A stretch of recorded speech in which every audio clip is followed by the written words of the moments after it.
Hey, hello, everyone. This is Dr. Garrett Smith, also known as the Nutrition Detective around these here YouTube parts, and we are here for probably one of the most anticipated episodes we've had. I know we've been doing the nickel toxicity stuff, and I know probably a lot of you have probably already jumped in feet first, like just dove in, or should I say dove in head first. And you may be suffering a bit. You may be dealing with some pretty rough detox symptoms. I know I did. I know Kelsey is still getting through it. I think we just figured out a big key. My buddy is suffering through it, and everybody's noticing improvements along the way. However, in the middle of the detox, it can be rough. And as an example of how it might be rougher on certain people, Kelsey was doing her rabbit hole research as she does. And she took, so as some of you out there may have done, and you didn't know, you knew not what you did, but you may have taken disulfiram for various reasons, but the most common one they give it for is Lyme. Well, turns out in the research you'll read that that don't do this. They'll say that disulfiram is a nickel chelator. Okay, so all chelating means is it binds to it. That's it. That doesn't mean it takes it out of you. But then they found that disulfiram, I mean, this is not funny. This is not a joking matter. It makes the nickel into a fatty compound, and then it stores it in your brain. Like 10 times. I don't remember if she showed me it was 10 times or 40 times or 400 times or like 100 times. It was huge. Disulfiram is an ALDH inhibitor. So already it's not something you want to do. And those of you who tried it for Lyme, like you were doing the best you could at the time, and your doctors are giving you a medication that slows detox. That's how it helps people with their symptoms, but it also stored nickel in your brain. So if you did that, you're going to want to take the nickel detox slower, because Kelsey's been having people are getting anxiety, depression, all sorts of mental symptoms because you do store nickel in your brain. And okay, so what are we talking about here? When it comes out of these areas, you're going to have symptoms from those areas. That's how it is. Yeah, so we'll go over. I'm going to try. I meant to prepare something more for today. However, the other day I was recording myself. I thought I was recording myself. I had Zoom on, and I'm sitting in my room and I'm talking, dictating, if you want to call it that. And I get done with it and I realize I didn't hit record. And I went, dang it. And as I kind of went on, I was going, I feel like that was kind of a sign. So I decided to just wing it. I tried to prepare, but I decided to wing it. So let's head into, I wanted to show you guys first, because some of you really want testing results. You want tests. What tests can I do, Dr. Smith? What will it show me? Will it tell me I'm nickel toxic? No, it won't. Most likely. It might. If you get a positive like blood test and you're actually high on nickel, or you get a urine test and you're high on nickel, like out of the range, you're really toxic. But I want to show you on my blood tests and my urine test, my blood test, my urine test, and my hair test, why you're not going to get what you want until you do the stuff. And I want to show you the difference in it. So first, what I did was, this was actually when I was visiting Kelsey in Idaho, the blood test and the urine test. And I was really going through the detox symptoms. So I was in the middle of it. I was in the stuff, as I'm saying. And then I did my hair test a bit after I got home. So Joe, let's show either the plasma or the urine. Okay, so this is the nickel. This is the blood test. This is plasma nickel. This is all we can get through LabCorp. Now, if you guys want to run this through us, you can ask Julie and we can order it for you. If you got a LabCorp in your area, we can do it. Or if you can make it to a LabCorp like you Canadians in the socialist, medical system, if you can get to the US, we can run any LabCorp in the US. We can help you get LabCorp tests. But anyway, so look here, Joe, if you want to go down to my number is that less than 2.5. Okay, there's really interesting stuff about this test, right?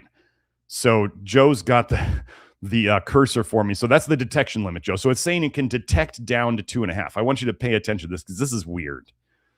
So that's the detection limit of 2.5 micrograms per liter. Now, Joe, go over to the current resultant flag there. So that's my result. My result is less than 2.5. So I am lower than their detection limit. Okay. So according to my blood test, I do not have outright nickel toxicity. What do they say there? The levels of 3.0 to 11.0 may be seen in refinery workers.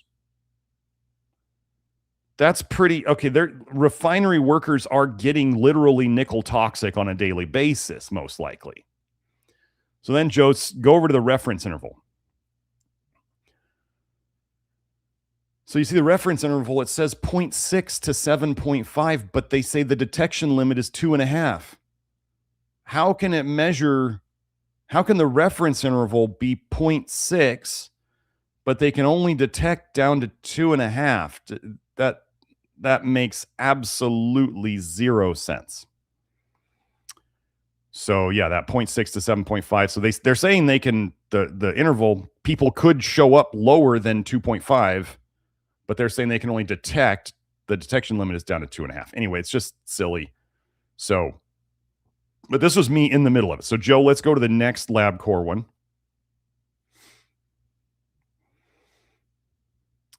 Not that one. There we go. The urine nickel. So I did this a couple days after I got back from Idaho, because I think we did the blood test like the day before I left. And this is a 24-hour urine test. I wanted to do the 24-hour. They had a spot test. So if you guys want to do this test through us, you can. They have a spot test, which is just, you go in and you pee once and that's your sample. So it's a one-time thing. I did the 24-hour catch. So I had to catch all my pee in a day's time and then take that back in, and then they shake it up, and then they get the sample from that. So it's a bigger test. It's going to catch more of the day. It's still an average of the day, but if you had times of the day where you were peeing out more versus less, it's going to catch it all and average it, right? Okay. So yeah, this was a couple days later. I think that blood test was the 24th, and this urine test was the 27th, and I probably did it from the 26th to the 27th. Okay, so this is all in a very small time period, and this was when it was pretty darn rough. So if we look down at the urine nickel values, so Joe, go down to there you go. So the current result and flag for the urine nickel. I don't know why okay, they do some interesting things with this, but I'm below 1, right? Again, they look at the 24-hour nickel urine, which I don't know how that's different than the urine nickel, but that's below 3. Okay. Creatinine was well within range, and my nickel to creatinine ratio was less than 1.2, which is well within the reference interval. Okay. So they're saying here, environmental exposure, Joe, if you can go over environmental exposure, they're saying that's less than 10. And their reference interval is from 0.0 to 9.9. And occupational exposure, I don't know, they're saying the tentative maximum permissible concentration is 30. Are they actually saying that they're okay with people having a level of 30 micrograms per gram of creatinine? I don't know. Anyway, what I'm getting at here is that I have, according to the main stuff that is in the nickel literature, when you go into PubMed and you're searching for this stuff, you're going to find research on blood nickel, and you're going to find research on urine nickel. Now, make sure if you're reading these tests that when they say high, that you may, if it says it's high for a certain condition, or that people with a certain condition are higher, than the controls. Make sure you're paying attention to, are they actually saying they're high out of range? Or are they saying they're just certain people who have like certain conditions are higher than others? See, there's a big difference there. They could all still be in the normal range, the reference range, but one group that has problems could very well be higher. Okay. So now, Joe, let's go to the hair. So actually, before you go to the hair test, Joe, don't do that yet. So I had a theory. I come up with these theories quite often.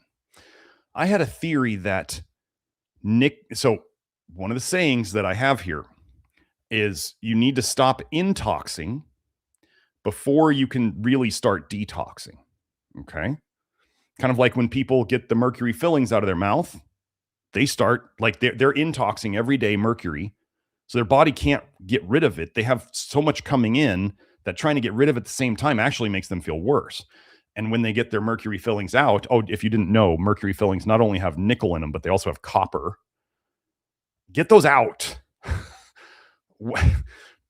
Spend your money there first. Like get the freaking, okay, folks, if you have metal in your mouth, whether it's permanent retainers, orthodontics, crowns, caps, if you got metal in your mouth, I'm not a professional metal toxicologist or any of that stuff. I want, if it were me, I'm kind of the type who is like, I want it all out.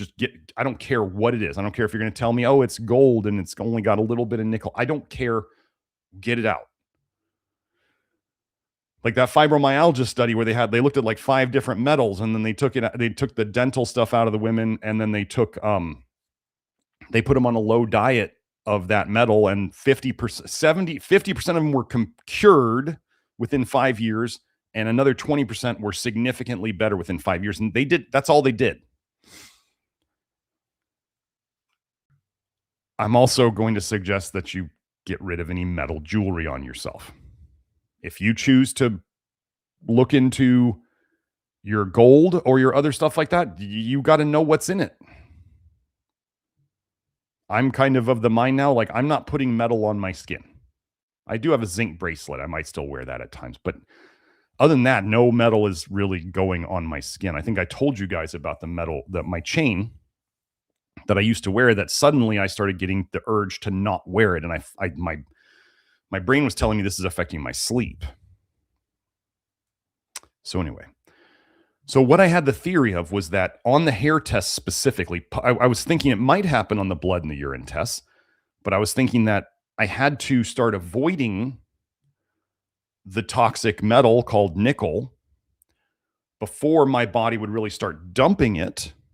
And then we would really see it spike up on tests. That was my theory. I was hoping that I'd be right and that we would see, on my hair test, because I'm the front runner out here doing this.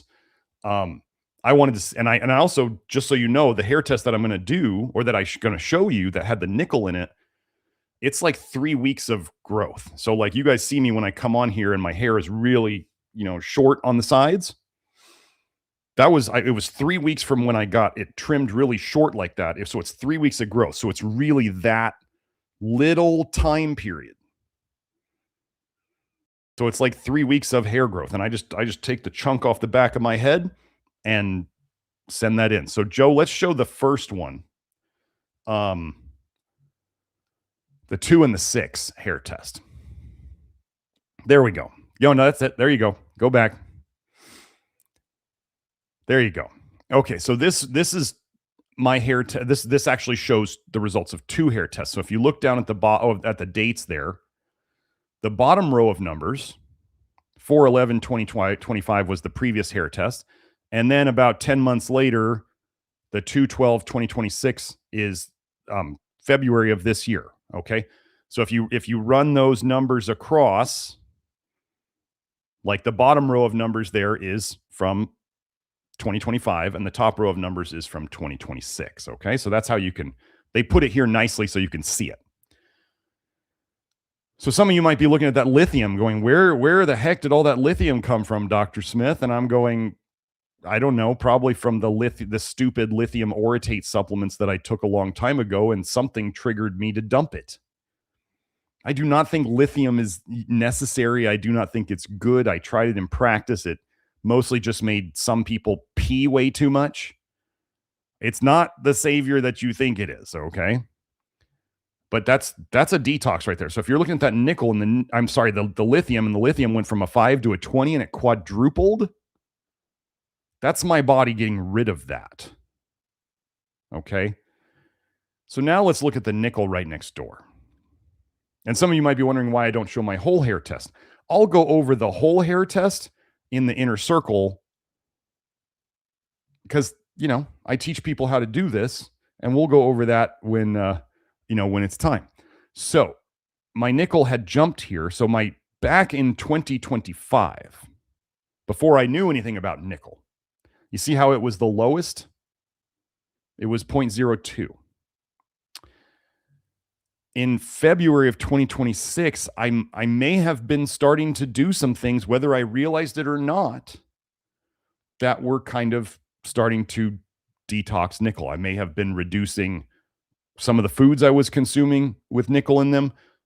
I told you guys about the necklace, the chain thing. There may have been some inkling, could have been the potassium malate that I introduced, starting to detox some of the nickel. Okay. So normally, I'll tell you, I don't normally see people's nickel at a 0.06. It's usually low.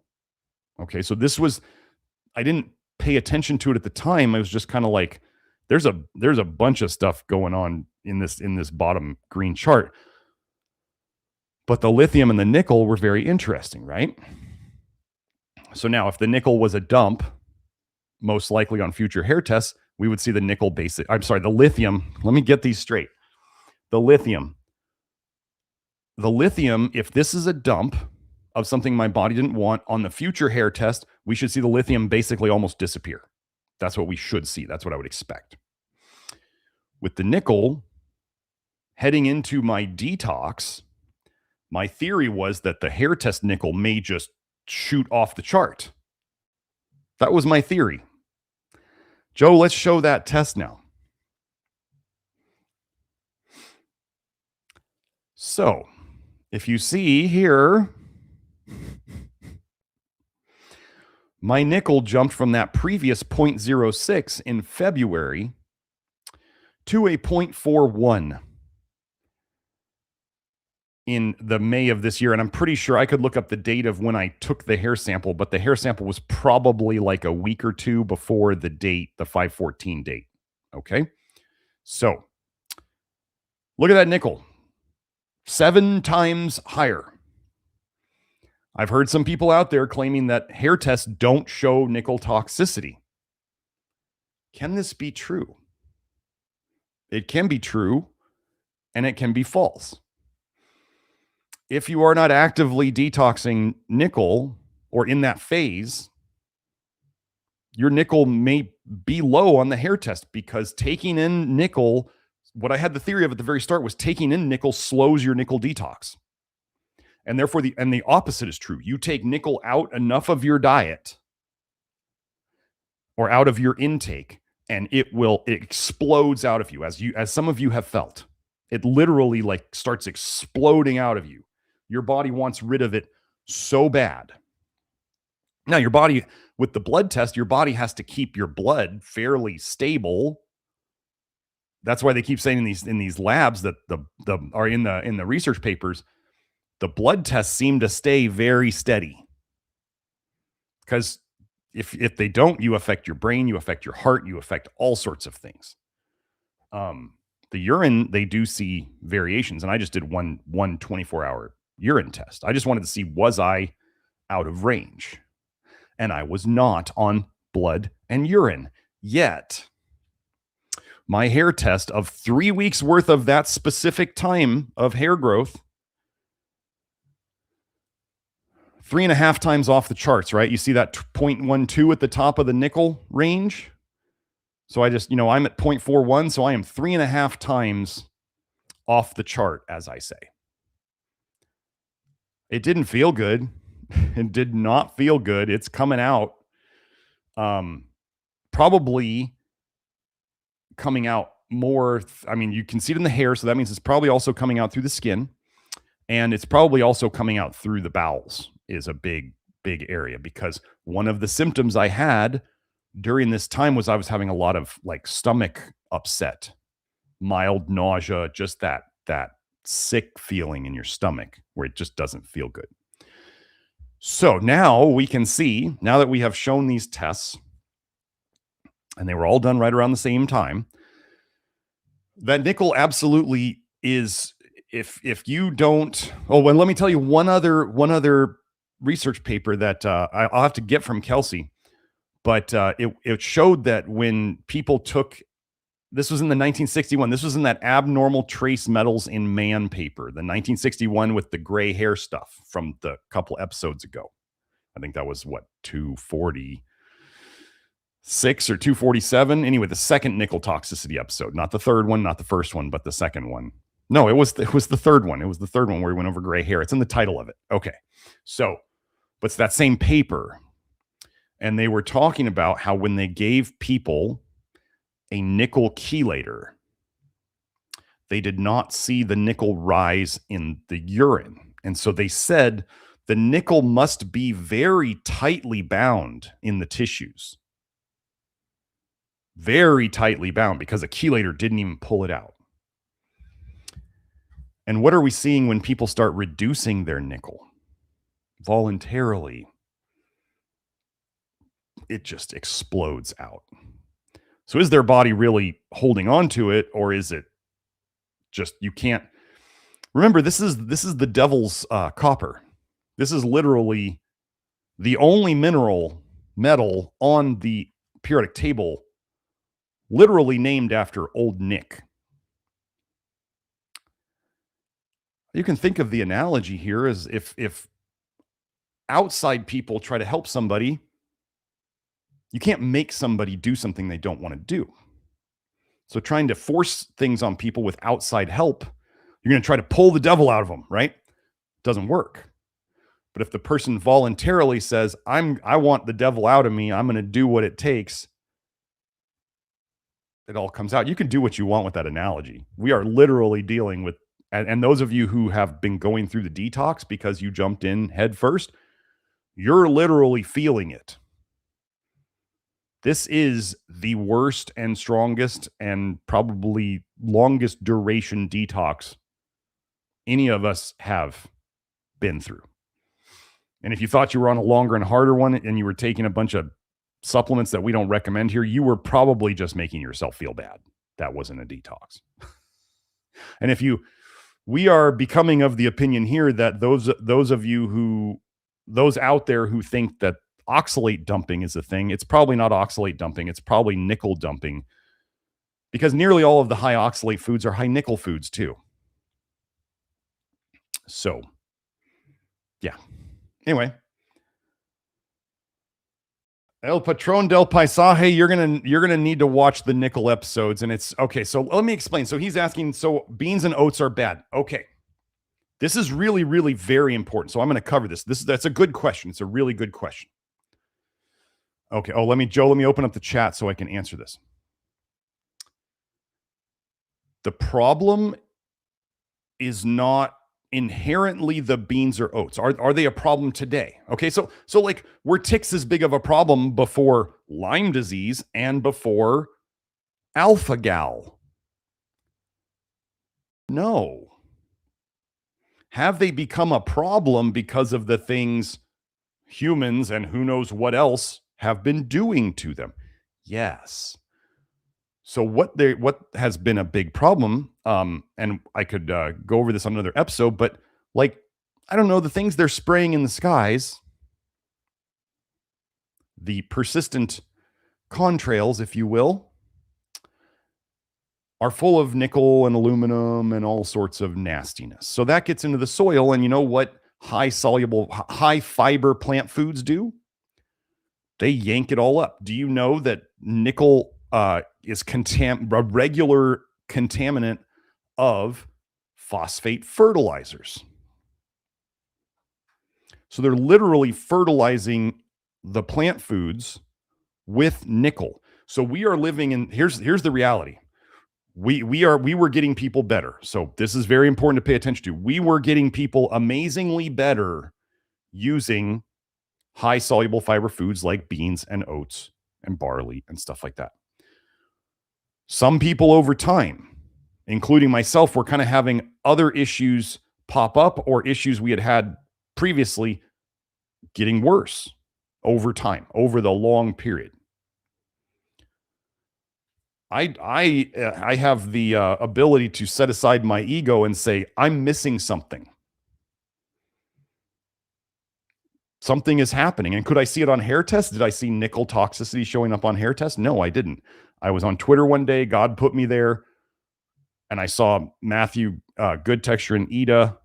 She has a bunch of numbers after her name, but Ida, and talking about nickel and how they were doing better on low nickel diets, or they were really counteracting the nickel, and the eczema that hadn't gone away with low vitamin A was finally going away. So, so I looked into it, and if you haven't seen, you're going to want to go back and watch the 2 episodes on nickel or the 3 episodes on nickel that I did. About this is so like, were oats 100 years ago a bad food? No. Were oats even maybe 20 years ago a bad food? I don't know. Maybe. But okay, so here's the key thing. We are dealing with the problem here today. Now, here's an interesting thing, like, to tell you about what they're trying to do to us. The bad guys don't like meat, right? They don't like animal products. They want to take all of our animal products away from us. Well, do you know what the lowest nickel foods in general are, other than don't eat organ meats? Animal foods. Those are the lowest nickel foods. Okay. They don't want us to eat those. What do they want us to eat? A plant-based diet. High nickel, high copper, high vitamin A, high oxalate.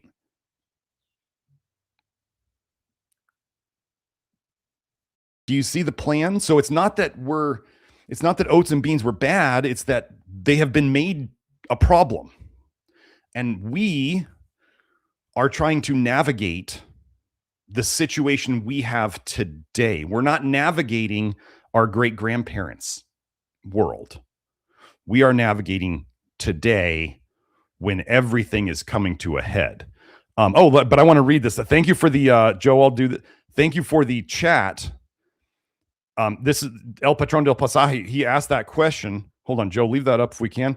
He said, that makes sense, Doc. I'm a farmer and I tested 5 of my organic amendments at the lab.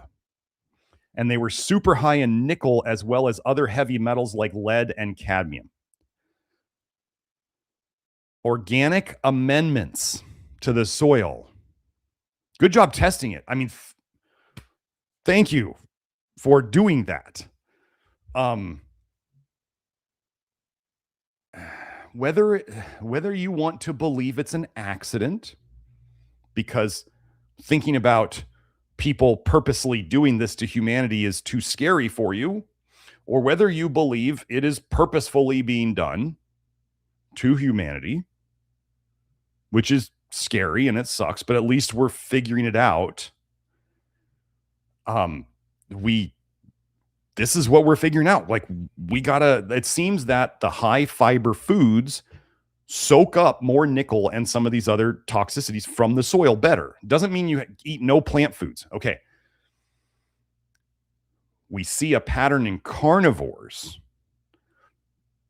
or low carbers or keto folks, where they don't ever escape their health problems. It seems that soluble fiber and things like soluble fiber and carbohydrates, including potentially sugar and starch, are necessary for proper nickel detox. And this is why carnivores, when they come off their diet, they're not any better than they were before, because they didn't fix the problem. Again, it's the same thing that we were dealing with before. It's like the lack of carbs, the lack of soluble fiber means that people don't tend to detox very well. But we don't want to eat high soluble fiber foods that are full of nickel because it accumulates. And just like you saw in my hair test, it seems that when you eat enough nickel, you don't detox nickel at all. And it's just building up and building up and building up. And this was this is like what I was having in my people before I knew about vitamin A toxicity. And I was having them eat high vitamin A foods and take vitamin A supplements, and if they didn't want to take a synthetic vitamin A, they would take liver pills. And I was doing all that. And people were slowly accumulating issues. Even though we got them better at the start, they were accumulating other issues. Hold on, I'm about to sneeze. I think this is one of my detox things. Recently, I started getting the tingles in my nose again. And I'm going, it's going to go away, but it's still here. So, and Iowa City 88 added phosphate fertilizers also fix polonium at very low levels into plants. Kelsey said something to me about phosphate fertilizers as well. I don't remember what it was. I thought it was brilliant at the time. Let me see if I can find it.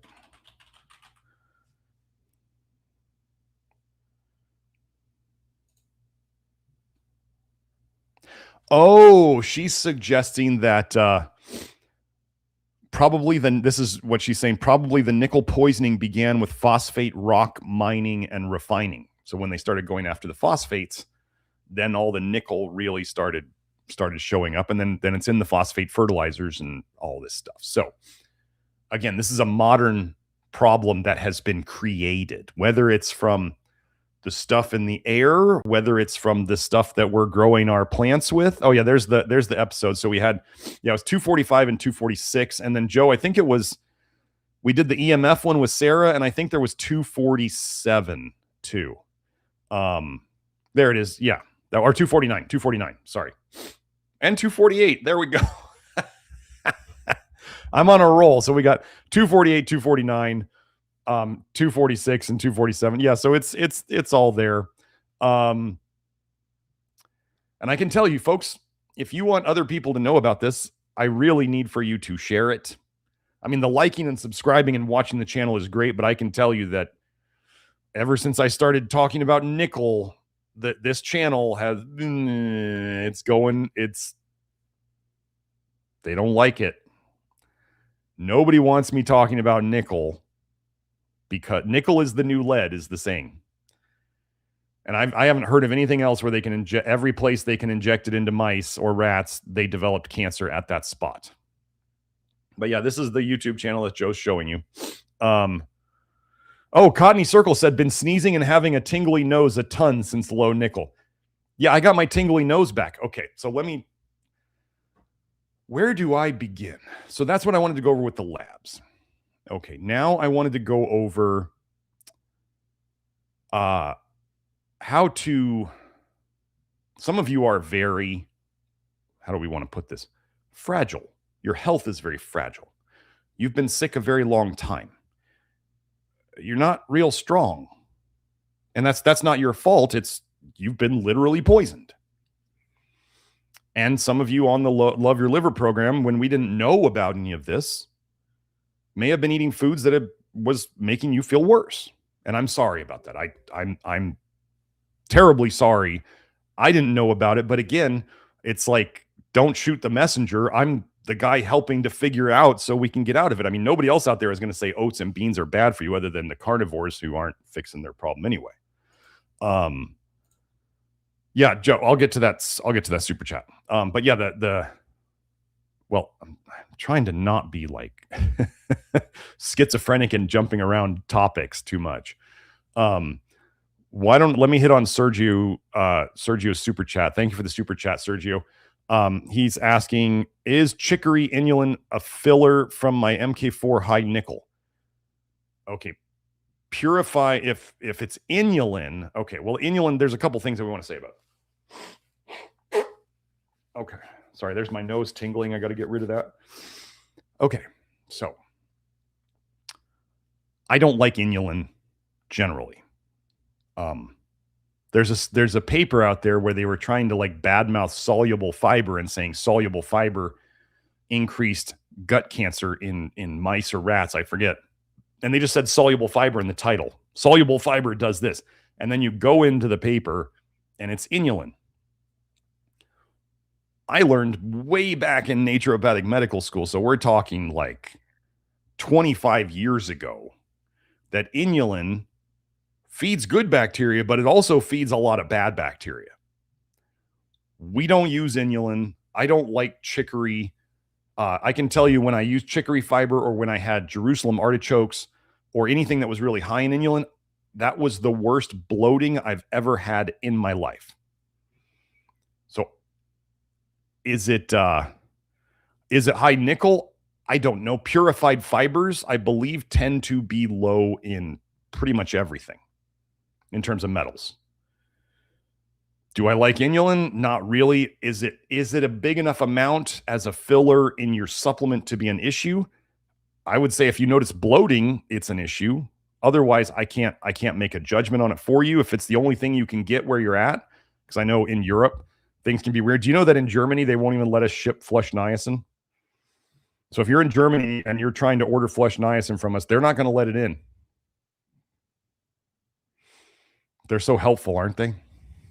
So, oh, hello, JJ Hempcrete. So let's see. I will get to the chat. I think we'll have enough time to get to a lot of the chats today. But let me go over how to introduce this. I'm going to have to, okay, you guys remember, I don't remember the date I exactly started low nickel. It's either March, somewhere between March 20th and 26th.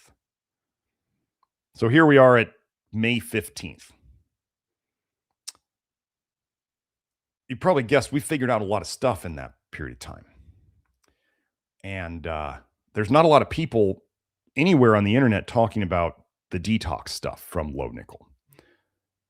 Kelsey used the term brutal for it. I think our people, like, think of what we've already been doing. We've been doing the low vitamin A. We've been generally minimizing copper. We don't tend to eat a lot of oxalates to begin with. And we're getting our zinc and our molybdenum and our selenium. And we're generally focusing on reducing intake of toxins and increasing the nutrition of stuff that helps get rid of it. So if, let's say, different than people out there who are, let's call them normies, they figure out the low nickel diet, they go to their dermatologist, and their dermatologist goes, hey, did you know that like 20% of all contact dermatitis is nickel? Your rashes aren't going away, your eczema is not going away, your psoriasis isn't going away. Why don't you try a low nickel diet? And they do. And that's the only thing they do. Okay, they may still be eating a ton of egg yolks and getting tons of vitamin A. They may be doing tons of dairy because dairy is a low nickel food. They may be doing all sorts of things that we are not, right? And so they don't detox as hard. Their pathways are not as clear. They have not been working on their ALDH. They have not been working on all this stuff. So they go through it fairly easily because that's the only thing they're working on. And this is why also, as I've been reading from some of the low nickel people out there, they'll say, well, the low nickel diet is something like you want to do that, but then you got to do gluten-free and you got to do this and you got to fix your gut and you got to do all this stuff. And I'm like, okay, we're already doing that. So what I'm saying is when you go low nickel, if you've already been doing our stuff, how do I put this? It can be quite violent in terms of the stuff coming out of you. Those of you who are there, like this is rough. You can get old symptoms coming back. You can just get straight up detox symptoms coming out of you. You can get new symptoms. My buddy got GERD during it, which is classic nickel stuff now. And the GERD will come and go. So you will get symptoms during the low nickel detox that can sometimes come and go. Like the tingling, for me, the nose tingling has been going on for a week or two now again. It's not as bad as it used to be, but it's going on. And I'm just going, okay, it's going to pass. Like I am what we call over the hump, in my opinion. I have climbed the hill of the detox, the worst part, and I'm on the other side. I'm still on the hill. I'm still coming down, so I still have symptoms, but I am coming down. And you will likely know when you are over the hump, as I'm saying. But this nickel detox, okay, I'm not putting pregnant women on this. If you are pregnant right now, other than maybe fixing your jewelry, I don't know. I want to do this before you get pregnant. I'll put it that way. If you're planning on getting pregnant again, I mean, the low nickel diet and all this will make you more fertile. Low vitamin A and low nickel and fixing your copper will absolutely make you much more fertile. So be aware of that if you're not trying to get pregnant. As we joke in the past, we had to tell women they get dangerously fertile. So if you don't want to get pregnant, do something to help that not happen. But the detox, I'm going to say it many, many times. It's brutal. So if you have a job that you can't really be that messed up for, you're going to want to do it slowly. If you got to take care of your kids and they demand a lot of energy and time and you don't want to be feeling terrible, you're going to want to do this slow. If you just want it to not be rough, then doing it in phases is how I'm going to suggest you do this. And I'm going to go through the phases. Okay. Some of you are the types like me who are just going to say F it and dive in head first. You're just like, I hate nickel now because Dr. Smith said so. And let's go. Let's do this. Let's rip the Band-Aid off and we'll dive in. Okay. It's kind of the FAFO approach, and it does work. It can be really rough. Like, okay, let me tell you about my mood swings when I was up in Idaho. First 4 days of my visit in Idaho, like I was tired. I was laying in bed a lot. I was having these I don't like to call them anxiety attacks, but I was having these anxiety cycles. I was sleeping terribly. I was having the gut stuff.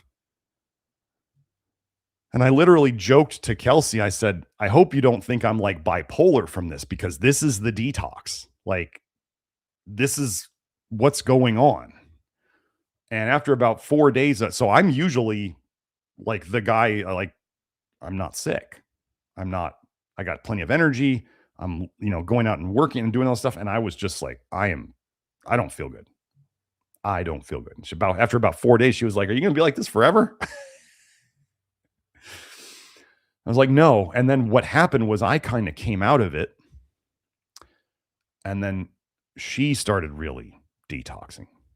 And then she felt bad. And I was, I kind of might have chuckled a little bit that, oh, now you got it. Now, oh, you were wondering if I had issues. Well, now you got it. And I took care of her. And, but she's weeks behind me in terms of her progress.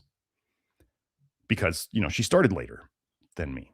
And I may have figured out something along the way that kind of turned the corner for me that I didn't realize at the time. And I'll go over that today with you guys. So just know, those of you who have started the low nickel diet and you were already in the Love Your Liver program, then you're in the stuff right now. I'm going to hope I can give you something today that will help get you out of it, or at least help you turn the corner. Otherwise, if you guys start let me explain what's going to happen. If you guys start reducing your nickel, if you do it all at once, your body will start dumping. You saw my hair test.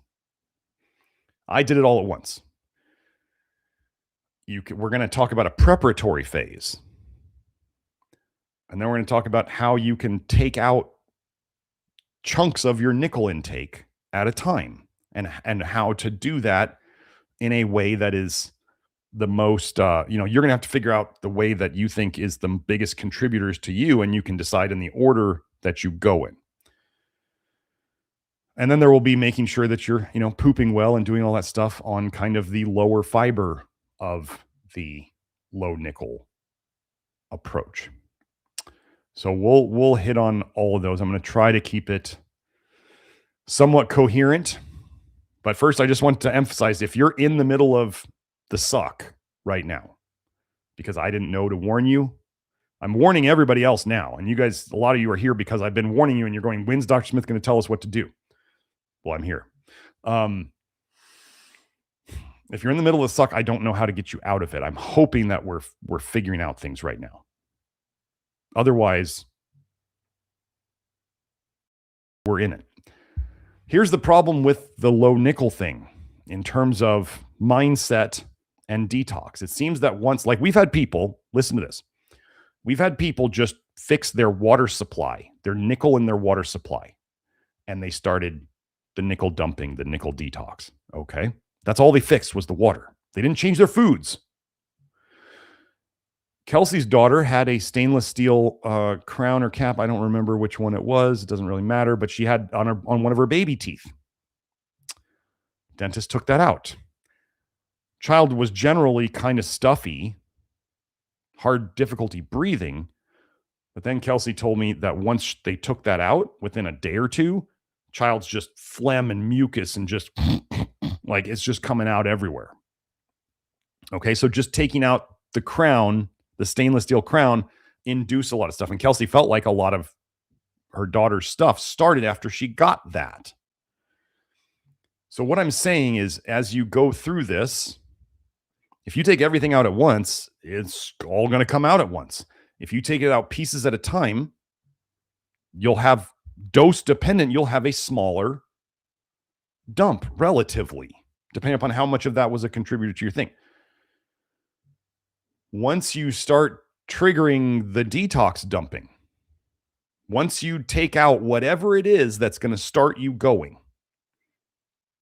you're going. Like, then you get to decide if you're early on in the nickel detox or whatever. If it's too much for you, you could go back to what you were doing before and maybe shut it down. Maybe. Some of you out there who have done the low vitamin A thing, you know that at some point there's people who, if they eat vitamin A, let's say, they feel better because they stopped their detox, right? There's also people who will say, I tried doing that. I felt worse. I ate vitamin A again. I felt way worse. Do I know which one you're going to be? No. So if you're doing the nickel diet and you think that you can just go back once you start dumping too hard, I don't know. I don't know if you can. I don't know. You might feel worse if you eat nickel. Then you're getting nickeled. So I think this is going to fix tons and tons and tons of nagging health issues that the vitamin A didn't to this point, or that might have crept up on it. This is going to be, this is huge. Now, strong medicines require strong respect. If this is a strong medicine, and this is really their most hidden toxicity that they're trying to get you with, it's pretty rough. Okay, so let's head into this now.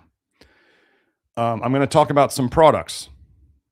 We will have them in those of you who watch this later, hopefully we'll have them in our store by then. We don't have them in our store right now. They're on their way. We're working on getting them there. And I'm just going to tell you that I prayed about this a little bit, and I thought, okay, so as a businessman, right, I could have waited until I had the products in the store because that would be the best for financially for me. Okay. Things didn't work out that way.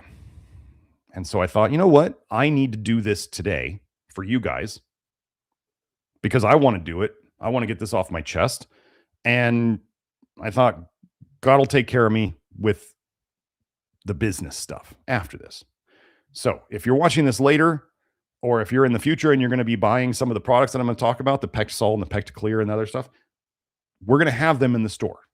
So if you want to support us, it will be there. It is not there today. We're figuring that out. It should be there soon. Okay. So let's get into, here is what I'm suggesting that people do before you start taking the nickel out of your diet. So again, if you're freaked out about nickel and you already took it all out, I'm not talking to you necessarily right now. I'm talking about the people who have not done it yet.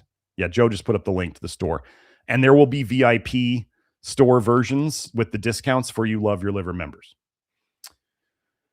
So if you haven't started anything low nickel yet, I am going to suggest, now we're still hammering out the details. I'm still figuring out the exact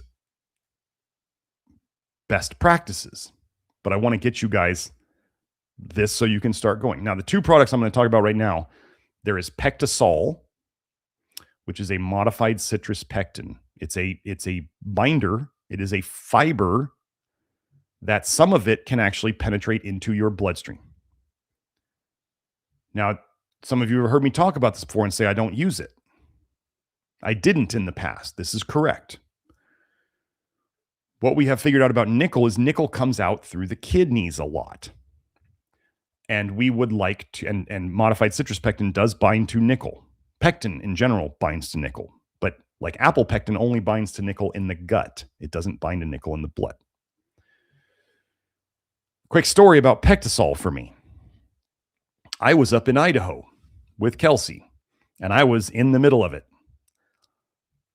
It sucked. I remember we were up in CDA, Coeur d'Alene, at the Trader Joe's there in the parking lot, and I'm sitting there and my stomach's up. Actually, Kelsey went into Trader Joe's without me because I didn't feel good. I was just like, my stomach, and I'm moody, and I just want to sit in the car. She's like, fine. So she goes in. And I had the PectaSol capsules that had arrived, I think, that day with me. And I thought, let me just jump in, because I'm more of a jump in kind of guy. And I want to know for you guys what happens. I took 5 capsules at once. Within 5 minutes, I felt the mood stuff lift off of me. I became very happy and jovial, and the stomach stuff was gone. Like 5 minutes. I was sold at that point. I thought this is key to doing this. Now, there's I don't have the 100 studies right now, but Econugenics, the manufacturer of PectaSol, has they have a paper of 100 studies on MCP. Cancer, heart disease, hypertension, all sorts of stuff. Now, why did I stop using it before? I tried it in practice back in the day. Back then, I didn't know about, ramping people up. I didn't know about how toxic people were. I didn't know about how to approach the sensitivities of people at the time. So some people, when you give them PectaSol, and okay, I'm going to say it right here. If you decide to go out and be cheap or just buy some random modified citrus pectin from other brands, it's not the same. Like PectaSol is specifically, they break it down into smaller pieces so that more of it can penetrate into your bloodstream. And do I think that's a good thing in this case? Yes, I do. I am sold on it after the research and after I've taken it, and it has helped me and it has helped others. I have my experimenters in the background, the people who help me with stuff early on. They trust me a lot, and I appreciate that. And yeah, well, I'll name 2 of them, Wardy Harmon and Megan Stevens, who have both been guests on the live stream here. Thank you, ladies, for helping Kelsey and I test this out. Oh, there, Joe's got it right there. Yeah, so there's the links. This is kind of like what I do on PubMed, right? So there's 100 studies there on modified citrus pectin, and some of them are specifically on the PectaSol. Okay. So, Joe, you can put that away. Maybe we can. I'm not sure if we can put that paper That's for professionals like health practitioners who use PectaSol. And I'm not sure I think they specifically say don't go posting this around the internet. So us putting on the video is fine, showing it, but I'm not so sure that we can just put that PDF out. I don't know why they said that. But either way, I think they had some restriction that they said that we weren't supposed to just put that out on the internet, like as a link to download. So I can copy paste it and put the information somewhere else. Okay. Yeah, Joe, I'm not worried about that. We can show it. But thank you for marking the time on that. Okay. So PectaSol is a modified citrus pectin. If you're going to take it, well, let me back out.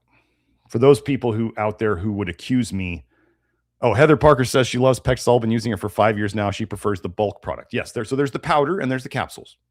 We'll hit both. For those of you out there who are, this is the opposite of zeolite. Okay, this is more like our normal approach with PectaSol. If you're really toxic and you take it at the start, like, I mean, it's literally a fiber. It's literally a fiber from citrus fruits. So there is an allergy thing where they say if you have citrus allergies, you probably don't want to take it. I don't know. It's a purified fiber. There shouldn't be any protein molecules in there for people to react to. However, it's up to you. It is made from the pith, the white part of, I forget which citrus fruit, but it's not grapefruits. And there's no polyphenols in it. It's just, these are purified things. These are not like just whole food things. These are not whole food things. These are purified. Okay. So I stopped using it because people would jump in at the full dose, like a full scoop of what Heather was talking about, the powder, or like 6 capsules, because that's what it says on the bottle. And I would have people do it back then too. Guess what? Some of the really, got white stuff on me. Some of the people who were really toxic and really sensitive didn't feel good, or they said they felt weird. That was the thing I heard more than anything else. Something feels weird. Okay. So after I heard enough people with that, at the time I stopped using it. I was like, I don't know what's going on. If I don't know what's going on, it's safer to just not do it. Like with lithium, when I told you about lithium orotate earlier, when I took it, I had enough people come back and say that they were peeing like multiple times during a day, or they felt weird. And I was like, well, lithium doesn't seem to be essential, at least not essential that people are having massive deficiencies of it. So I'm having too many people complain of it, so I'm not going to use it.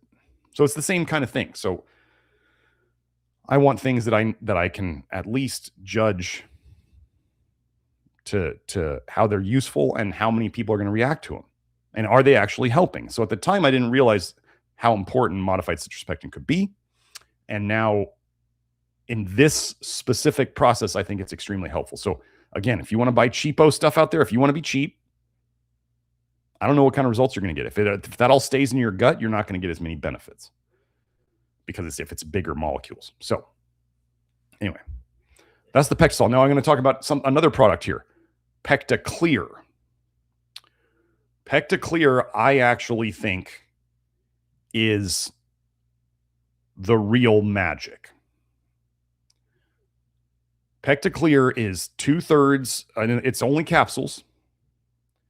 It's 2/3 PectaSol in a capsule and 1/3 alginate. But it's their trademarked or patented, I don't remember which one. It's alginate from seaweed. Now, it's a purified compound. So there's not vitamin A in it, there's not carotenoids in it, there's not polyphenols in it, there's not any of that stuff in it. Okay. The alginate, for those of you who want to go search, well, I'll go, let me do this. I'll just show you. Alginate stays in your gut. Okay. So here, let me share my screen, Joe, and we can show this.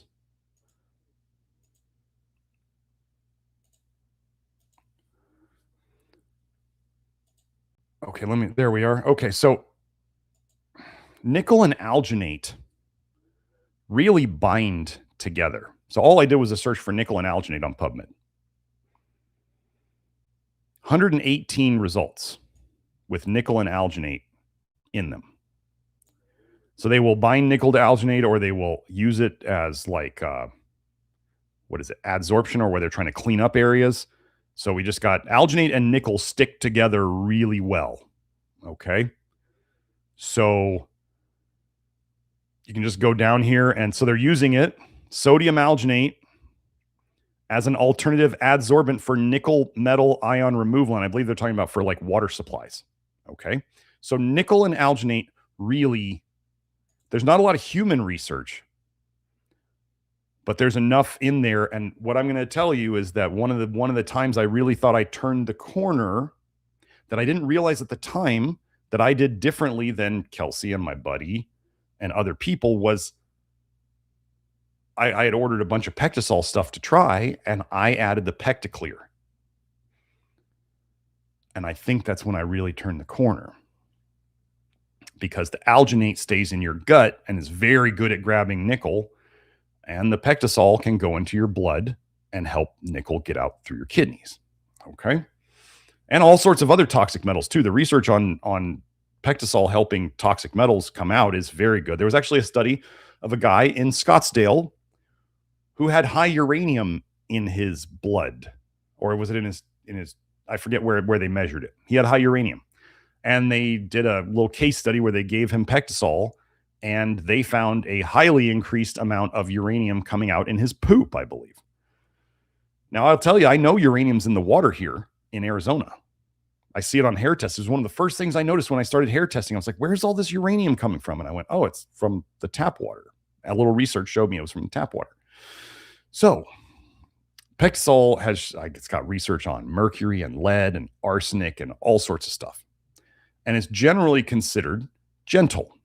Now, those of you who are sensitive or really, really toxic, start slow, just like anything else. A pinch, a capsule, and stay at whatever dose you tolerate until you decide to jump up. And then what I believe is going to happen is you're going to take off those upper layers of toxicity by being gentle with them. So you're not going to feel too bad. And then as you get rid of those upper layers, you can start digging deeper by going up in dose. And this is what we've already seen. This is the opposite of zeolite. Zeolite, you need to watch the video about the dosing paradox, where if you start too low on zeolite, you can have symptoms. I believe modified citrus pectin, you want to go, you remember zeolite stays in the gut and modified citrus pectin goes into the bloodstream. So they're going to be treated differently. Okay. And that's what I've seen. So I am actually the intensive, or the, what do they call it? What was the dose, or what was the maximum support? So when you read the PectaSol label and it says maximum support, I'm calling it the intensive phase. They're talking about a scoop a day, which is about 5 grams. This is PectaSol. A scoop a day, or 6 capsules, which is 4.8 grams. So basically, we'll just say 5 grams. Okay. 5 grams is a dose, the full dose. The intensive time, or the maximum support time, is 3 doses a day. That is what I'm currently doing. That is what I did once I started it. And I'm going to do that dose until I feel like I'm completely out of the woods, right? You remember I said I'm over the hump, but I'm not off the hill. I'm not out of the woods.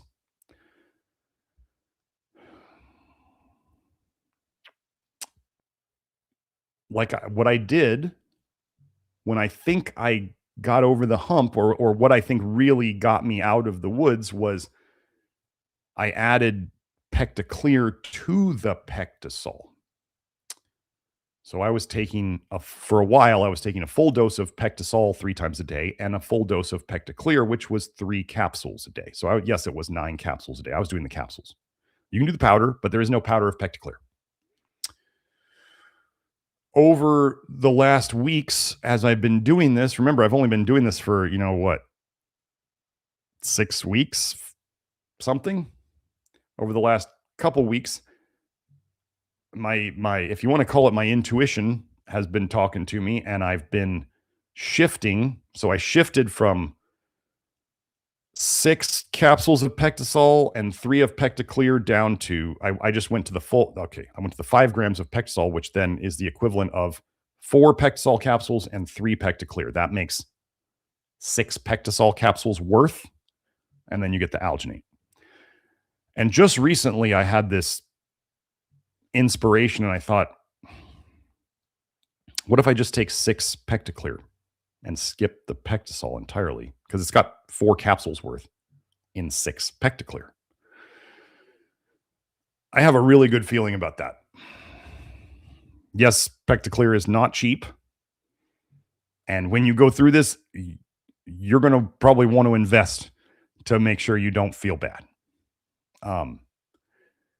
So if you were going to do that, if the prep phase, I would suggest that you work up towards, close to, or at the full intensive dose, or the maximum support dose, the full dose, which is either 6 capsules of PectaSol or the 1 scoop of PectaSol, or if you decide to just do PectaClear, 6 of those a day, or you could do less PectaClear and some PectaSol. There are all these options. Do I know what is best? Not exactly yet. We're still working on that.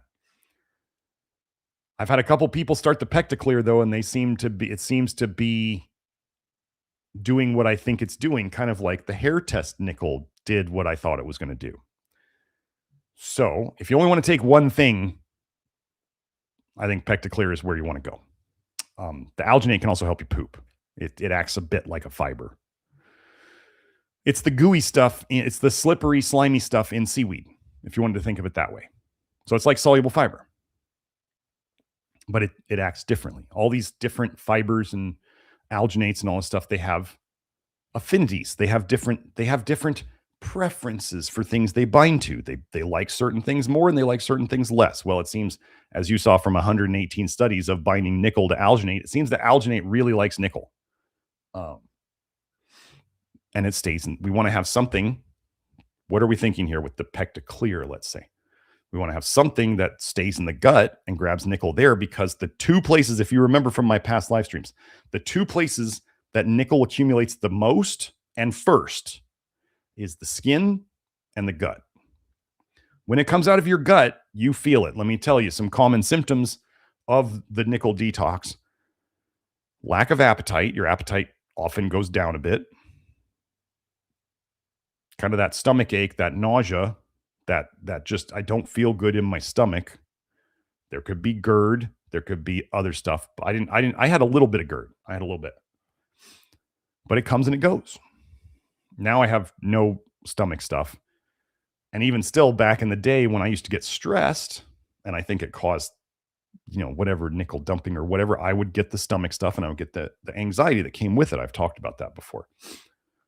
Now when I get stressed, like, my stress resilience is so much better. I sometimes sit there and I wait for it and I go, is my stomach going to start turning? Because that was pretty stressful. Am I going to start feeling the anxiety that used to come with that? It was like a whole package of symptoms. It's not happening anymore. That's a really big deal. So yeah, I think that was nickel detox. But yeah, so be ready for, keep some stuff around that's easy to eat. That's not like, what do they call it? Long food. There's like long food, which takes a long time to make. And then there's short food. During the nickel detox, keep short food around so you don't have to cook, because you may not feel good. But anyway, so that's the basics. I would try to get up to the intensive dose or the maximum support dose for 1 full month before you start removing nickel things from your diet or from your world. Okay? 1 full month of prep. It's 1 month out of your life. And you will likely start feeling better within that month from the PectaClear or the PectaSol or whatever you decide to do. Now, I'm saying this is before the diet. So if you're still eating your high soluble fiber nickel foods or whatever. Okay? If you are already in the stuff, you could go and start doing this now. You could order some PectaClear later on from us, but right now you could order it on Amazon and have it tomorrow and start it. I would still start slow if you're in the middle of the detox, but we'll go over how to ramp up now. Okay, so let's do that. Okay, so this is a concept. So if you're going to say, well, is this talking about the PectaSol or is this talking about the PectaClear? It's for either or, whatever you're choosing to do. Okay. And just so you know, the PectaSol powder is a lot cheaper than the capsules. And if you're doing zeolite already, you're doing zeolite and charcoal, can you keep taking those? Yes. Can you take them with the PectaSol and the PectaClear? Yes. Can you take all this with your other soluble fibers? Yes. They're all binders. They all work together. They're all fine. Okay. If for financial reasons, especially because I take this into consideration for people, if you're going to do the low nickel stuff, do I have to keep taking my full dose of zeolite? Because that's a lot of zeolite, and it could, maybe you're in the early phases and the higher doses, and that's expensive. I'm going to suggest you shift your expenses over to PectaClear or PectaSol or whatever combination of the two you're going to do. Okay. Now I'm going to tell you one thing about zeolite. Kelsey, I don't have this study today, but Kelsey found a study that very much in simulated stomach conditions, zeolite grabbed onto about 90% of the nickel in the stomach. Remember, zeolite stays in the gut.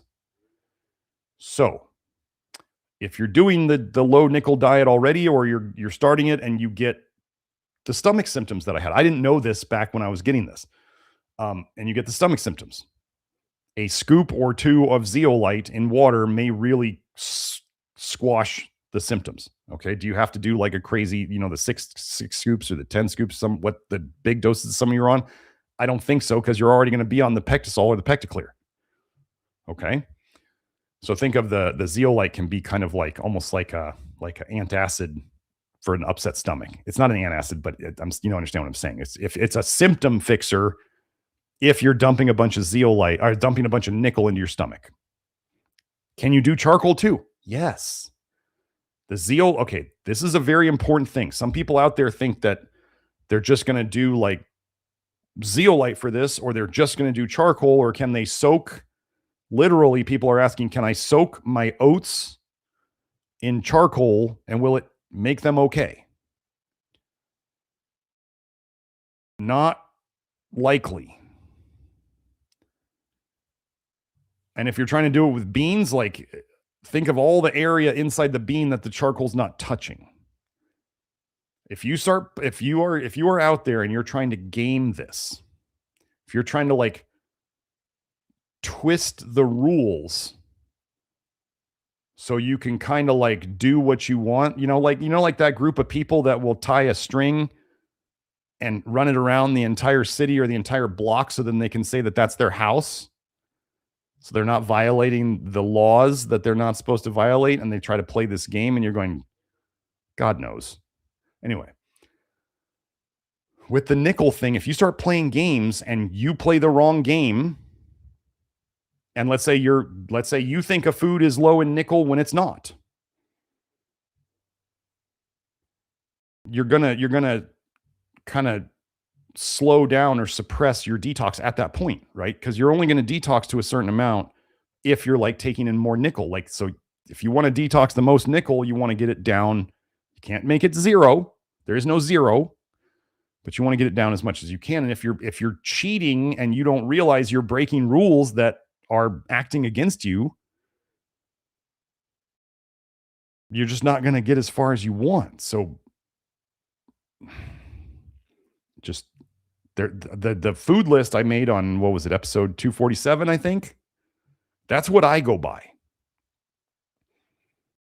That's, we're talking about 3 months at the most of the really hardcore low nickel stuff.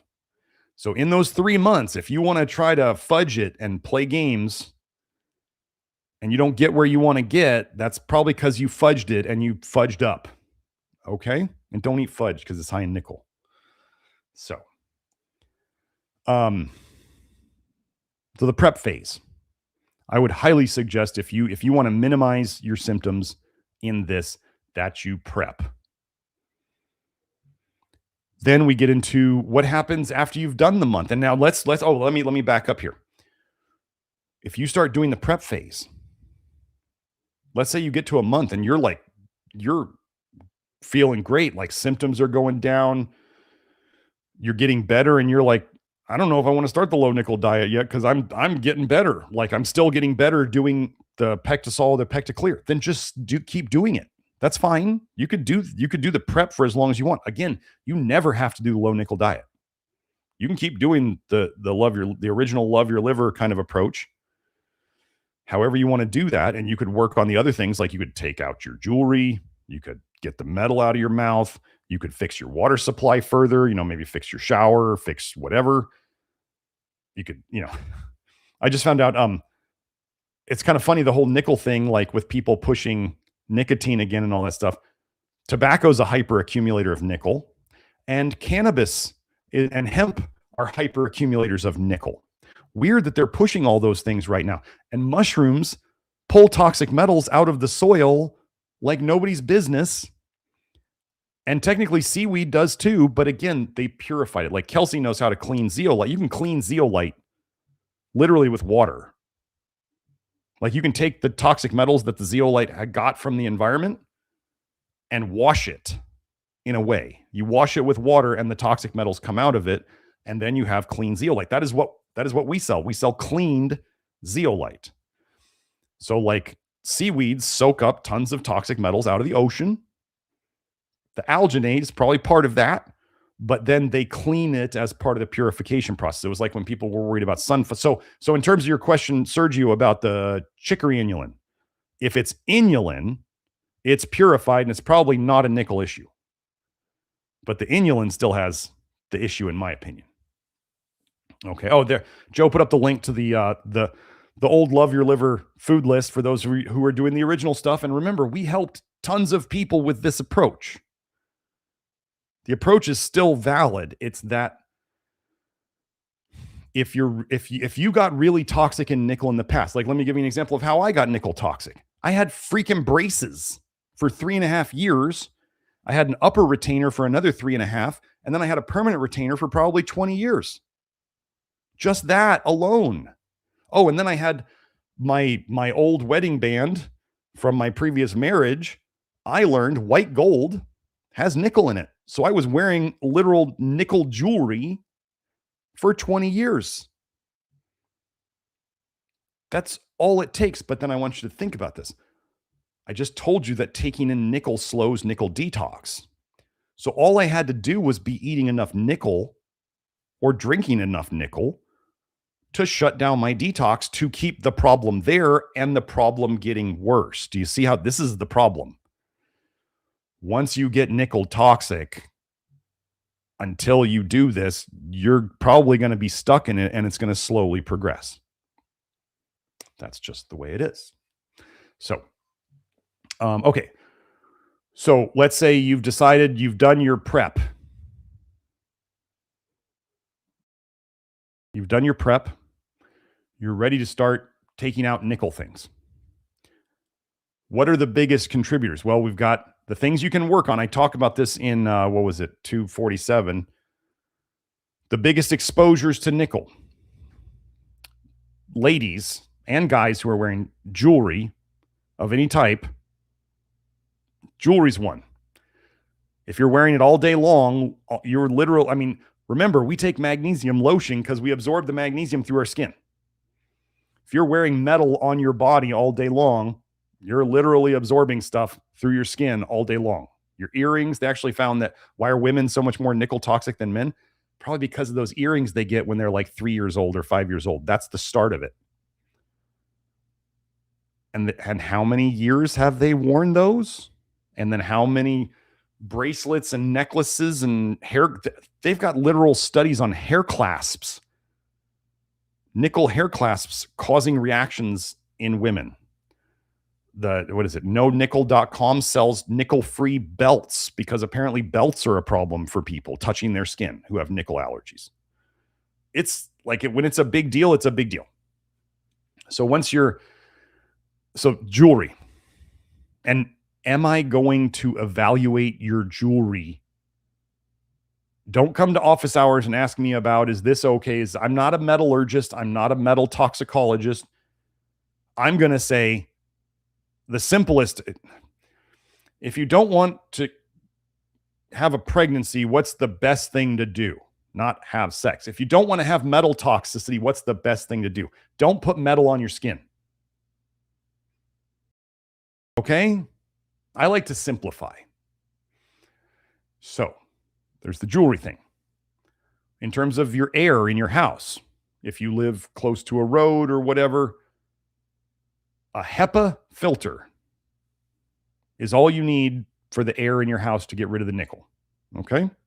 What was it? Air Doctor, who I'm still trying to get an affiliate with, by the way. If anybody has any connections, help me out. Air Doctor has a simple one. Kelsey has a video of, I think it was from This Old House, of how you can make your own cheap HEPA air filter with a box fan and 4 air conditioning filters. If any of you go out there and you find it online, put it in the live chat or put it in the comments later. But yeah, it's just duct tape and a box fan and 4 HEPA filters. And they showed that it worked really, really well. So you don't have to, it's kind of ugly. I mean, it's literally like 4 air filters in a square formation, and the box fan is on top of it, blowing down. Is it? I don't remember which way it's blowing, but it's sucking air through the filters. It's either blowing air through the filters or it's sucking air through the filters. I don't remember, but it's super cheap and it works. They tested it. It's just, it's cheap, but it's ugly. So, but we were talking about the other saying the other day, you can have good or you can have cheap or you can have quick. You can have 2 of the 3. You can't have all 3. So if you want to have cheap, if you want to have cheap and quick, it's not going to be great, so that's that box fan filter. It's not going to be pretty.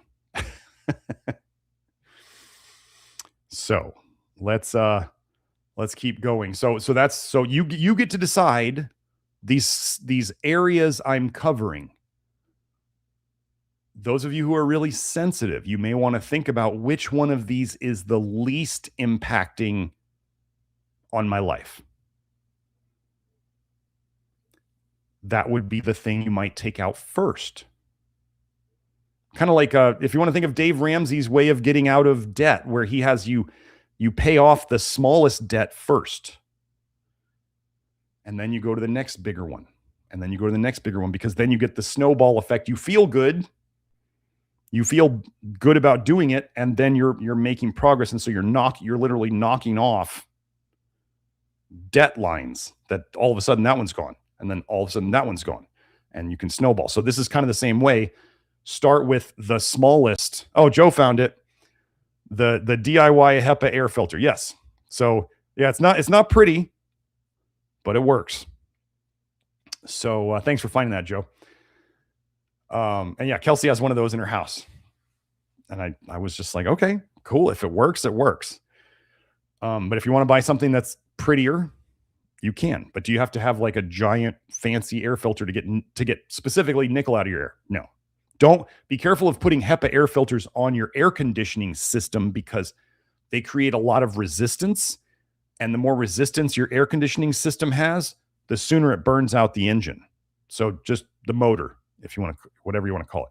Be real careful of putting really strong filters on your air conditioning system, because it's available, but it might ruin your $10,000, $12,000, $15,000 air conditioning system sooner than you want.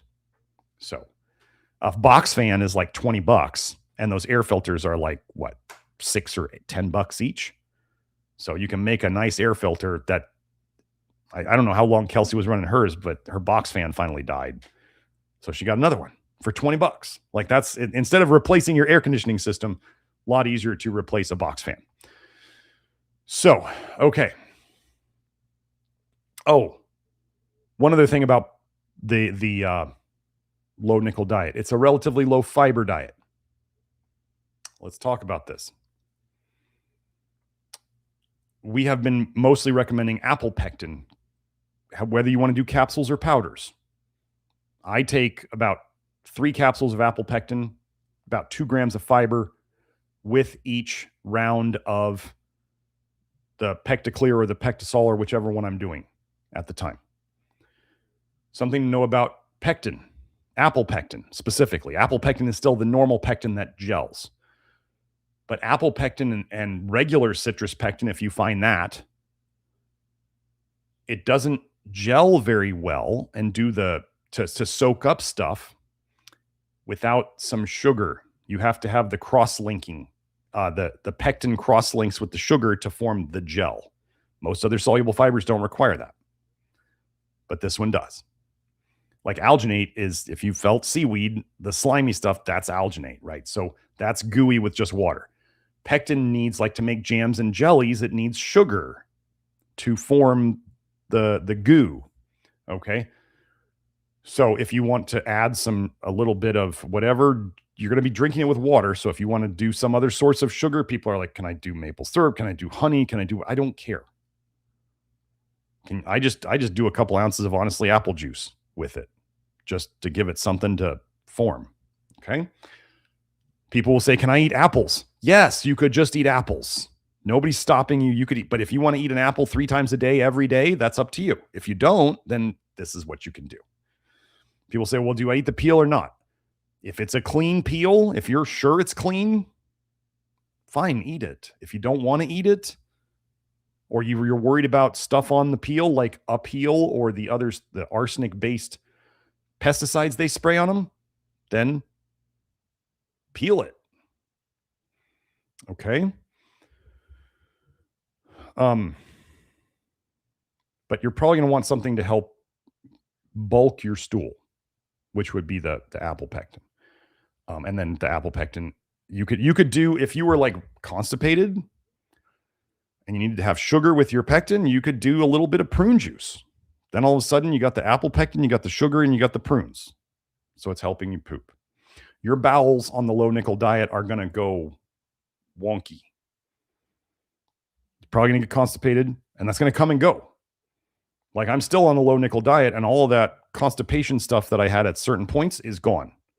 I am having really satisfying poops now. And this nickel is, for you ladies who are hypothyroid and constipated because of that, the nickel's totally involved in that too. Okay. So we went over the MCP.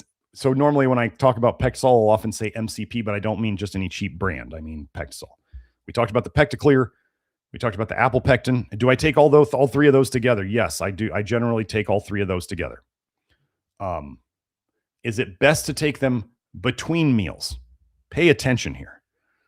Is it best or optimal to take them between meals?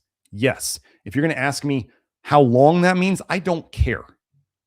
I'm not obsessed about optimal, like optimization. I don't know. Is it 10 minutes before you eat? Is it an hour before you eat? I don't care. Between meals, away from food as best you can. Now, that's why I'm about to add this next part. If you miss a between meals dose, take it with the next meal, okay? Like, it will still help. Don't skip a dose just because you didn't take it between meals. Like, literally, pectin is found in food, and people eat seaweed as food. Like, you're literally taking parts of food. If you take them away from meals, you might absorb some more toxicity. If you take them with foods, they're still going to absorb toxicity. It just might be, I don't know, let's say 80% as effective as if you took it between meals. Perfection is the enemy of good enough. So take it. Best is between meals. Otherwise, take it with a meal. If the only way you're going to remember it is to take it with a meal, then take it with a meal all the time. It's not that big a deal. Okay? So, we got the timing of the stuff now.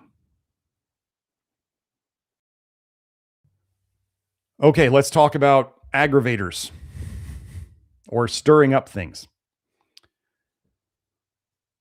If there are things, For you love your liver people who are experienced, if you have tried things that we use, zinc, lactoferrin, flush niacin, selenium, molybdenum, those are the big ones.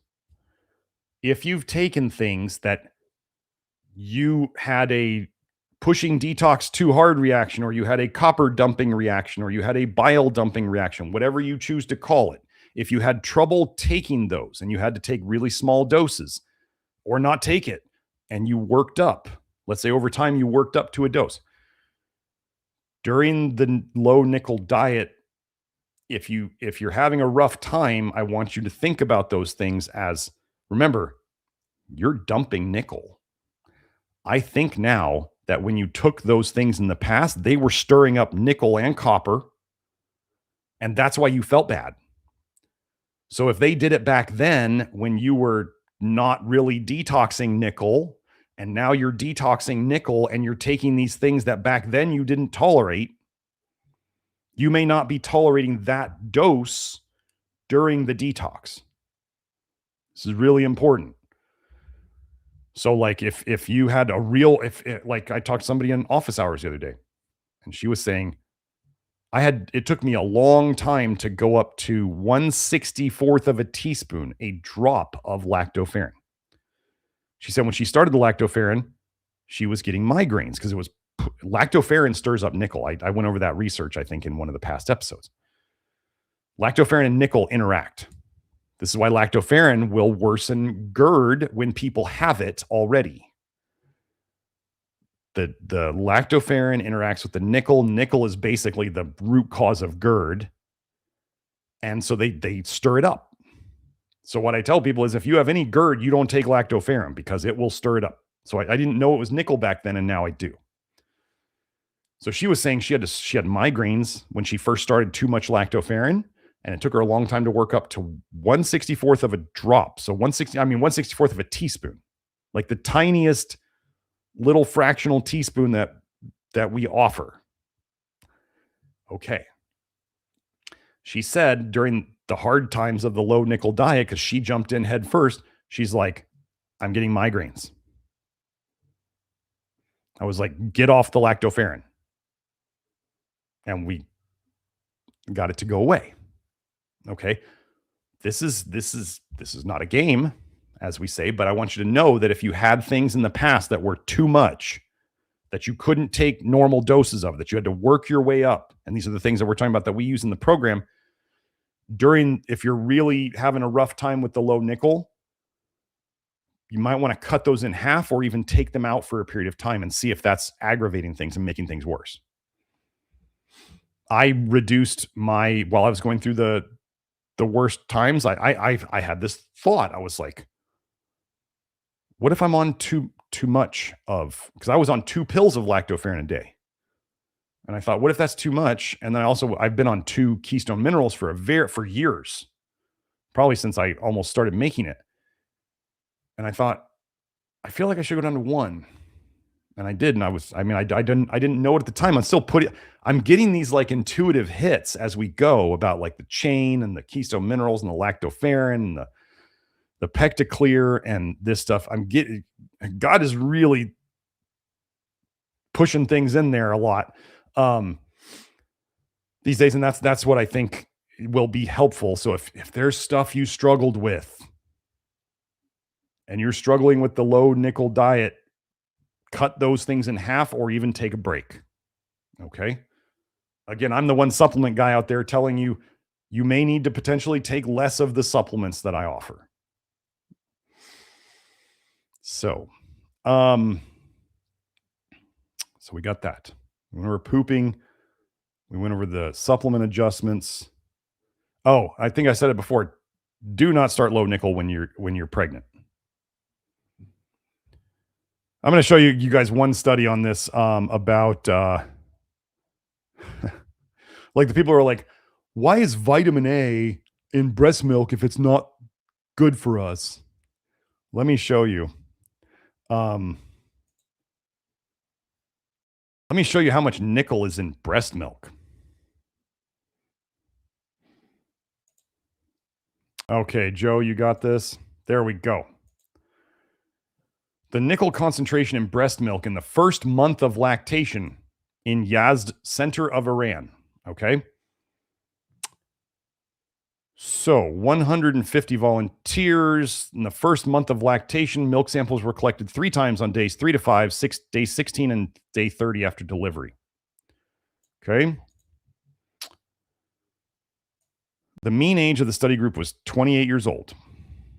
The mean nickel concentrations in breast milk at the first, second, and third samples was 47.3, 49.9, and 54.8, respectively.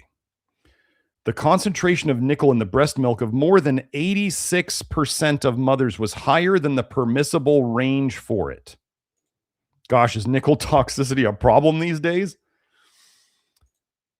There was no significant relationship between the mean value of nickel in breast milk and education, age, and job of mothers. So it hit the less well-to-do mothers as much as the more well-to-do mothers. Gosh, what's causing it? Food and water. But I want you to look at this. 54.8 micrograms per liter. 54.8 micrograms. So we're right around 50. Let's just say 50, okay? And this is through the whole first month, right? Joe, can you show my my blood test again? 50 micrograms per liter in the breast milk, okay? So Joe, if you can show the plasma nickel test, the LabCorp one again. Oh, I'll get the link for you while you do that.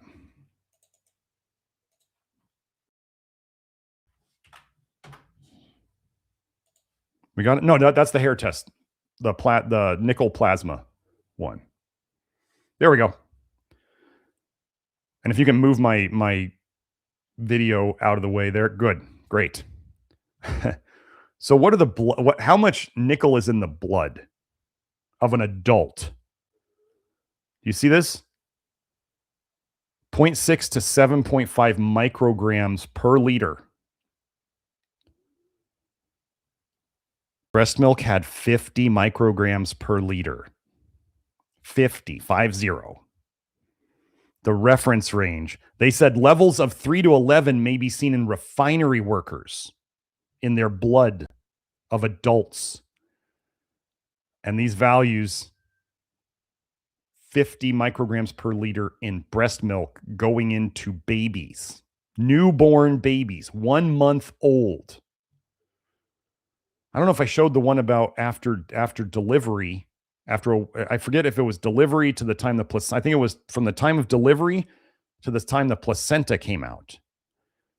They saw the literal research study, they saw a spike in nickel in the blood of 60 times higher than, it went 60 times higher than what it started at. So if you have unwell children, and if you were a woman who had a really rough time during pregnancy, there's probably a lot of nickel there. Okay.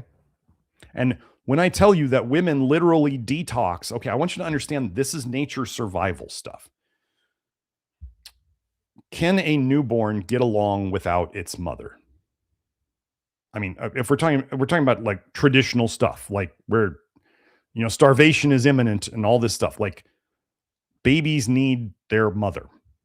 They need milk. They need warmth. They need somebody to take care of them. They can't do anything on their own. Okay. Now,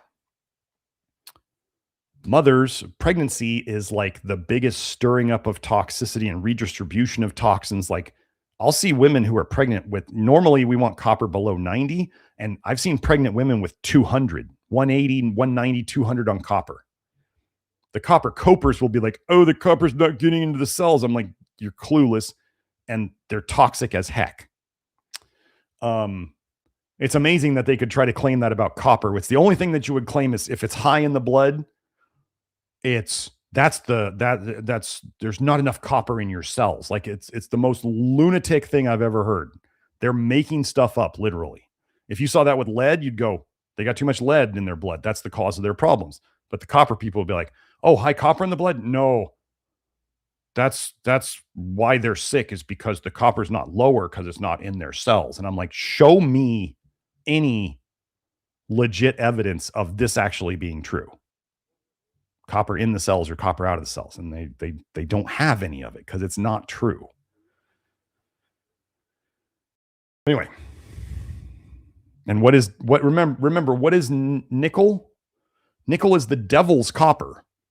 That's how the name came about. So if you thought copper was bad, nickel's much, much worse. And we're literally, I want you to understand how much your body wants to get rid of this. When you go on a low nickel diet, you are literally removing 100 micrograms to about 200 micrograms of nickel a day from your diet. 100 micrograms to 200 micrograms of nickel. You're eating that much less, and your body is violently throwing it out. Your body hates this stuff. Your body wants to be good. It doesn't want the devil in it, but you got to stop putting enough of the devil in it so we can get rid of the other stuff that's stored. Okay, so where were we? Oh, so let me go back. Jewelry, air. Literally, if you're smoking tobacco, I mean, I don't know why you're here. You got things to fix, okay? But if you're smoking tobacco, if you're smoking weed, if you're vaping,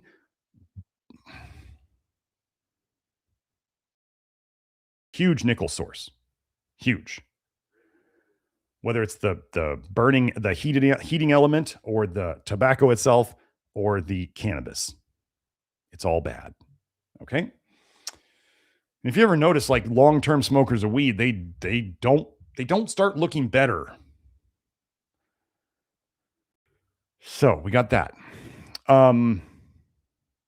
Fixing your water supply.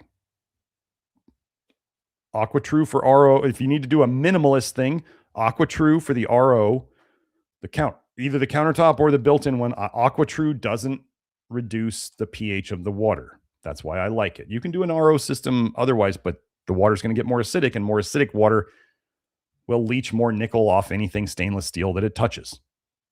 That's just what it does. Then we have, if you need to get a shower filter, the Sante for Health, SANTEFOR health.com. Their shower filter, they state that it takes out 99.9% of nickel and copper and all. It's better. Yeah, it's like $200, but it's way better than the Aqua Youth. And people literally in the live chat and elsewhere have said their skin was better from the very first time they used it.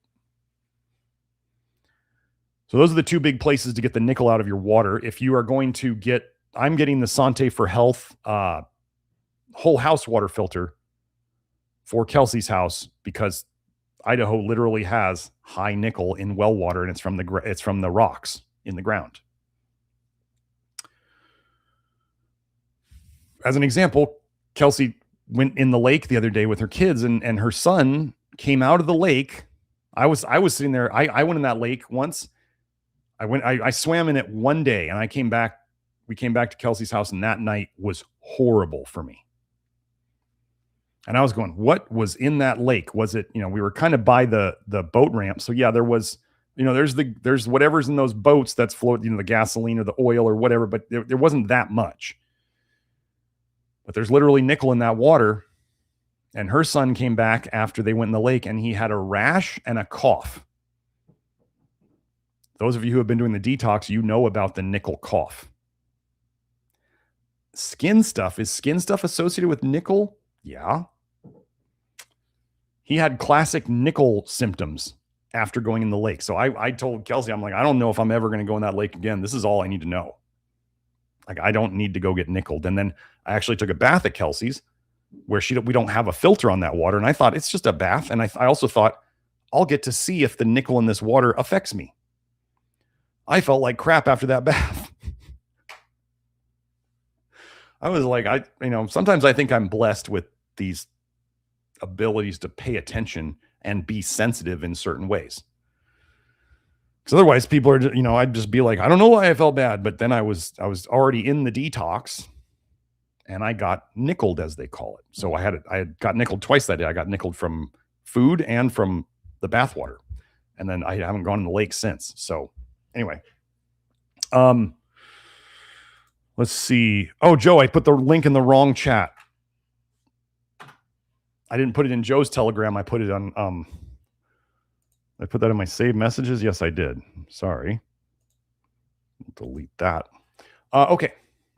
Oh, the persistent contrails are full of nickel. There's not much you can do about that other than not eat the thing. You know, it's going to come down. You can have an air filter in your house.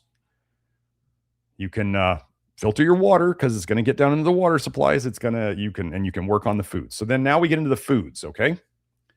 So now we're into the foods. But any of these things, yeah, let me finish the foods and then we'll talk about how to take them out. Okay. You may be eating multiple high nickel foods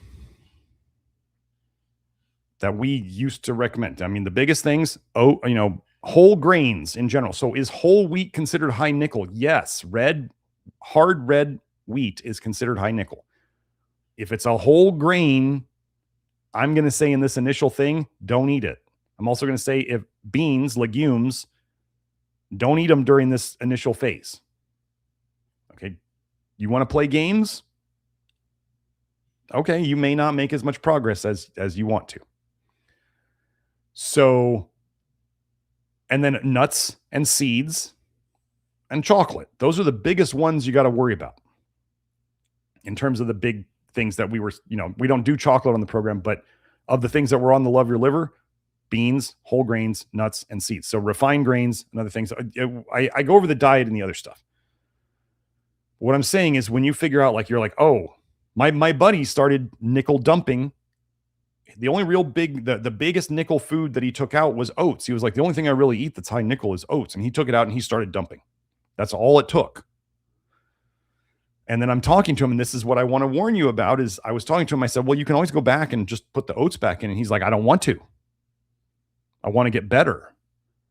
But then constantly he's saying to me, but I want to feel better. How do I feel better? How do I make this go away? And I'm like, I don't know how to make it go away. You're in it. Your body is dumping it. We can try to mitigate it. And I just started giving them the PectaClear because I just put together that I think the PectaClear was why I turned the corner faster than Kelsey and my buddy. And I just upped my PectaClear. I'm not taking PectaSol now. I'm taking 6 PectaClear 3 times a day because I'm experimenting, but I really think that's important for this. But so if you were eating beans and oats, you might take one out at a time, just one. Don't do beans and oats out. Do one. And then later do the other one. So, okay, let's go over how you might wean off this stuff. Some of you are just going to jump in head first. You're just going to be like, I'm going to take it all out. I don't care how bad I feel. You might after weeks of it. And if you come rushing to me for help, I'm going to be like PectaClear and PectaSol and it's going to suck. And then stop doing things that aggravate it. If you know you have a history of things that caused aggravations, if you will, that's what I'm going to have for you. And if you come to me and you say, I got this symptom, is this related to nickel detox? I got this. Is this? I'm going to be like, probably. Did it come on for no reason during your nickel detox? Yeah. Okay. Yeah. It's related. Did you have other symptoms that went away during nickel detox or that came and went? Yeah. Okay. Are you getting better in general? Are you seeing things go away? Yeah. But how do I make these symptoms go away that I have right now? I don't know. The other ones went away. These will go away too.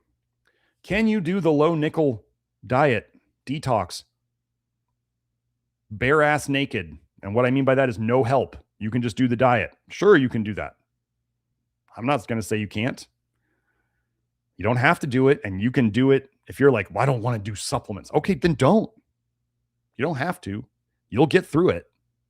It may suck even more, but you can do it. And for those of you, if you're out there and you're like, I'm doing the low nickel diet and I'm fine, don't. That's great. That is wonderful for you. don't get upset at other people who are having problems. Kelsey took disulfiram in the past, which puts more nickel in her brain, which is going to make the detox harder, and likely more emotional stuff is going to come up. What are the things that are going to make detox harder for you, or longer, or suckier? These are the same things that I came up with on the low vitamin A diet. They all make sense here. I went over some of them in the research on the other nickel episodes. Okay, ladies, you're going to have a harder time than men. Okay, so guys, don't be like, I don't understand why this lady's having such a hard time. Okay, you should know that by now. Some people are going to go through it. It's really going to suck. So women are going to have a harder time with it, okay?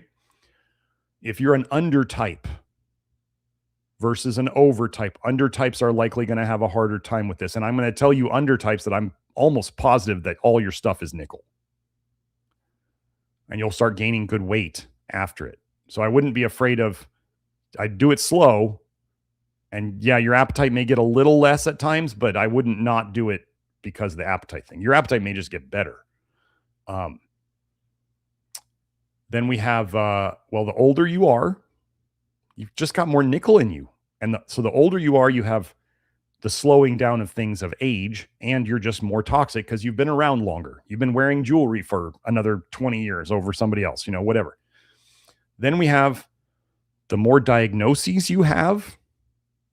And if you don't go into the doctor, then this doesn't really matter. But the more symptoms you have, the more diagnoses you have, the more conditions you have, the more toxic you are, the slower it's going to go, the suckier it's going to be. Okay. What else do we have? If you literally know you have like slow detox, like SNPs for ALDH that are slow and stuff like that, if you know that you detox slow, that's probably going to hold true here. Was there anything else? If there's things you just won't do that are poisoning you with nickel, like if you're just like, well, look, this is my wedding ring.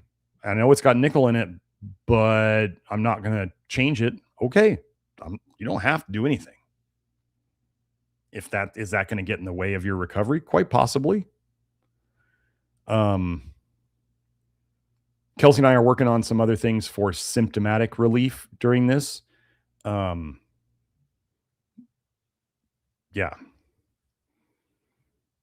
So hopefully we'll have things that can help with this. What else is there? Oh, how to take things out. Okay, so what you could do at the start.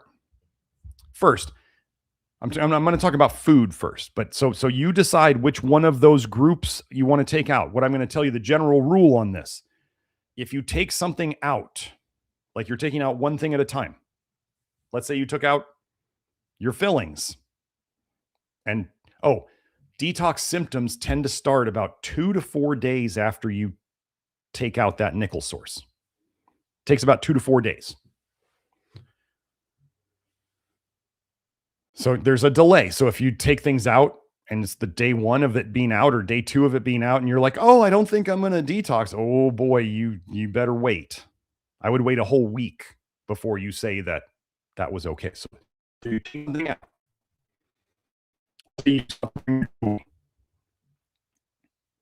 Give it a week. If you don't start noticing symptoms, and the symptoms could be anywhere. If you don't start noticing symptoms within a week, you're probably okay to do the next thing.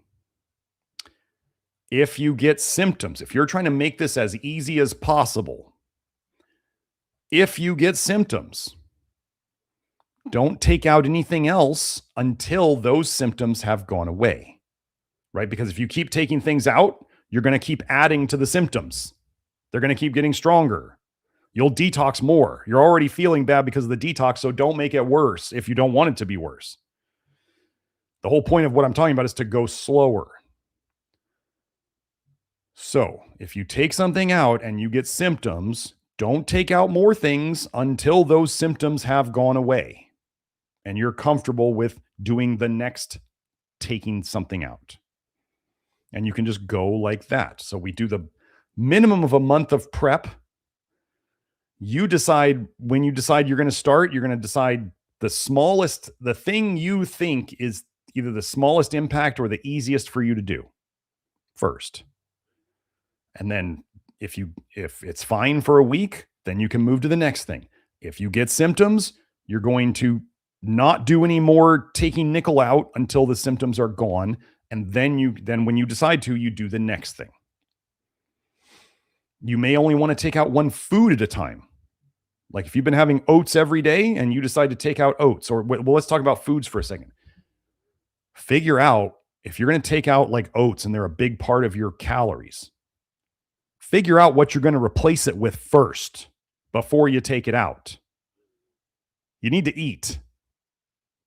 So don't just yank things out and be like, well, I don't know. I'm just not going to eat oats. Well, you probably got a significant amount of calories from oats, and you not eating doesn't help anything. Okay. Why am I so tired? Maybe because you're not eating enough. That may not be the nickel detox at all. You might just not be eating enough. Let's be intelligent. Oh, and you do need to drink enough water during this. You're literally trying to pee nickel out through your kidneys. So if you're dehydrated, that's going to be harder. So what are you shooting for? Light yellow. You don't want clear pee. That's too much water. You don't want dark and smelly pee. You want light yellow to yellow pee. A bit lighter yellow than we might normally go for during this would probably be okay, because we are really trying to move that stuff out our kidneys. But too much water will make you tired, as we talked about in the hydration video. So, yeah. So just think, you're trying to be smart about this. If again, there's the brash, you can just dive in. It may be really rough. And if you say, where's the escape hatch, Dr. Smith? I'm going to say, you can go back to eating nickel like you were before. And they're like, no, I don't want to do that. Or ride out the suck and do some of the things that we talk about. If you don't take me seriously on this and you come back to me and you're like, you didn't tell me how bad this was, I'm like, yeah, I did. Yeah, I freaking did.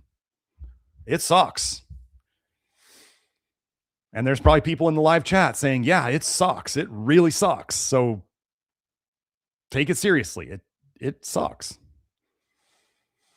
My buddy was like, dude, I'm a little worried that I was going to have to go to the hospital at one point, because I was pretty worried about my symptoms. And I was like,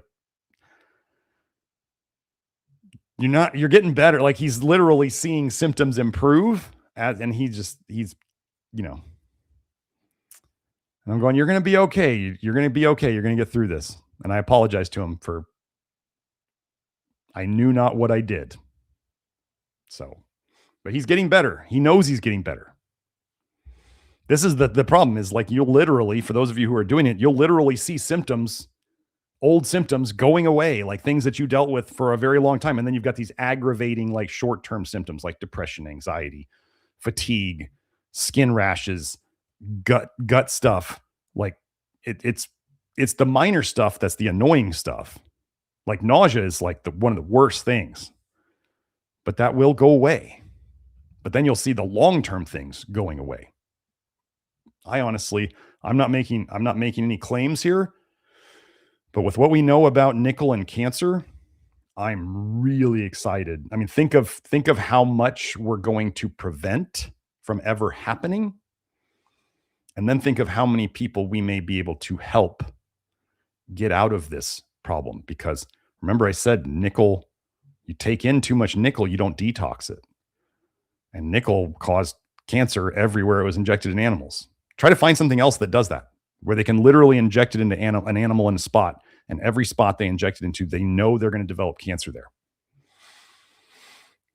Is there anything else like that? And does nickel break down? No, it doesn't break down. It breaks down to the ions, which they think the ions are exactly the thing that causes the problems. So it's not the nickel compounds. It's when they break down to the ions that they become even more dangerous. So I think that's all the stuff I had to go over. Oh, and then people, so you might want to do, okay, so how long do I do the intensive dose or the maximum support dose, Dr. Smith? As long as you want. And if you get through the worst parts of it and you're sure that you're through, okay, so how long does the really strict low nickel diet need to be? Probably 3 months. You might feel better at a month. You might feel better at 2 months. Could you start reintroducing other foods then? Sure. Are you going to want to? I don't know. You might be kind of paranoid to get nickel toxic again. This is kind of like, sorry, I forgot about changing your pots and pans, like the Home Chef stuff.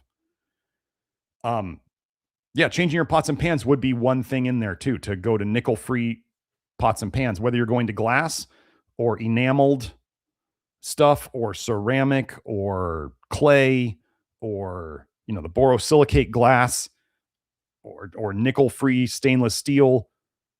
That's a whole step. So if you do that, we've had people who say they started dumping after they just switched out their pots and pans. There's a study. I've been looking into the hair stuff on nickel. There's a study on a woman who had alopecia areata, right? The autoimmune hair loss. And I believe they did 2 things with this woman. They got the metal out of her mouth and they looked at her pots and pans, and they were metal, but they were stainless steel. They were all scratched up and dinged and all this stuff. They had her get new nickel-free stainless steel. Her alopecia areata went away. She started growing her hair out.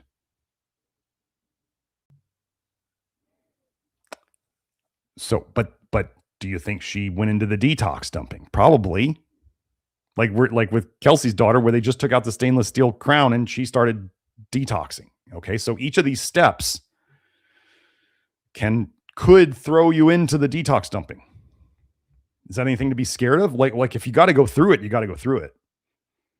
So if you're too scared to get better, then you're too scared to get better. I can't fix that for you. You might want to come to Beth's deprogramming your health meetings inside the Love Your Liver program, which is she now does by her own good graces. She does it free every week. So you can come and work on health related issues in there. If you got this getting in the way of you getting better, we can't out supplement that. We can't change your diet and fix that. We can change your diet and make you less toxic and get you nutrients so that your brain works better. But if you don't actually change your mind, we can't force that for you. Okay. So I'll probably remember more stuff. I'm gonna start going through the chat. Joe, I know I said we were going for like 2 hours, but I'm not gonna go 4. This is not gonna be a 4-hour live stream. But we're already longer than I thought. And I'll have, I think probably next week will be more random nickel things, like the breast milk thing. And maybe I'll find the nickel going up in women after they deliver. I mean, I have, if you can imagine how much stuff I have saved in my saved messages on Telegram, because Kelsey will send me stuff. I send it there. I put all sorts of stuff there. So I'm going to start going through the chat. Okay. Christopher Oliver said, starting to make sense to me that nickel may play a big role in my neuropathy. Orthodontics linked to Morgellons fibers accompanied by parasites as a result of my fascial collapse. Absolutely. Actually, there is a family member I know who was a dentist who has neuropathy. And I'm going, okay, so this person was around before dentists wore gloves. So they were handling stainless steel tools all day long. And there was the fillings, which literally have nickel in them. And this was probably before they were wearing all their protective, having the air, the vacuums and all that stuff before. And I'm going, this is just straight up nickel. That's what it is. So yeah, I don't think this person is going to come anywhere close to doing a low nickel diet ever. So we may just do, let me give you another example of the PectaSol. So, my mom, who has Parkinson's-like syndrome, and it's progressed extremely slowly with all the things that we've done. even the neurologist we saw 6 years ago was like, she should be way worse than this. And we're like, I'm kind of like, okay, cool. That's a good thing. Those things like Parkinson's and Alzheimer's, generally you can, if you reverse them, it has to be done quick. But my mom lived on a golf course where they were spraying pesticides and putting all that toxic crap all over it every day. We would actually see her symptoms get worse when they would be spraying that day. So anyway, I don't know if we're going to be able to reverse it, but I got her on PectaSol twice a day. She's continuing to take it and she's feeling like it's helping her. And she says the dry scalp that she has is improving. She's not doing a low nickel diet because she saw my buddy and I going through it. She was like, I don't want to do that. And I was like, I understand. So we're doing just PectaSol with her and she feels like she's having improvements. My son has his braces, which I feel terrible about now, but I didn't know the low nickel thing when I started. He's got his braces and he got this in the weight room. He got a back injury, but it wasn't getting better. It didn't make any sense that it wasn't getting any better. For those of you who don't understand, you can get an injury from something that might have been set up because you were toxic, but also if you're toxic, then it may not get better. Well, anyway, I put him on PectaSol. I don't hear him complain about his back anymore. And I was almost positive because it was spreading from like his middle back, and he was saying his tailbone was starting to hurt more. And then he was saying his scapular muscles were starting to get really sore and achy and tight. And I was like, this should not be spreading. We were doing stuff, going to my chiropractor to help him out. And he was doing like prehab stuff in the gym. And I'm going, this should be getting better, not worse. And I'm like, I think you're getting toxic from the braces. So we put him on one scoop of PectaSol twice a day because, he goes to school and he doesn't take it with him to school. So he takes it in the morning before he goes and he takes it at night before he goes to bed. And like I said, I don't hear him complaining about the back pain anymore. So you guys are going to be amazed at how much stuff this can be connected to. Your stiffness in the morning, my old stiffness in the morning, pretty much gone completely, which I used to relate to my kidneys as a referred kidney pain. That seems to be all but gone. I'm going, okay, cool. So neuropathy, could it be connected? Absolutely. Yes. Actually, I haven't done any, let me look.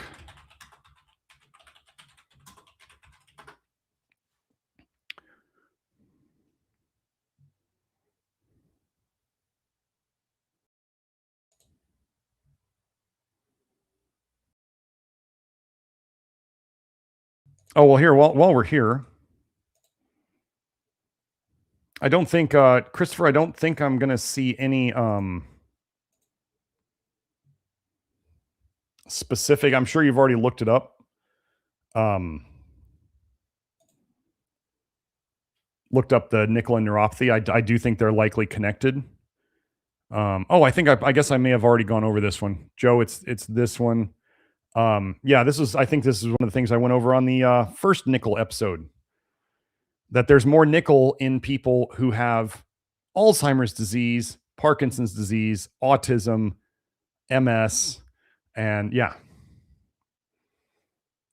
Nickel was found elevated in biological fluids as blood, serum/plasma, and cerebrospinal fluid, and in the brain of neurodegenerative diseases as a consequence of unintentional exposure. Well, whose intention was it for us to be exposed to this? It wasn't ours. Through nickel-contaminated air, food, water, and skin contact. That would be jewelry. So, absolutely, it could be connected. Yeah, Joe, that's all I'm going to do on that. I can send you the link if you want. Here it is. Even though this was in the links from the other episode. So, let's see. Oh, wait. LeBrad Pass, Friday episode. He says, Friday episode, let's roll. Weird thing happened to me from low nickel. CFL. What do you mean by CFL? Do you type more on this? I'm going to keep looking. And yes, Ray Love says she's twitching over here because she's been binging on 3 years ago live streams. Um, yeah. Let me see. Oh, yeah. Okay. So, yeah, here it is. This is what LeBrow was saying. He said, weird thing happened to me. I noticed from being on low nickel, my glasses have become looser, not as tight on my face. Been blowing my nose a lot. My head is smaller. LOL. It may just, LeBrat, it may be just less edema. Like, you know how you can see when people's eyeglasses kind of make those impressions, like they push in on their skull and you can see it's like it's squeezing their head, right? And then it looks, it's like mushy, right? You may have less inflammation and less edema. So it may not be that your head is literally getting smaller. It may be that the swelling is less under the glasses, and that can change very quickly. Oh, Joe added, yeah, Joe said this when he saw that comment. He said his glasses are also slipping off more, and he's been working on the low nickel thing. So it's more likely, yeah, we're not trying to make people's heads shrink. There is also, there is literally, okay, so there's the inflammation part. There is also literally the fact that I showed in one of the other episodes about how vitamin A and nickel interact, and vitamin A, in at least babies, idiopathic intracranial hypertension. It causes swelling of their noggins. They can have, like, babies with vitamin A toxicity can have huge heads because their sutures aren't shut or closed. And so their heads actually swell, the fontanelle, and they get really big heads. Well, what if somehow nickel is interacting with the swelling of inside your skull, the intracranial, inside your cranium hypertension, high pressure? What if it's reducing the pressure inside your head as well? Because this is all connected. So anyway, yeah, I think it would probably be, it's probably the inflammation is my guess. But yeah, been blowing your nose a lot. Well, think about it. If you had nickel toxicity in your head or in your brain, we've talked about this. I think the brain mostly detoxes through the nose, the phlegm, the mucus. It also detoxes some through the ears. So if you had a lot of toxicity in your head, right, the inflammation could go down, so the glasses would get looser, and you're also going to have a lot of snot coming out, which I talked to you guys about with Kelsey's daughter after she got the stainless steel crown out. So yeah, if you're getting snotty during this, or like you saw me earlier with the tingles in my nose and me blowing my nose, like, sinus problems have been a problem my whole life. And I said, I'm not out of this yet.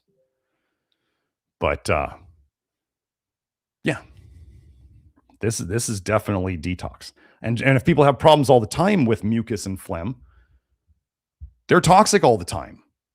What we want to do is get to the point where it's not happening, or it's happening less often. Because you still need to detox through your phlegm and your mucus. Like, the idea of a mucus-free diet, I always thought like that was an old school thing.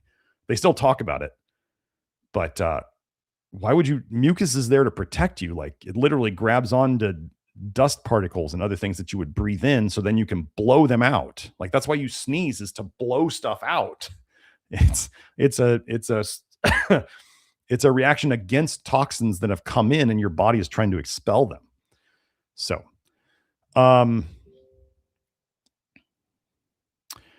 so we have, let's see, Mike Lansky says, I've been doing low vitamin A for 2 months now, but have no gallbladder. Should you take a bile salt? Bowels have slowed. Thank you. There's stuff in the Love Your Liver program about how to poop better.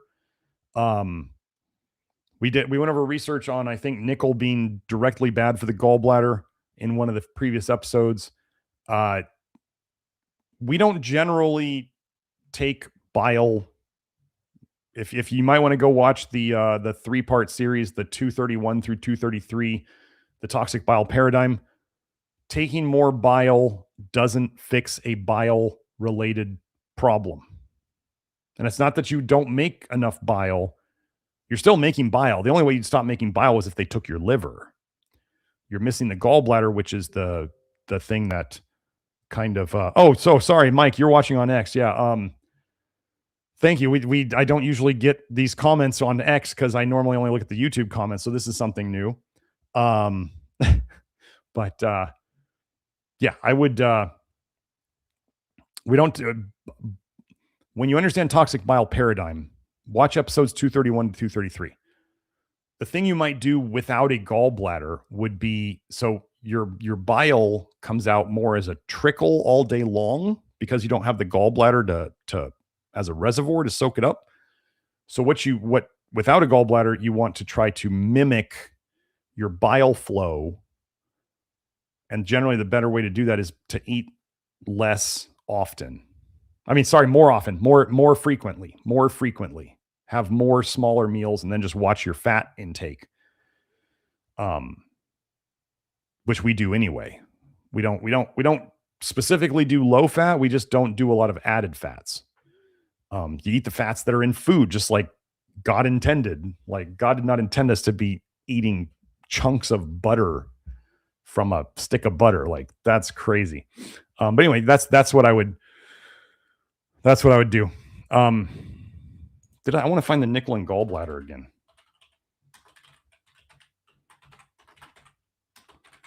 Oh, here's the funny thing. Gallbladder problems happen a lot more to women, right? Women have like 5 or 6 times more nickel problems than men. Wouldn't that be interesting?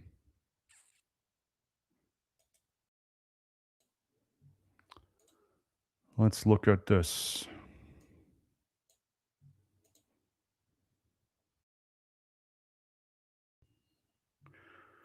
Here we go. Joe, if you could show this. Heavy and trace metals in carcinoma of the gallbladder. We're going to see a pattern here that we've seen so many times before. Isn't this getting to be a joke by now? Like, it's funny how there's people out there who literally say I'm wrong, and we just keep finding more and more research showing the exact same patterns that we talk about over and over. And then people out there start saying, "Oh, selenium's not good for you," and like it's just mind-boggling. It's literally mind-boggling. So look here, selenium and zinc levels were significantly reduced. Gosh, wait, selenium deficiency and zinc deficiency, that's a thing? And copper concentration was found to be significantly higher in serum, so blood, bile, and gallbladder tissue from patients with carcinoma of the gallbladder. Let's keep going. Lead, cadmium, chromium, and nickel levels were elevated in serum and bile in patients with carcinoma of the gallbladder. So again, decrease in selenium and zinc, yet increased copper, lead, cadmium, chromium, and nickel levels. Same pattern. Nickel and chromium are basically toxic metals. Do not supplement chromium. Do not supplement chromium. If you're in Europe, do not supplement nickel. They literally have nickel sulfate supplements in Europe. They put it in some of the multivitamins there. Okay, so these are things that we fix. We fix selenium's deficiency and zinc deficiency, and we fix the toxicities that would tend to go along with it. Okay, so there we go. Okay. Oh, you got the link from Glass. Okay, cool. Thanks, Joe. Let's see. Oh, yeah, I'll just say it again. So Cottony Circle 4640 said, been sneezing and having a tingly nose a ton since low nickel. That same symptom that I'm having. Crazy. So thank you for sharing. Oh, and Jackie K added, they add fluoride to our water, which is also waste from the phosphate industry. They love us so much, don't they? They love us so much. Buttercup Yeshua says, yes, been a sneezy, like a sneezy dwarf with no cold. LOL. Yeah. And then there can be the cough. If you were doing a lot of nickel, if you were doing kind of the low love your liver and doing, fair amounts of oats and beans and whatever, and you were getting like a cold that was mainly just a cough, that was like a nickel detox dumping phase that you were going through. I'm positive of it now. One of the cycles I went through on the nickel detox was at the very start of it. Probably one of my very first symptoms within the first 2 to 4 days was I got a cough at night when I went to bed. It lasted 3 days and then it was gone. I'm not usually one to have a cough. So it was really weird that it came out all of a sudden, and it came and it went.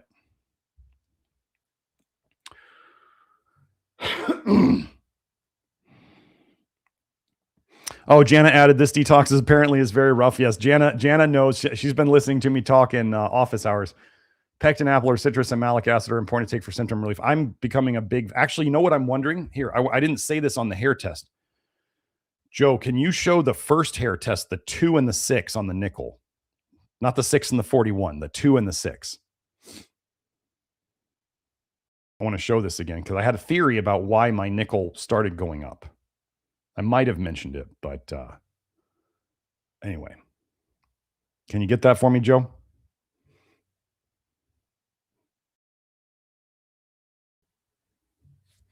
Well, anyway, I'll start. Oh, there we go. Okay. So, oh no, not that one, Joe, the other one. There we go. Cool. Thank you. So the 2, the 02, I just simplify it to the last number instead of adding like 0.002 or 0.006 or 0.02 or 0.0. I get tired of saying the point zeros and all that stuff. So I just simplify it to the last number. So the 2 is a very common, what we were seeing in people, myself included, who were doing, nickel in their foods. They were doing the, the oats and the beans and other fiber sources. And again, I'm not doing psyllium as part of the low nickel diet. It's a seed.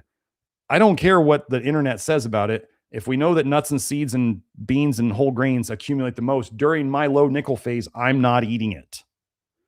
You want to introduce it later, you can test it out. And you may, I forget, there was one Reddit thread of somebody saying, well, everything I read about, like some people say that, I forget which food it was. Some people say this food is high in nickel, and all around the internet, it says it's not. And there's all this debate. People are like, well, it is, it isn't, it is, it isn't. And then finally the original poster came back on. He said, I tried it. I got nickeled. It's high in nickel. He's like, that's all I needed to know. And I was like, there you go. So you want to run around the internet and play games and try to game this and like mentally masturbate over what said it was low and what said it wasn't. You can. I'm not playing those games. But so one of the things I think happened here, so between the 2 and the 6, one of the things I got into was potassium malate. And I showed the paper a week or two ago about how malic acid helps to get the nickel out of plants, I believe it was. And so I'm wondering if this was part of it. I was probably also doing things that I didn't even realize to start avoiding nickel because, folks, I really think that one of two things has happened with nickel. First of all, it's accumulating people. So the problem's going to steadily, over time, get worse. That's just the nature of accumulation. However, I also think that they may be increasing our exposure to it, whether, you're looking at the sky or the fertilizers, they may be processing them differently or adding things to them. Kelsey was saying when they'll literally spray plants with nickel-based stuff for whatever reason, but she says they literally spray the leaves. They don't just put it on the roots, but they literally spray the leaves.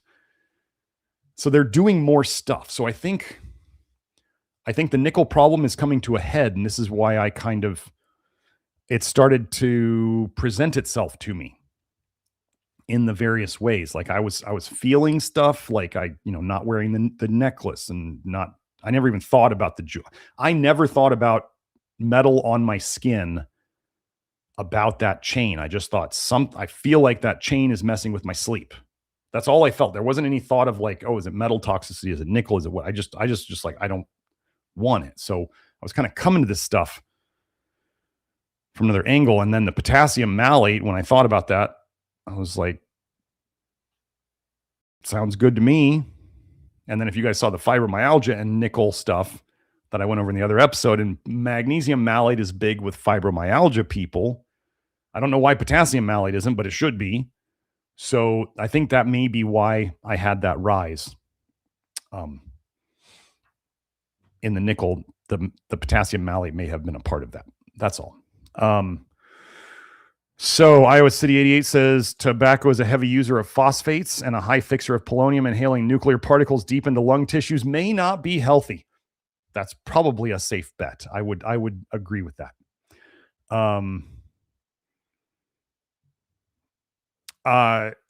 Buttercup Yeshua asks, inulin is in yogurt, correct? No. Inulin is a fiber, a soluble fiber typically found in, it's not found in a lot of foods and in high amounts, but it's definitely in Jerusalem artichoke. And what was the other one? Oh, chicory root. I always felt, I tried to eat Jerusalem artichokes once. I was like, I feel terrible. And then I took an inulin fiber prebiotic and I felt terrible. And I was like, this is the same feeling that I got from both of them. So that's where people are like, oh, whole food's different than the supplement. And I'm like, no, it wasn't different at all. It was exactly the same.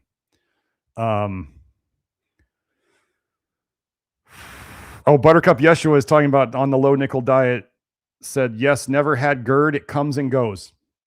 This is the nickel is literally coming out of your digestive lining. I don't know how this works, but when the nickel comes out of an area, it irritates the area. So you can be pretty sure, like if you're having mental stuff on the low nickel diet, it's coming out of your brain. That's good.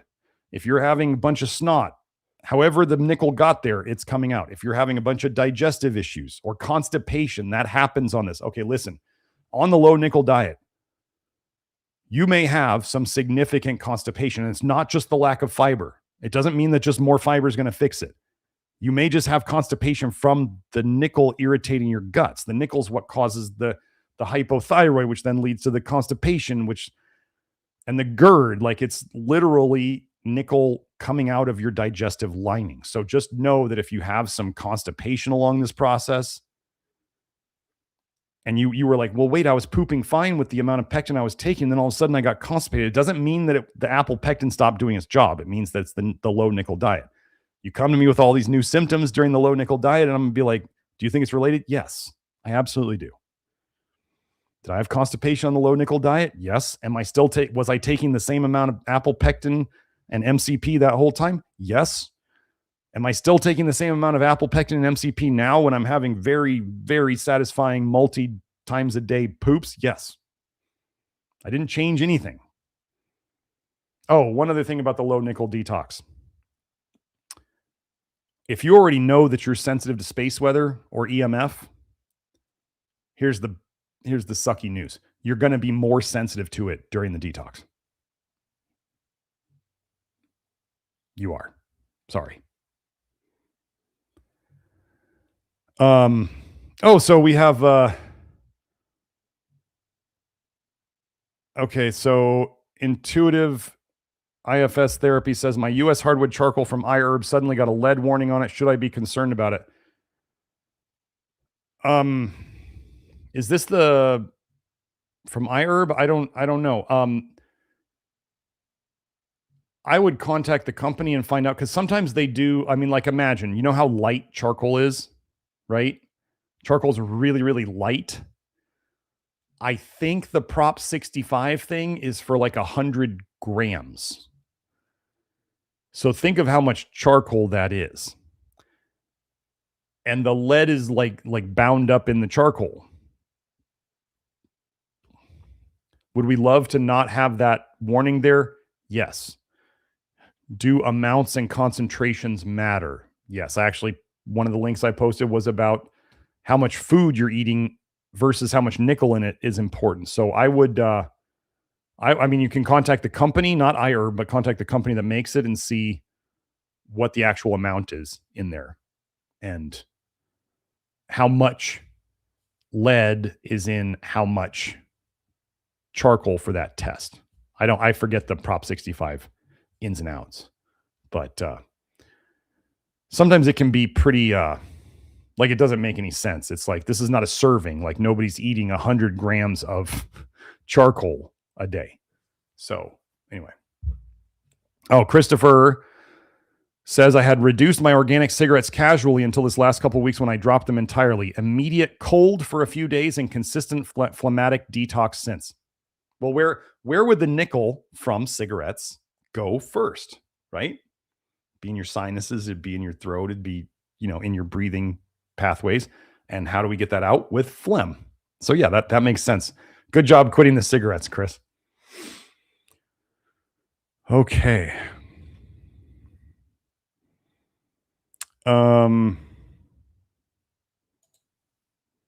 Okay, Kurtu asks, do you think it's okay to keep eating 2 slices of whole grain bread every day? I need some whole grain for bowel movements. I think it's about 20 micrograms or less. Okay, this is exactly what I'm talking about. I can't say. You can get fiber from other sources that we know are clean. Like I'm positive that apple pectin is clean of toxic metals. Same thing with the Sunfiber. Oh, the other thing you might do, folks, is Sunfiber to feed your gut bacteria. The nickel research, some of the low nickel diet researchers, they found that nickel allergy people, nickel sensitive people were low in either lactobacillus or bifidobacteria or both.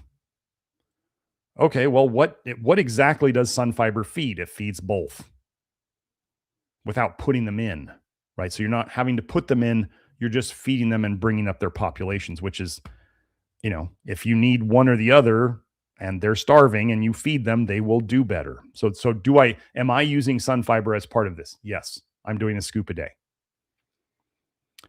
So there's that. You can do that as part of it, which Sunfiber has been shown to help constipation and diarrhea, which means it's helping with something in there. If it's not just the probiotics, it's helping with something. So Kurtu, if it really was 20 micrograms of nickel,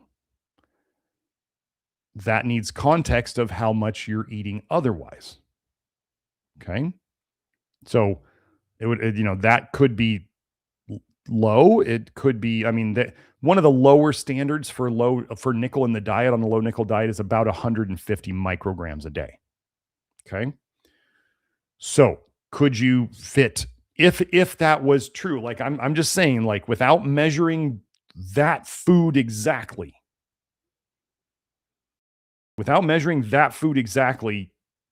it's like the test, we don't guess. If you don't know that food, you don't really know, because you could look on Nickel Navigator or all over the internet and they say, oh, this food is low in that.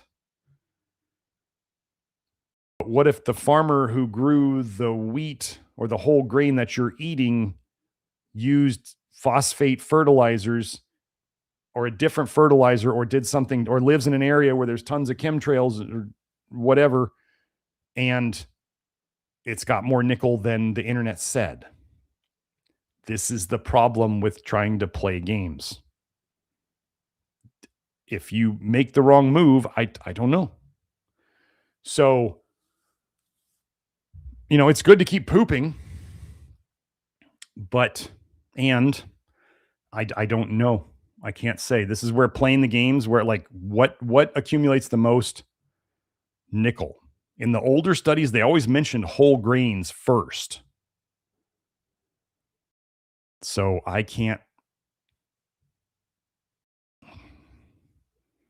That's why I'm avoiding the whole grains. So, but if you can figure out another fiber source, if you want to keep that in, it's up to you. If you're correct on the nickel content of it, if that's true, then it's probably okay. That specific thing. If it's not, worst case scenario is you only detox down to a certain point that the whole wheat might, or the whole grain might be stopping you at some point. That's what I got. But this is exactly what I'm talking about, folks. I'm not doing whole grains during this. I'm just, it's a rule. Like actually I went out the other day and I wasn't thinking. And a friend of mine took me to a bagel place and I got a pumpernickel rye bagel, because rye specifically feeds certain bacteria in your gut. And I just figure once in a while I'll have some rye. And I had it, and I ate about a quarter of it, and I was like, dang it. I forgot. I should have just got a white bagel with something else on it. One of the other, like sea salt or something. And I was eating it, and I was going, okay, well, we're going to see how I feel. We're going to watch am I going to get nickeled? I didn't notice anything after it. So does that mean I'm going to go eat one of those every day? No. Does it mean that, like, I took it as I need to pay attention better. I need to remember, because that was like one of the first times I've eaten whole grains on this whole time, but it was by accident. But it didn't cause me any problems, but I'm also over the hump, and I had been really strict. So, so that's what I got, Kurtu. Christopher says, yeah, a year of slow detox brought more energy to my system for cleaning. MSG is my best friend. Again, folks, MSG helps with nickel. Actually, there was a, what is the bioprotectors? There's a paper by some Russian researchers, and they made a bioprotectors complex against, I think it was against copper and nickel and iron. And they put MSG in it. So glutamate is your friend. Glutamate is, whenever you hear people talking about glutamine fixing leaky gut, what they really mean is glutamate. They just don't want to give people MSG because they're afraid of it. They'd rather give them, what is glutamine? Glutamine is glutamate plus ammonia. It's literally glutamate with an ammonia bound to it. So in your body, if those break apart, you then have glutamate, yes, but you also just added ammonia to the system, which your body doesn't like.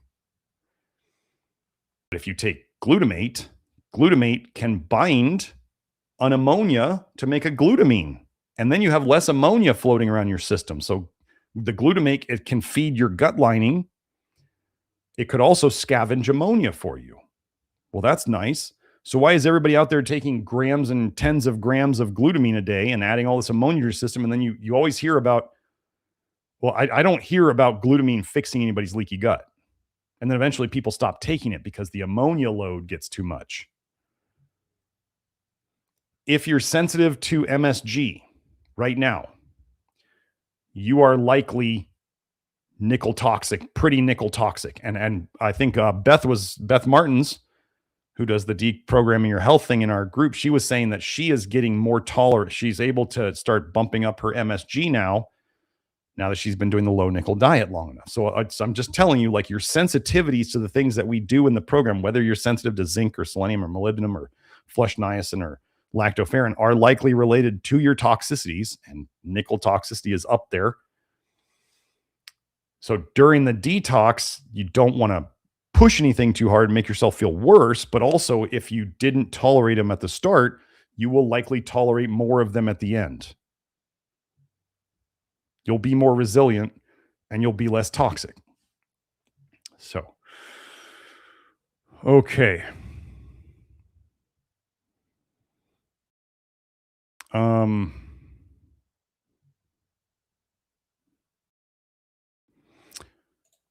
Okay, Archer said my nickel level in my hair test was 0.19 from 925. And I mean, I'm assuming you mean last year, or September of 25, and went down to a 0.01 3 weeks into your low nickel diet while I was experiencing detox symptoms of a cough. Well, yeah.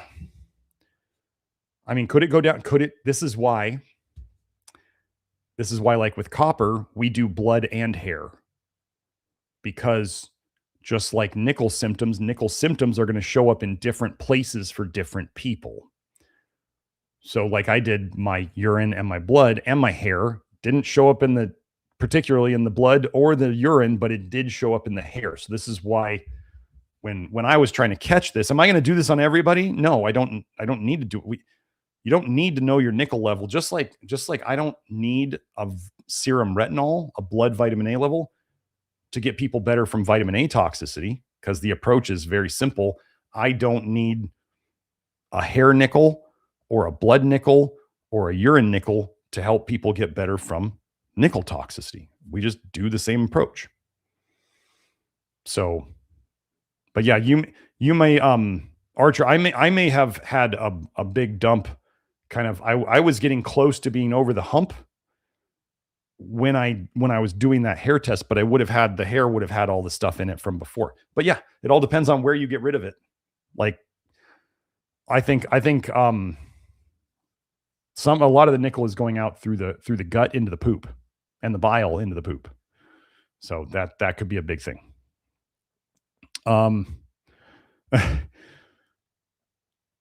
Cottony's Circle says PectaSol is naturally super high in potassium too. Okay, let me address this. PectaSol has potassium in it and sodium in it. Yes. For those of you who are worried about the potassium content, or like, am I going to take too much? We haven't seen the potassium from PectaSol cause, like, what I have seen so far, what I have observed is that people can keep taking the potassium or the foods or the supplements that they were doing before the PectaSol, and they can just add the PectaSol, and the potassium and the PectaSol doesn't like push them over some edge. I haven't seen it yet. Could it happen? Sure. But I haven't seen it. Archer's saying my lithium level during the same period went from a 0.001, let's see, to a 0.039. Sorry, let me show you the second one. My nickel level during that same period went from a 0.001 to 0.039. So maybe lithium and nickel often, here's a thought. Wait, whoa. Wait, I thought you said your lithium. Wait, I'm confused. Archer, you said your lithium level during the same period went from a 0.001 in a previous, that there was this chat, your lithium level during the same period, and then later you say your nickel level during that same period went from a 0.001 to a 0.039. As you heard me earlier, I was confusing lithium and nickel. I was interchanging them at times. So which one, this might actually help people in the future. Which one was it? Was it the nickel jumped up like that, or was it the lithium that jumped up? If you're still here, because this is really interesting. So while I'm waiting for chicken donkey says the nickel hair test can't be real. Oh, it's absolutely real. Like, I mean, why would I don't have any reason to make it up. Yeah.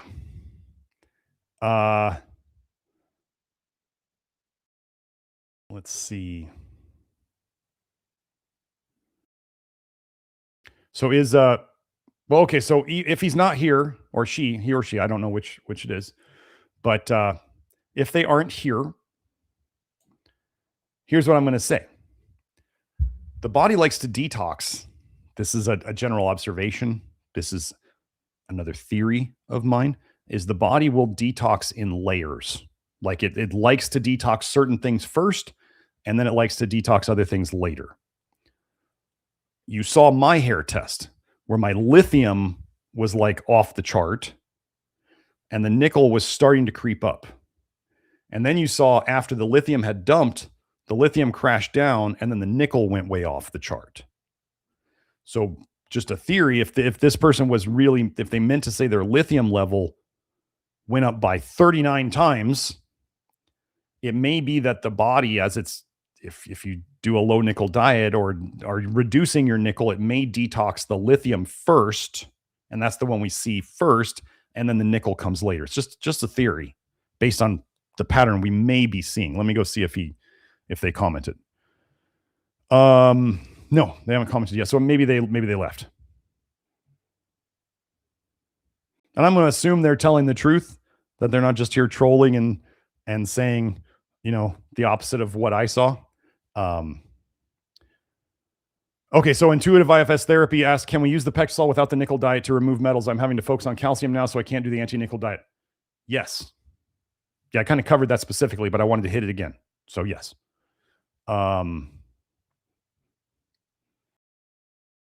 Fabuladium says, loving their metal-free glass frying pan. So yeah, I mean, borosilicate glass. Yes, it has boron in the glass, but the boron's not coming out.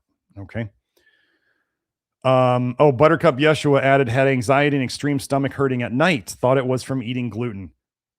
I mean, could it be? Could, but I had the same thing. I would wake up at night. Yeah. Is it a bile dump? Maybe. Is it a bile dump that might be full of nickel? Maybe. But I would wake up, especially in the early phases of this, I'd wake up and my stomach would be kind of off. And then I'd start feeling the anxiety coming on, which is an old pattern for me. Like I've had this before. And so I was just kind of going, oh, this sucks. But then what happened, as you may notice in the future, Buttercup Yeshua, is that the intensity of it goes down. So all of a sudden, maybe you're waking up and you either have the stomach still, like the anxiety is less, the stomach may still be there, or it might be vice versa. And then you start noticing that they both start going down until they stop happening. And then you know you really fix something. So, oh,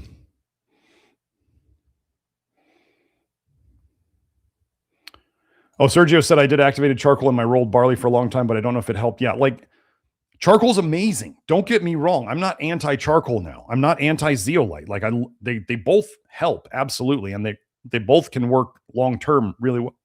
Excuse me. But for the nickel part, and just so, you know, I don't want to load you guys up on too many things. Like you could take everything at once. Sure, you can. But it also gets really expensive. And right now I'm trying to focus on this issue at the time. But once you're, you know, like we talked about, you can use the zeolite for stomach stuff. And once we're done with this, then you could, you know, start figure out your long-term binders. Because at no point are we going to live in a non-toxic world. There will be no point where we live in a non-toxic world. So when you think about maintenance for the long term, that's what you're thinking about. Okay. That's a good question. Heather says, so I have a large container of PectaSol. Can I just add some sodium alginate? You could. I haven't done the specific research with Econugenics, who makes the PectaSol, so they actually named theirs alginate, and they either have a trademark on it or a patent on it as well. So I think they made that alginate a little smaller too. I don't think it doesn't get into the blood. They do not say it gets into the blood, but you could just do some sodium alginate, but I don't know that it's the same thing as the alginate. Right now, I'm really, well, I only have so much time to experiment. And by the time I'm done with the PectaClear, I'll be de-nickeled. So I won't be, that's part of the problem now. That's why I wanted Kelsey to try the PectaClear, and I wanted other people to experiment with the PectaClear to see if they turn the corner like I think I did. And this is all going so fast that, you know, some people might be like, why don't you wait until you know? And I'm going, this stuff is not hurting anybody. So I'm going to tell people about it. And then if you guys find out that things help, which often you do, and you get back to me, then I have even more data. This is like what crowdsourced data, right? And like you guys talking about your detox symptoms. This is the same stuff we're seeing in people over and over. So it helps us know. Just Andy says, I fudged up so many times. Yep. Oh, good. Yeah. Heather Parker says, if in doubt, leave it out. That is something. Yes. Joe posted the DIY HEPA air filter.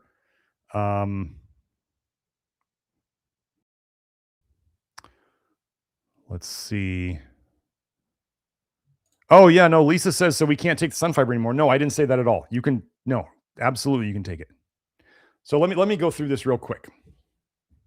Okay. So I was looking at research on alginate this morning.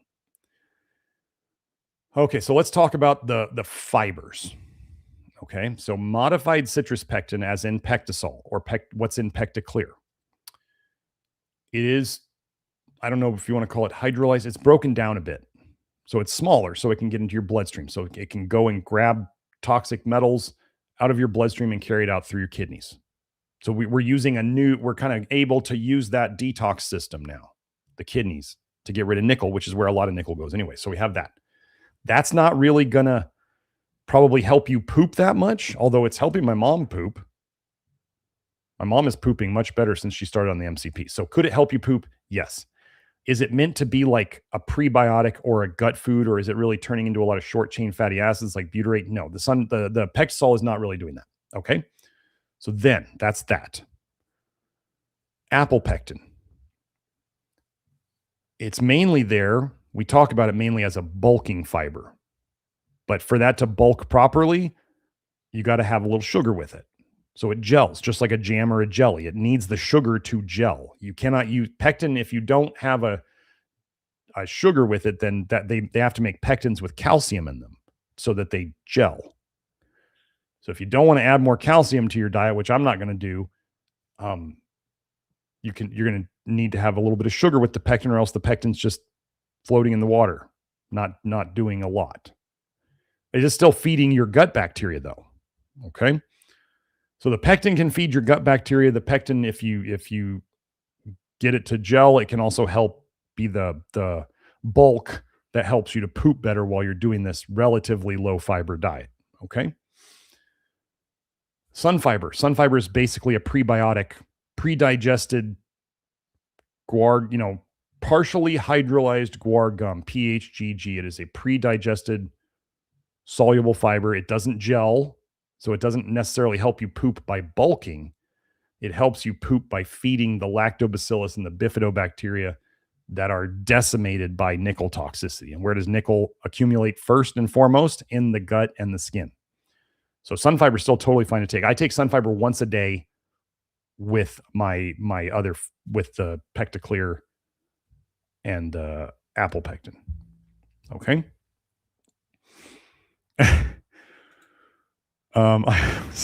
Costs 5 cents per BM. Yeah.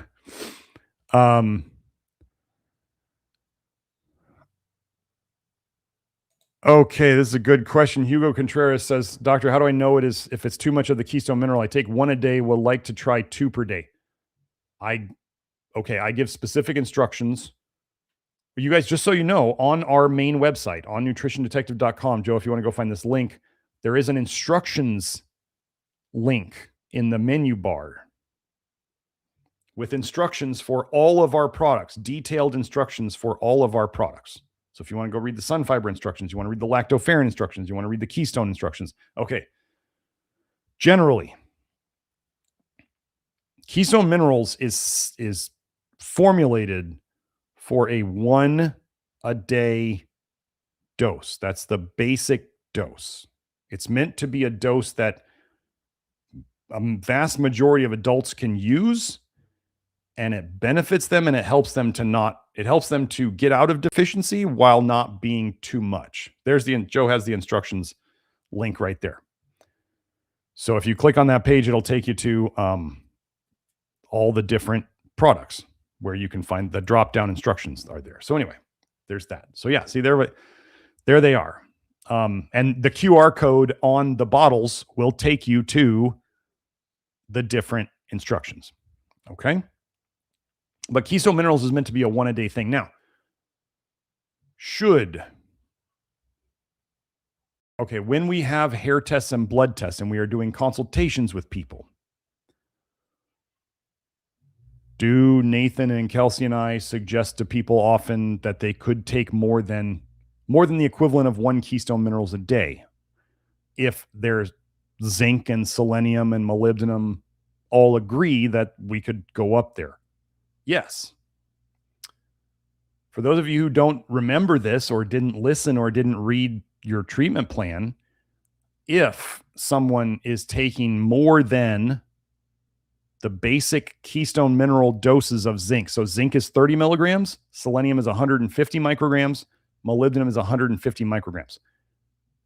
If someone is taking higher than those doses of any of those minerals, and they are not testing at all, I do not suggest that people take higher than those doses for more than 6 months. So you don't push too far. So if you out there choose to take 2 keystone minerals and you're not doing any testing, I would not take 2 keystone minerals a day for longer than 6 months without any testing. And this is, for me to help protect you from, taking too much. Could it be too much? Yes. Do you know if it's too much until you realize it's too much? No, you don't know until it's FAFO. You take too much minerals for too long and it's too much for you, then you only find out once it's too much. So generally, if people are not testing at all, the limits I put on supplementing zinc is 30 milligrams long-term, 150 to 200 micrograms of selenium long-term, because the typical selenium pills other than ours are typically 200 micrograms, and 150 micrograms of molybdenum a day. Those are the limits I put on people. Those are the general limited suggestions for those amounts, the high end of them, if you're not ever testing. If you choose to go higher than that, that's on you. If you choose to take 2 keystone minerals and you're not working with one of my facilitators, that's on you. If you take 2 keystone minerals for longer than 6 months, which is what I would suggest, if you just decide to do it out of the blue and you just want to experiment with it and you take 2 and you're like, I feel fine, I feel good, my suggestion is that you stop that after 6 months unless you're testing. That's what I have on that. Oh, here, let's see. Copper Sucks says, reducing zinc helped reduce my nickel dumping symptoms. And yep, zinc is a supplement I struggled with for a long time. I love that the theories that I come up with so often pan out in real life. It's cool. And I'm doing this to help people like Copper Sucks feel better during it. And it makes me feel good when I'm like, I think this is the way it works.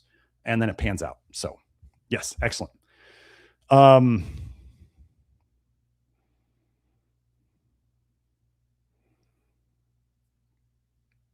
Okay.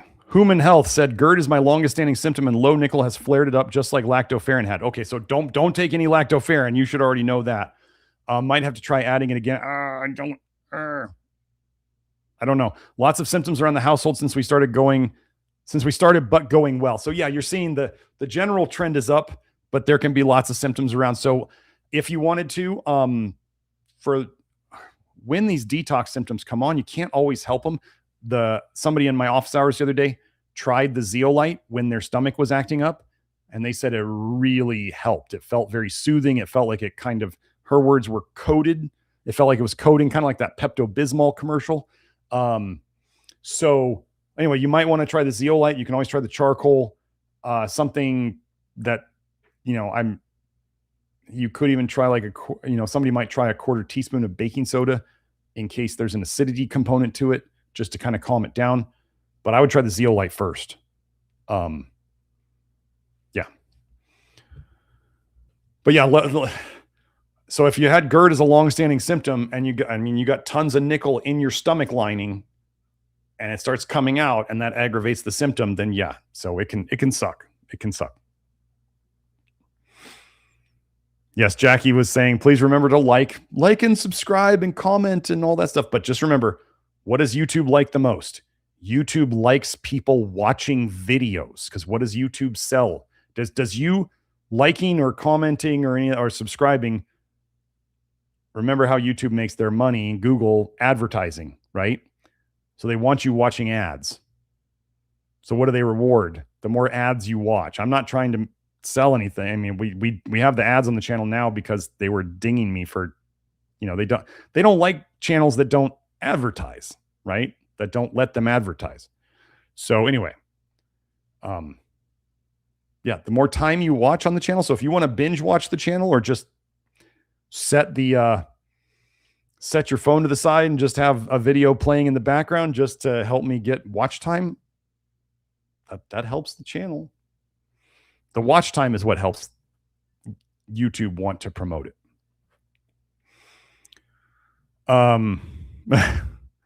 Iowa City 88 says, weed growers, the safest thing they use is the phosphate fertilizer. Beats the mystery cocktail of chemicals they spray on it.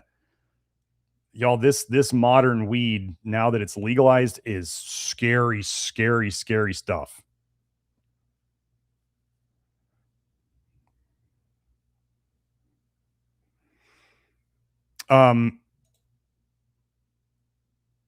Hania, I don't know how to say it, but anyway, have you found the high levels of nickel in breast milk study for other countries? I'm curious if any of this is location influenced. Of course it's location influenced.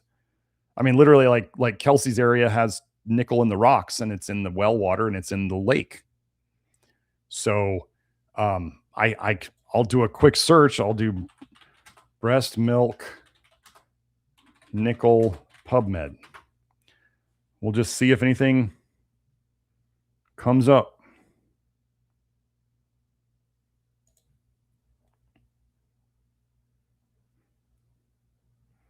Hold on.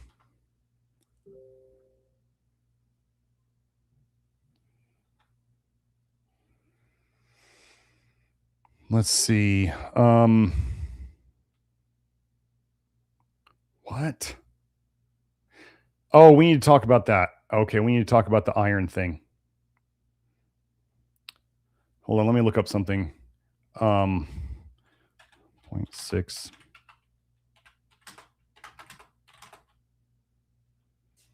What is that?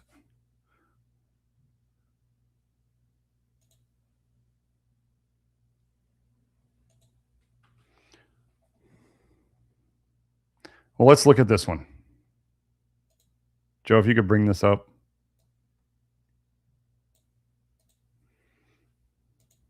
Okay. So this is just from a quick search.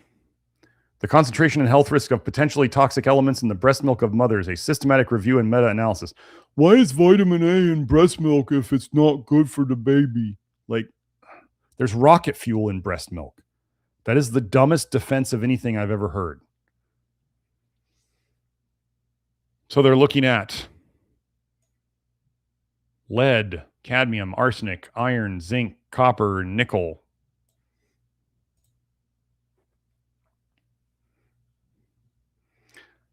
So they say here, where was nickel? Where was nickel? I don't know why they're doing a concentration by weight of a fluid. Like the other study was micrograms per liter, which is the same unit as they use in the urine and the urine and the blood. But why are they? Let's see. In addition, for trace elements, Eastern Mediterranean region was the region with the highest concentrations of copper, iron, nickel, and zinc. So here's that nickel. Now remember, I just told you, I want you to think about this. Copper is typically, okay, so let's just do some numbers that people are pretty familiar with, right? So zinc is, okay, so we dose zinc in a supplement, we dose zinc in milligrams, right? Iron is dosed in milligrams. Copper is dosed in milligrams. A lot less. I'm not saying to take copper. I'm saying, but supplements of copper, like 2 milligrams is very common, right? 2 milligrams supplement of copper is very common. Zinc, 30 milligrams is what we use, right? Iron is, we talked about iron is dosed in milligrams. Like a typical supplement of iron might be anywhere from 20 to 30 milligrams. But look at nickel compared to these. 3.56 milligrams per kilogram, 2.78 milligrams per kilogram. Zinc is 5.58 milligrams per kilogram, and nickel is 3.13 milligrams per kilogram. I just told you that people are having massive detox dumping symptoms from reducing the nickel in their diet by 100 to 200 micrograms a day. That's 0.1 to 0.2 milligrams. And nickel is up at the same level as copper, iron, and zinc. That's scary. And they're just like, no, it's fine. It's all good. Generally safe for instance, generally safe for infants to consume. I hope breast milk is generally safe for infants to consume. Oh my goodness. But they don't want to tell you. What do they not want to tell you, folks? They do not want to tell you that toxicity is behind it. Here, let me explain something else. So even the PectaSol research, there's a couple of studies, not a ton of studies, but there's, probably less than I can count on one hand of PectaSol studies reducing toxicity in people of the toxic metals. The rest of the studies, if you go and you look up PectaSol or MCP, you're going to find that they say it reduces or it inhibits galectin-3. This is how it gets rid of cancer, is it inhibits galectin-3. This is how it gets rid of hypertension. It inhibits galectin-3. And I'm like, it's not the galectin-3. The reason why it's helping in multiple studies with prostate cancer isn't the galectin-3. It's not some weird mechanistic marker of inflammation. It's literally getting rid of the toxicity. So even PectaSol is going into the conventional mechanism stuff. That may be a smart move on their part because they know that if they start talking about toxicity too much, they're going to get the axe. They're going to get, blackballed from the research. But if they talk about galectin-3, because galectin-3, why do they want to talk about mechanisms like these made up words and these made up mechanisms of galectin-3? Why do we want to talk about that? Who puts money into mechanistic research? Pharmaceutical companies put money into mechanistic research because they absolutely have to avoid the talking about toxicity. They cannot talk about toxicity. The whole thing falls apart if they start talking about toxicity too much. Cancer, toxicity, they won't talk about it.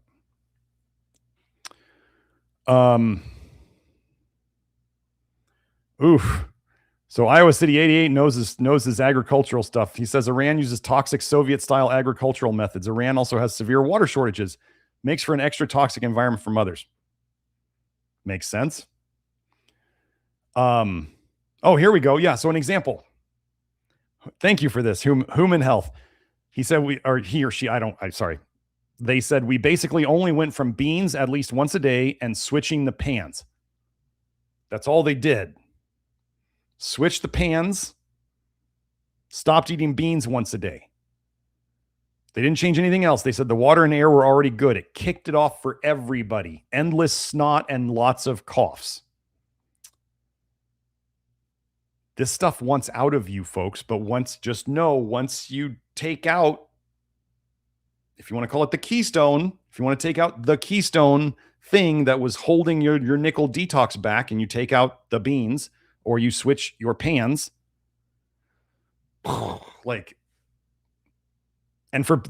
imagine somebody is like, oh, all you people are just having a nutrient deficiency because you took out whatever. No. So when we have somebody fix their water supply and they start detoxing, are they missing a nutrient? No. If somebody switches their pans and they start detoxing, are they missing a nutrient? No. This is as real as detox gets. You're taking out the toxin and it's opening up the floodgates for your body to get rid of it. You saw it on my hair test. Oh, Fernando says it does suck, LMAO. Yeah, it sucks. So here's Joe. Joe's saying grow white sweet potatoes. Sweet potatoes are excluders. They have evolved mechanisms to trap metals like nickel and copper in the fibrous roots and the skin and peel, preventing them from moving into the starchy flesh. This is a survival mechanism to protect the part of the plant that ensures the next generation. That's interesting, Joe. I definitely peel if you're going to eat plant foods, peel them. Now, here's the funny thing. Wait, let me hit on this. This is a weird. Peeling fruits and vegetables takes out the most toxic part. What are we doing with white rice and white flour? Are we basically not peeling it? We're basically peeling it. So, so you're basically peeling the grains. Now, does peeling the beans work? I don't know. There was a guy who used to like shuck his beans or whatever. I don't know. He was taking the outside off the beans. I was like, there's no way in heck I would ever do this. This is way too much work. No way. No way. Somebody might do it for a little while, but Joe says to boil the white sweet potato to preserve the pectin. Don't overcook it. What a valuable crop. Each pound sells for $2 in the grocery stores here in Milwaukee. So you got to make sure with the white sweet potatoes, because I've seen mixed stuff about how much vitamin A they have in them, because they're not totally white. Generally, there's kind of a tint to them. So you got to be, I generally, with the vitamin A thing back in the day, I was like, I'm not messing with, because I saw varying things. Like basically one of the things that scared me was some of the white sweet potato data said it was about 1/10 of the vitamin A of orange sweet potatoes. And I was still like, orange sweet potatoes are like off the charts. I don't want 1/10 of that. And then some people would find other data and they're like, well, it's really, really low. And I'm like, I'm just not messing with it. I don't like sweet potatoes that much to mess with it.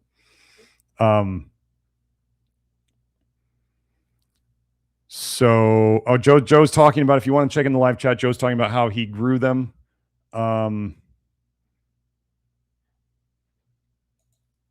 Buttercup Yeshua asks, is soy sauce okay?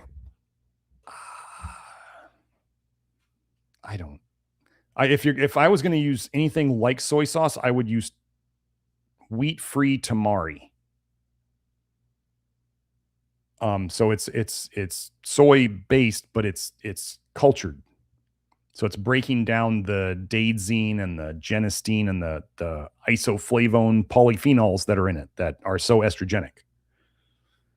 And then one other thing. Yeah. So we don't want the soy isoflavones that are so estrogenic. And also, if you didn't hear me before, copper is a metalloestrogen, which means it acts like an estrogen and it stimulates estrogen receptors in the body. And so is nickel. Nickel is a metalloestrogen. Excuse me. So if you ladies out there are having estrogen dominance, it's probably nickel and copper toxicity. The devil's copper and copper. So yeah.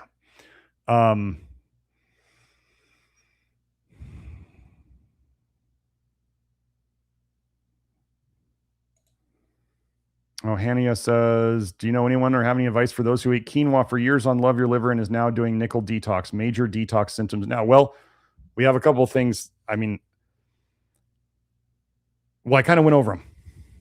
That's what we got. If you're in this stuff, get on the PectaClear, get on the PectaSol. Make sure you're not pushing detox buttons too hard of things that you were sensitive to before. Yeah, I kind of went over it all. So I don't want to go over it all again. That's enough stuff.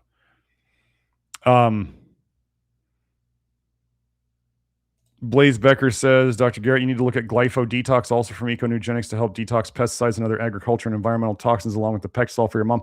The only thing about it, the glypho detox, I don't want the kelp or the seaweed or whatever that's in it. And I'm mixed on glycine. I don't know if Stephanie Seneff's theory about glyphosate substituting for glycine, I don't know. That's all theory as far as I know.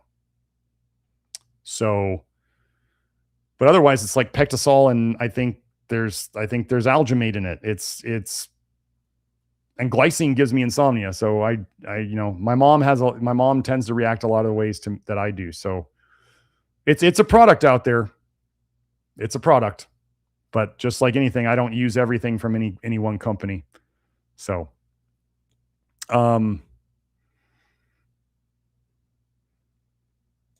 Radomir said, I stopped cooking in nickel cookware, stainless steel that had nickel in it. It's a game changer. Awesome. Devon's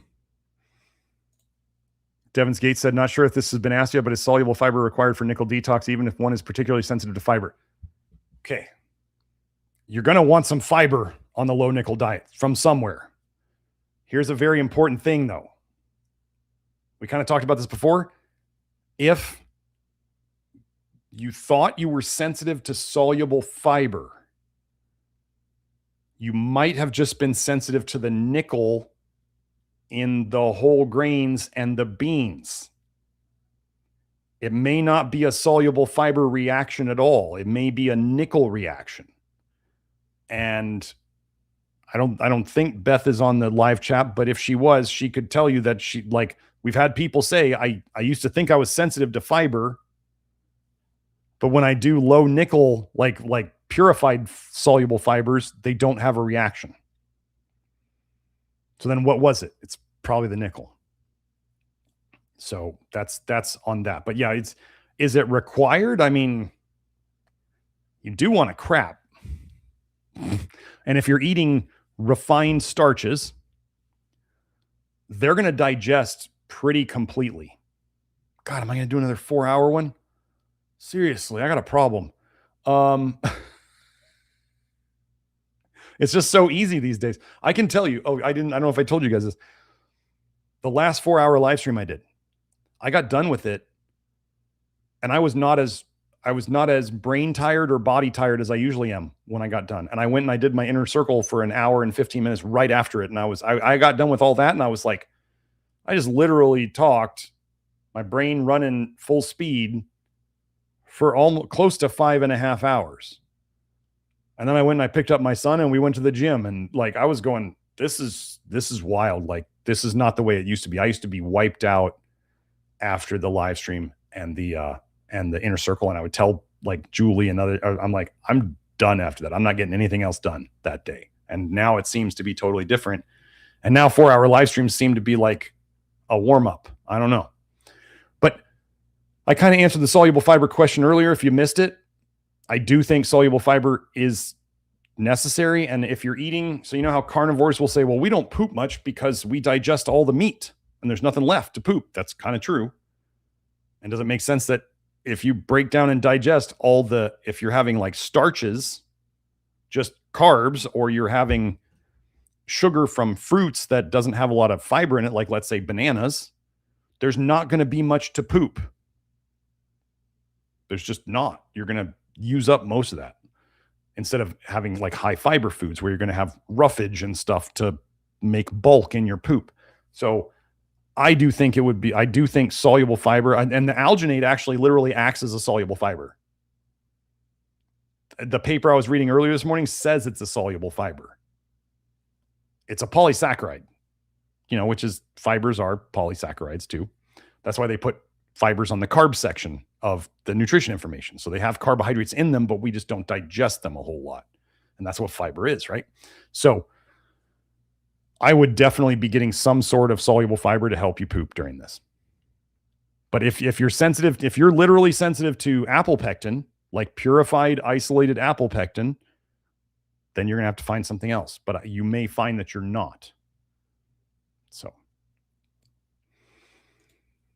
Luigi Ticano says, how much magnesium lotion to use? 2 pumps is the basic dose. If you want to use more, you can't. 2 pumps a day is the basic dose.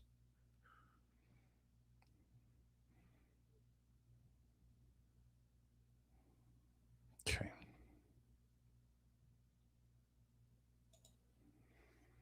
Buttercup Yeshua says, hey, doc, do you think people that don't have gallbladders are more prone to Alzheimer's because the gallbladder is helping the fat get to the brain?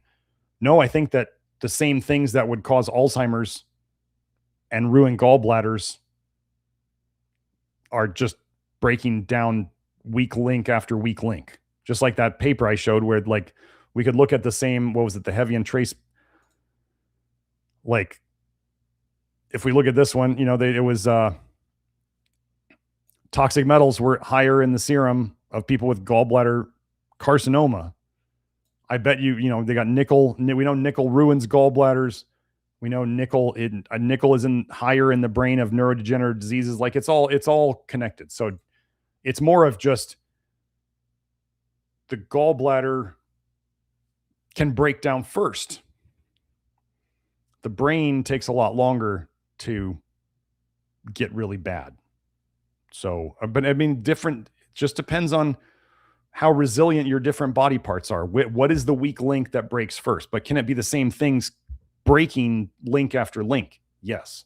This is like when people take pharmaceutical drugs and they get symptom A and they keep taking it, and then they get symptom B, and then they get symptom C, and it's just the toxicity hitting weak link after weak link after weak link.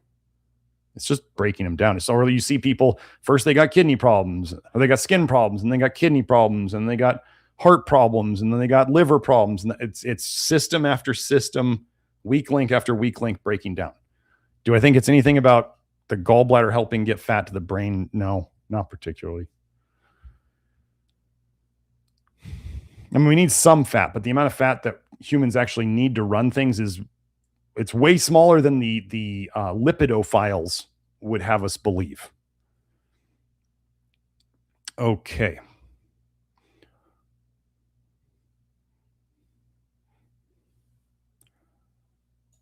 Okay, I'm going to hit on this one because this is an important topic. Dr. Smith, do you think cooking beans with activated charcoal would bind enough nickel to make it safe? I have no idea. I'm not placing bets on it. I'm not doing it. I'm not advising it. Would there be less toxicity in those beans? Yes. Charcoal is not the best thing to grab onto nickel. And if you're going to do it, it has to sit a long time. This is just the playing games. I don't want to do it. I just rather not put the nickel in. So that's that. Oh, Kurtu said, thank you for the earlier response. Oh, yes. Let's talk about this. Cottony Circle says, another huge thing is blood sugar crashes are way better now.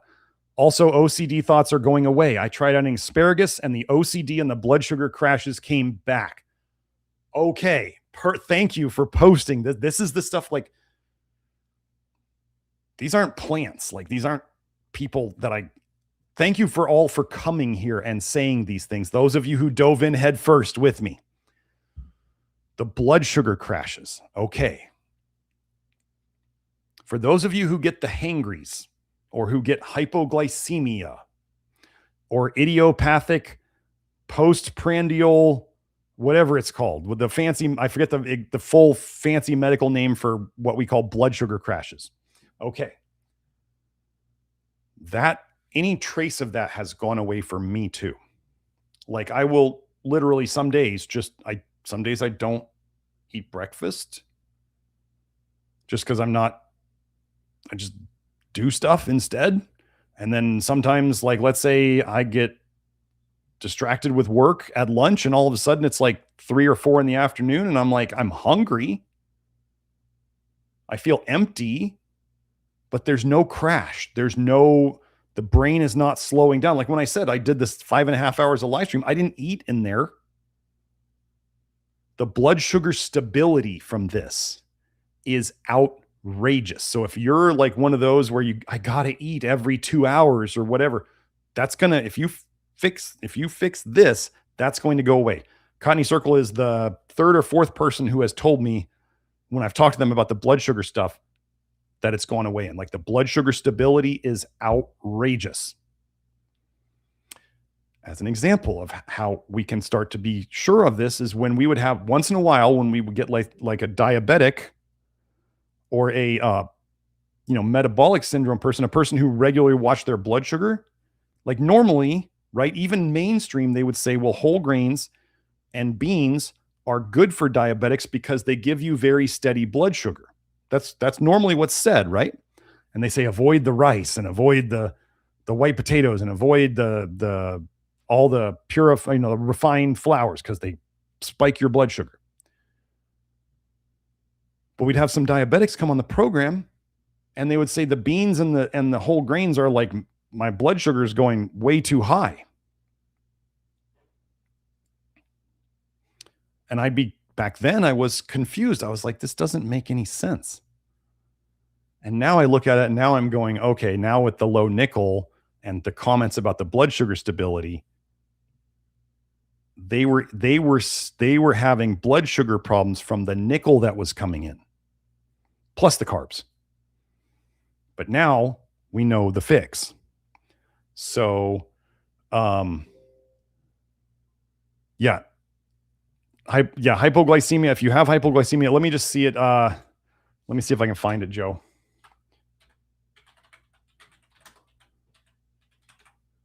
Oh, it's just idiopathic postprandial syndrome.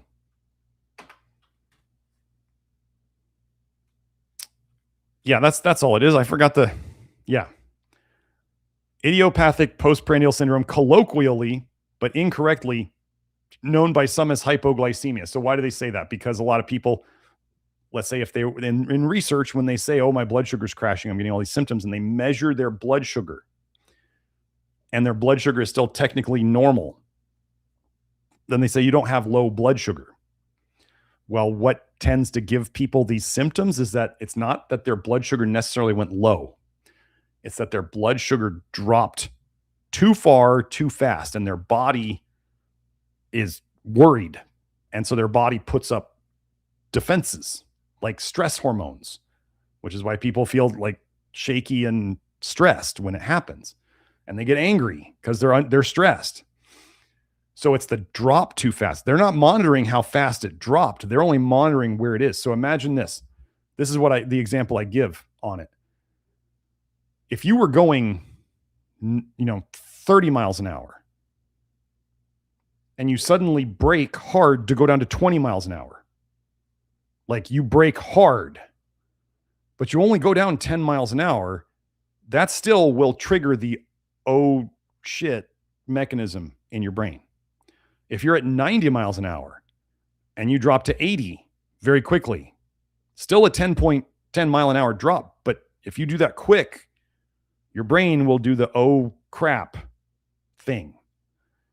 You could be going 15 miles an hour and brake really hard and go to 5 miles an hour and still, so I say this is like if you had a blindfold and you're in the passenger seat. You had a blindfold, you're in the passenger seat, that dropping 10 miles an hour very fast, no matter how fast you're going, will create the stress response.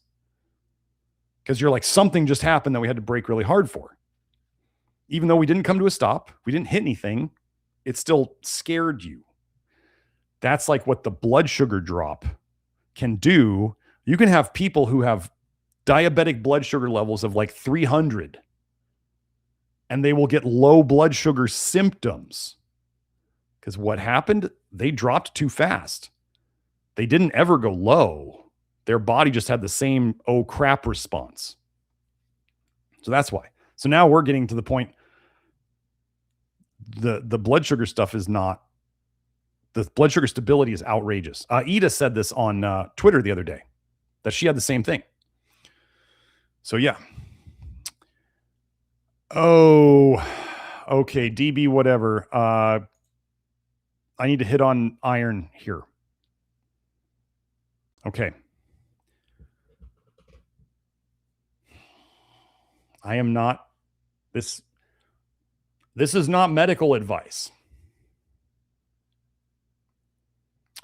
One of the biggest issues in getting women out of the nickel toxicity issue, the nickel toxicity problem, is iron deficiency. Here is what happens. So ladies, however you got iron deficient, whether heavy menstrual bleeding, whether veganism. Oh, and if anybody asks me, is there a vegan way to do this diet? No, I don't know. I'm not trying to figure that out. If you don't want to eat meat and you're going to be on a plant-based diet, that is by definition, even in 1961, they said a plant-based diet is a high nickel diet. So if you're going to do a vegan diet, I do not have low nickel options for you. I'm sorry. A low nickel diet is basically animal foods, which start off low nickel as long as you're avoiding the organ meats, and very specifically chosen and likely peeled, like, what's the term I'm looking for? Refined starches and some fruit. There is no, if you take the meat out of that, you're screwed. So I don't have any vegan options that, like, you need protein. I'm sorry. You need good protein. And if you want to do a low nickel diet and then we take away the beans and the whole grains, you're screwed. I am not a vegan coach. And if you watch, long-term vegans either go really heavy or they go really skinny. Can you say overtype and undertype? What am I telling you that I really think undertypes are? Super nickel toxic. In the literature, humans, we've got multiple papers now showing humans tend to gain more weight with more nickel, but in the animal studies, the animals tend to lose their appetite and lose weight. So we have over and unders in the research effectively. It's just nobody studies skinny people or underweight people because there's so few of them. So they get no respect. I do that, and Baptized in Fire has commented about that here, and I really appreciate that he appreciates what I do. So, okay, so iron. So especially ladies, but this is for anybody with low ferritin. So I'm going to say this a couple times. What is low ferritin? These are our standards. Low ferritin for women is below 50, 50. Low ferritin for men is below 30, 30. Okay? That's low. We're talking about low ferritin, low iron right now. However you got there, it doesn't matter. But the common ones for women is heavy menstrual bleeding, which would probably go along with copper toxicity and vitamin A toxicity and nickel toxicity and all that stuff causing you to bleed too much. So then you bleed too much, you lose too much iron. And oftentimes, well, if you're toxic, especially with nickel, you don't catch up. Here's why. Here's why you don't ever catch up on your iron, ladies. Doesn't matter how many iron supplements you took or how many iron IVs you took.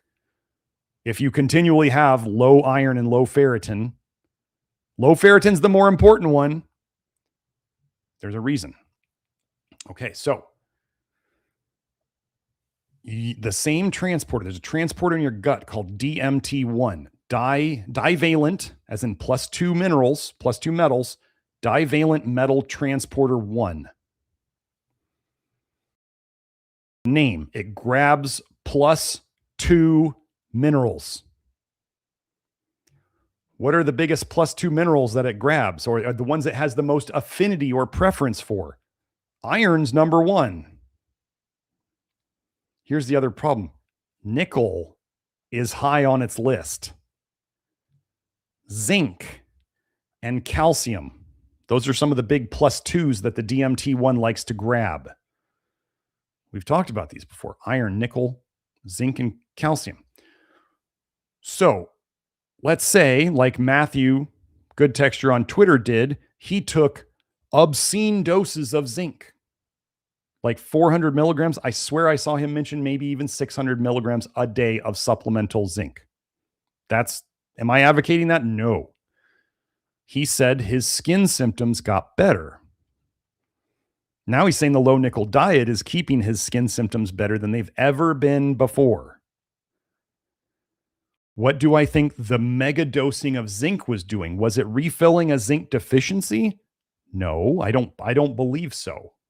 Would he have refilled his zinc deficiency very quickly, taking 600, 400, 600 milligrams of zinc a day? Yeah, any deficiency would have been quickly wiped out. So that's not the issue.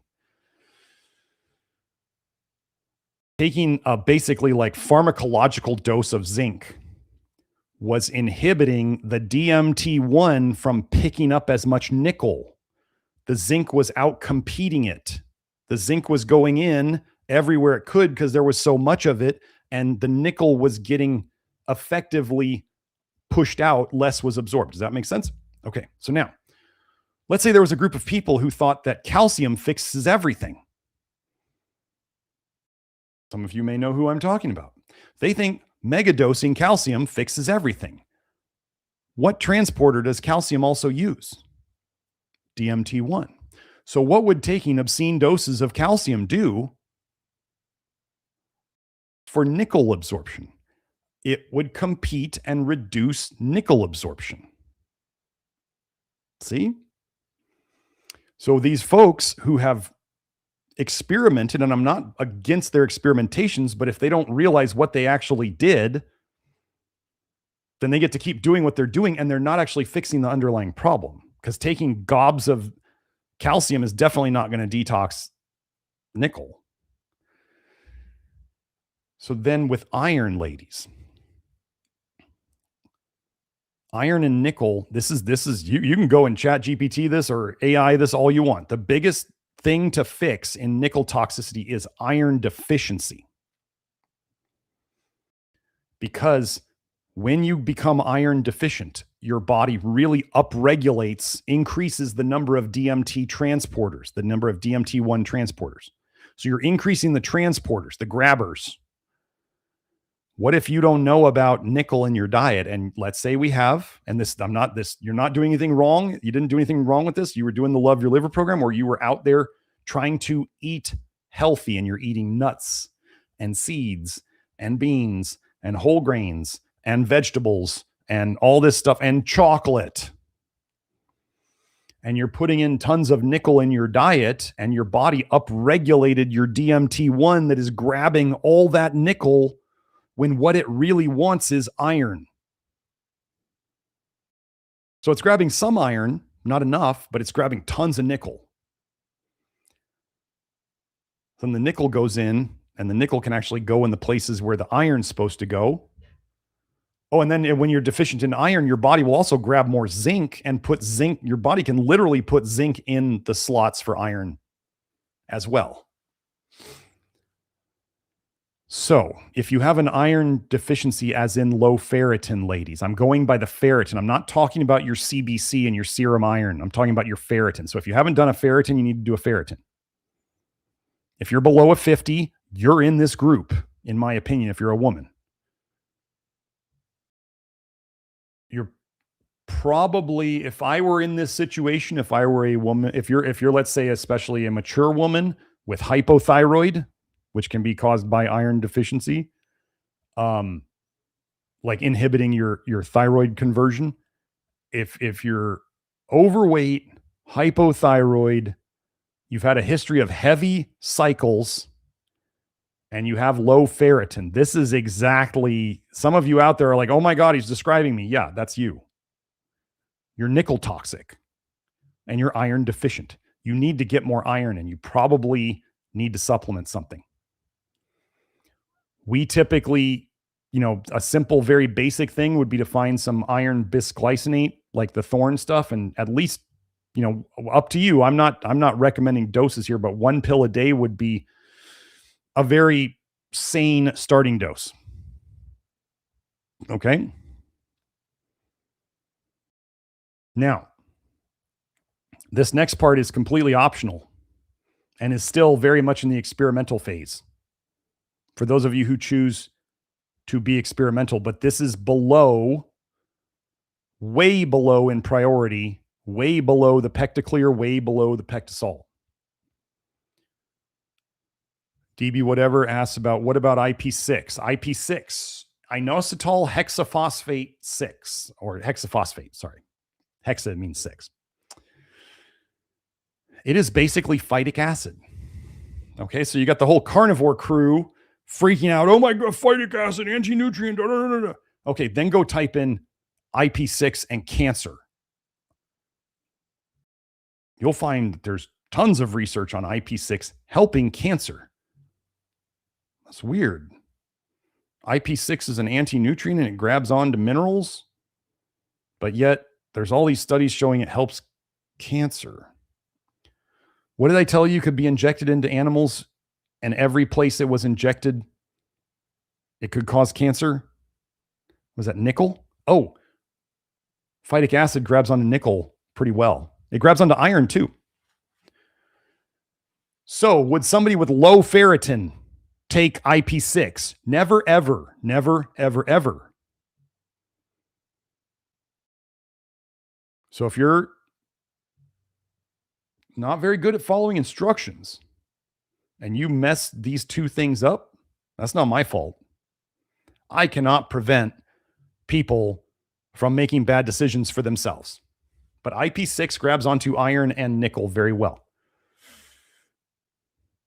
How might somebody use it with high ferritin? If you are out there and you have high ferritin and you're going to do the low nickel diet, do I think high ferritin is another version of the low nickel diet? You remember how we said we got these women with low ferritin and they're nickel toxic, and we have undertypes that are nickel toxic, and then we have overtypes, overweight people, and often have high ferritin. Do I think nickel can do both? Yes.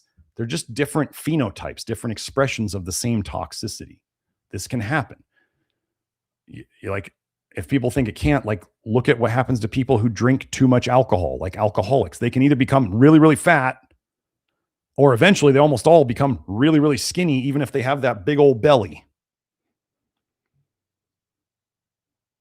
Toxicity can result in excessively fat people or excessively skinny people. It's just a different expression. It's just different genetics in the way things go. So, I mean, alcohol should be a huge example of this. So, what do we consider high ferritin? Men over 70, women over 100. If someone chose, after they've dealt with PectaClear and PectaSol, and they were going to monitor their ferritin, if you're not going to monitor your ferritin on either of these,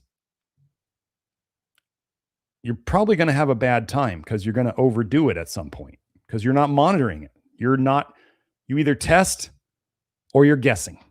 So if you're not going to do ferritin, or you're going to listen to me say this stuff and you're going to say, well, I assume I'm that. I didn't say to do that.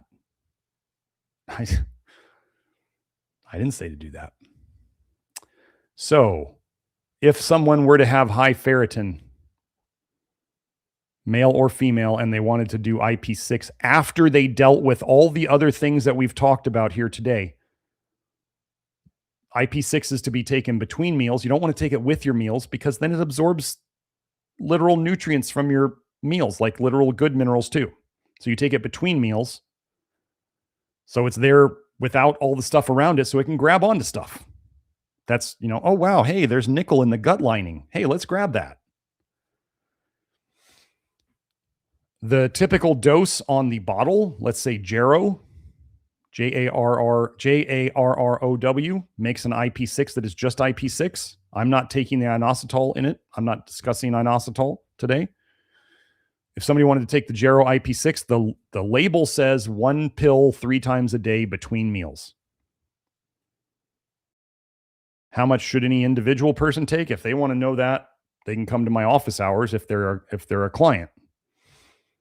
Otherwise, I don't do specific stuff. That's what the label says. I'm going to suggest that if you're messing with these things, you might want to get a ferritin. Minimum would be to get a ferritin run every 6 months. Better would be every 3 months. That's that.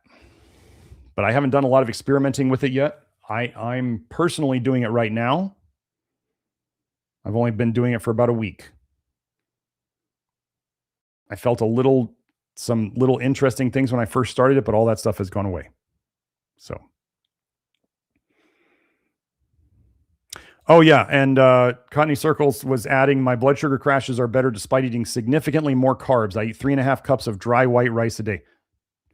Wait, dry white rice. Wait, I hope you're at least cooking that. You just crunch it? I just crunch it. That's hardcore. Chicken Donkey says, why does pregnancy stir up so many toxins? Is because the liver can't handle.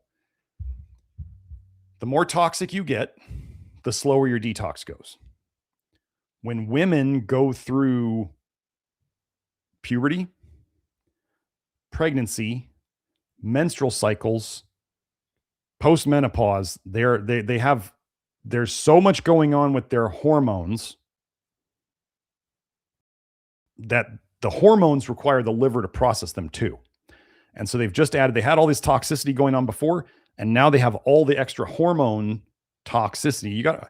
We really gotta think twice about what they teach us about hormones, because why do hormones have to be detoxed by the liver?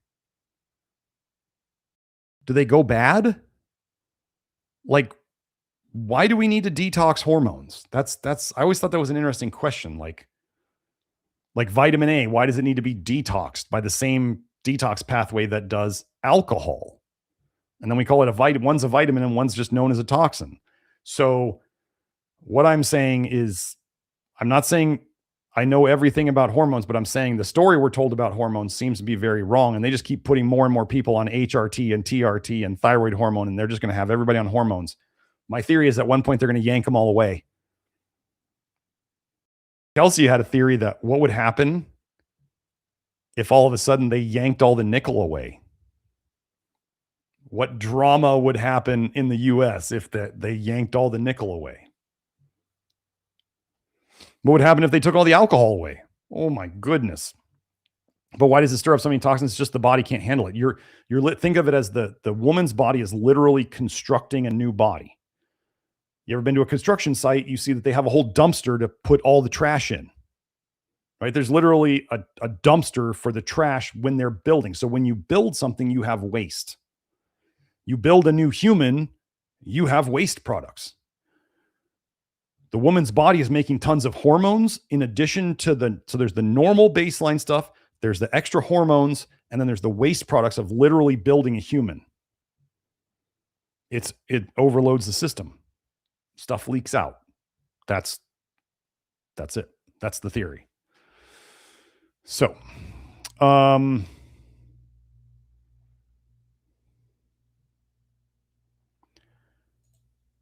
okay, I'm going to say this here. Matthew says, hey, Garrett, asking again about the circadian rhythm and liver timing as the liver is controlled by the SCN hypothalamus under perfect circadian rhythm. What's your thought about that? Jack Cruz.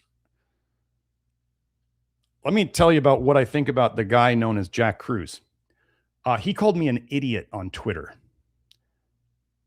I don't think that Jack Cruz offers anything to this work that is beyond sun is good for you and red light can be good for you.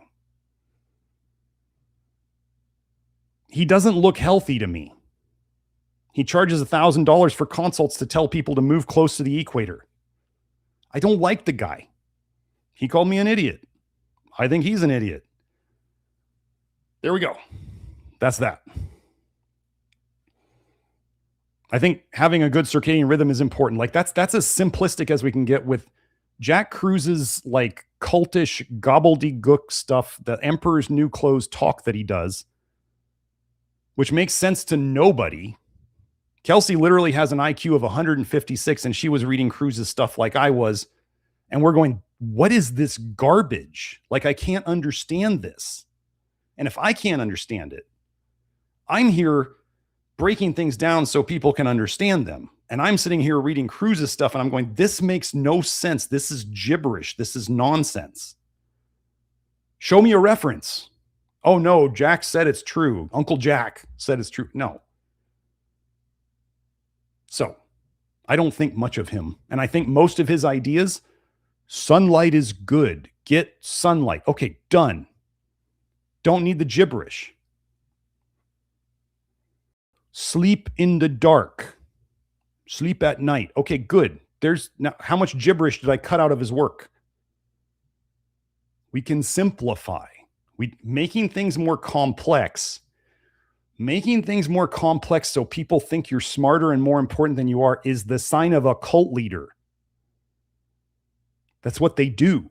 They need you to not understand. They speak in gibberish. So you think they're like, oh, no, I don't fall for that. That's what I think of Jack. Okay. Las Vegas Mofo says, why not take lactoferrin? Because it can, if you have issues with it, it can stir up nickel. Go back and listen to the episode. Oh, Human Health says the apple pectin has helped a lot. We try to do things that are helpful, you know? Yeah, Las Vegas Mofo, you're asking a lot of questions about the lactoferrin. Go back and watch the episode. It's not that lactoferrin's bad, it's that it can stir up nickel. That's what we think is causing the lactoferrin creep or the lactoferrin cold. If you can take it, like I'm still taking mine, but I cut my dose in half. Okay, Human Health was saying, I meant low nickel made my heart burn just like when I attempted lactoferrin. That's what I'm saying, yes. After I get through this, I'm excited to try the lactoferrin again one day. Might be too much right now. You're probably right. If you're still having GERD at all, don't do lactoferrin. Once the GERD is gone, once you've done low nickel and the GERD is all gone, then you could do lactoferrin again. You could try it, see how it goes. I bet it'll work.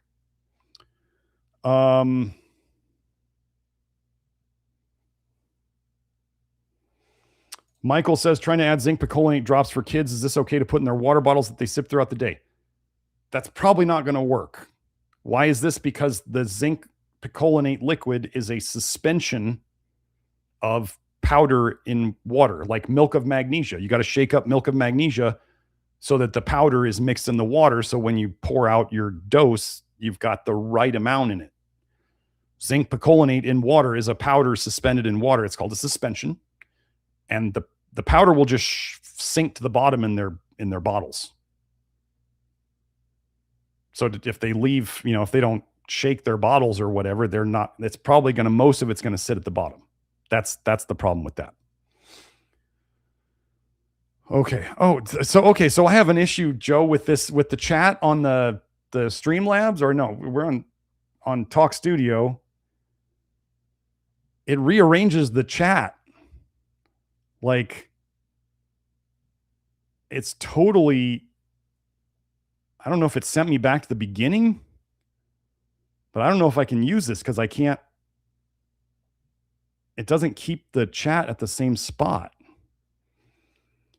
Back to, okay, so I wanted to hit on this again. Connie Circle says, another huge thing, they were talking about the blood sugar crashes are way better now. OCD thoughts are going away. Like, this is cool. But anyway, look, I tried adding asparagus and the OCD and the blood sugar crashes came back. This is what I'm talking about, not playing games with this. And I'm saying Connie Circle watched. They said, I added this, problems came back, I took it out. When you're in the beginning of doing this, if you're eating things that are sketchy, you're not sure about, you may not get the improvements. Like, let's say Kurtu was eating the 2 pieces of whole grain bread every day. And she gets done with the 3 months and she's like, wait, I still have blood sugar crashes all the time. What's going on? I thought it was going to go away. I thought I was on a low nickel diet. Maybe you weren't. This is what I'm talking about. So then if you took the whole grain bread out and then you got done with the 3 months and you put the whole grain bread back in and you're like, oh my gosh, I feel terrible. Stuff is coming back. Then you would know. An example, there was the day that, me getting nickeled, like 2 examples in one day in the morning. So this is like the nickel navigator thing. So I don't know if you guys have seen, Costco had an organic, they called it cocoa milk, I think it was called, from Vita Coco. And it's a mixture of coconut water and coconut milk, right? If you look on Nickel Navigator, it's very obvious that coconut water seems to be okay, seems to be low nickel. Coconut milk seems to be pretty darn sketchy.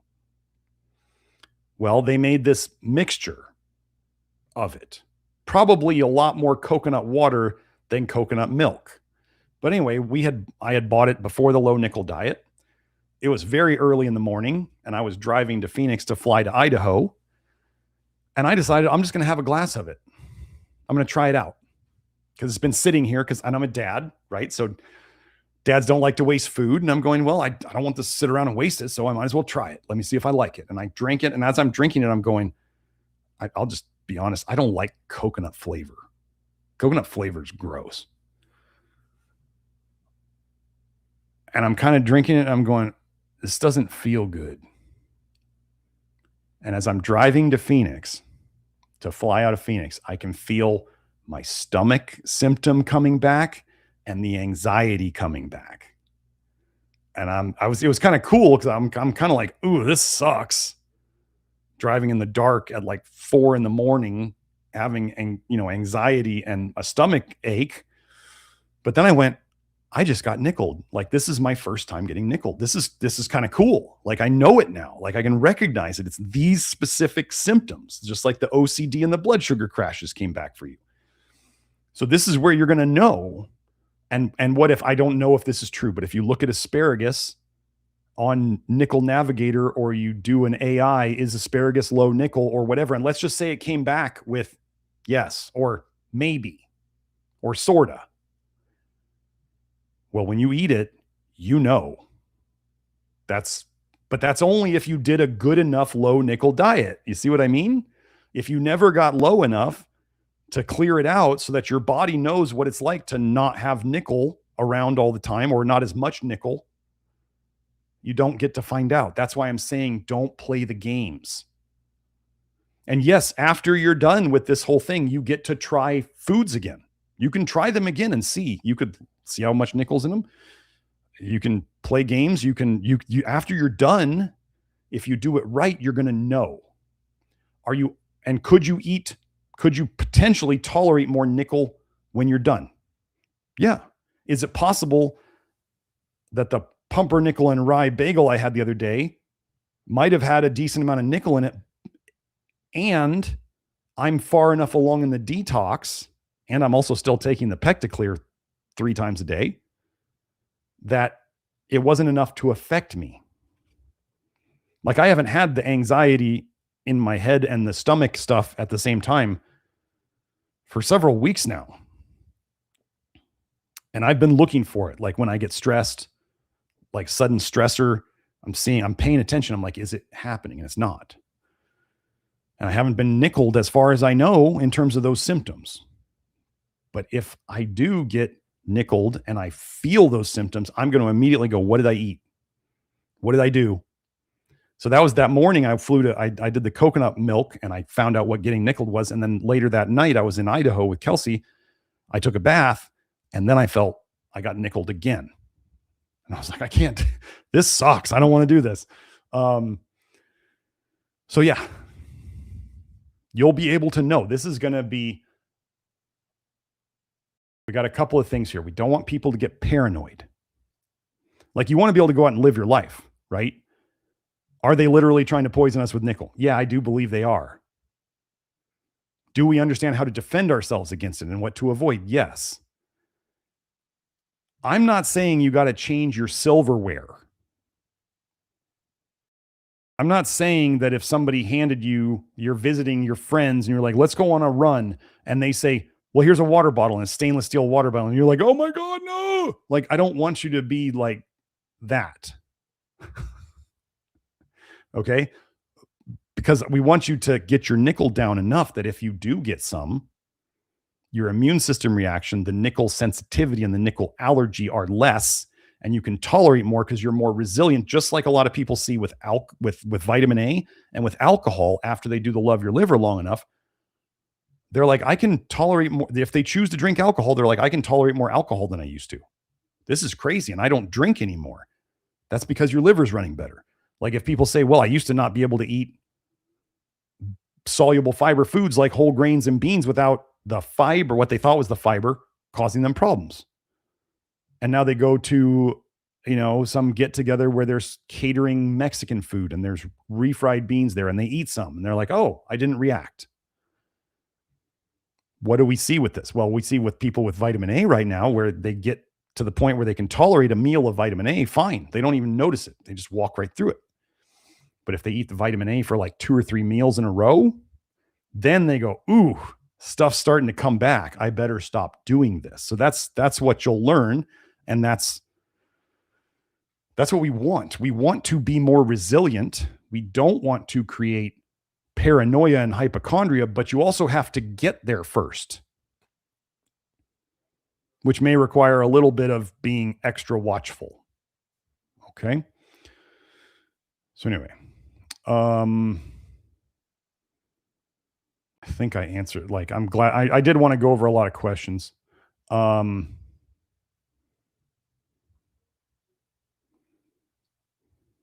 see. The most beautiful buzzkill joining from Ireland. Thank you.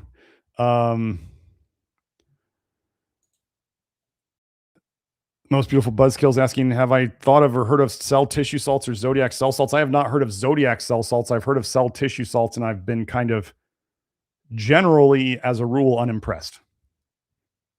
They help some people once in a while, is what I've seen. Like, you don't see anybody out there making an entire practice just doing cell salt work. It's always just something they kind of toss in with other things. So, okay, Mrs. Snow Pony. I eat about 5 peeled apples a day. Will that give me a good dose of apple pectin? Simple answer is yes. Or do I need to take a powder? Not with 5 apples a day. The GERD has gone, good, but still runny nose and so much mucus. Excited to get it all out. Like, yeah, we don't have, you're in it. You're doing your apples. You're getting your pooping pectin. And your body, yeah, I mean, if you think about it, like, think about this. If we tried to stop the snot coming out, like if we literally said, you go take a decongestant, like a pharmaceutical decongestion, and you stop that, you just stop the detox.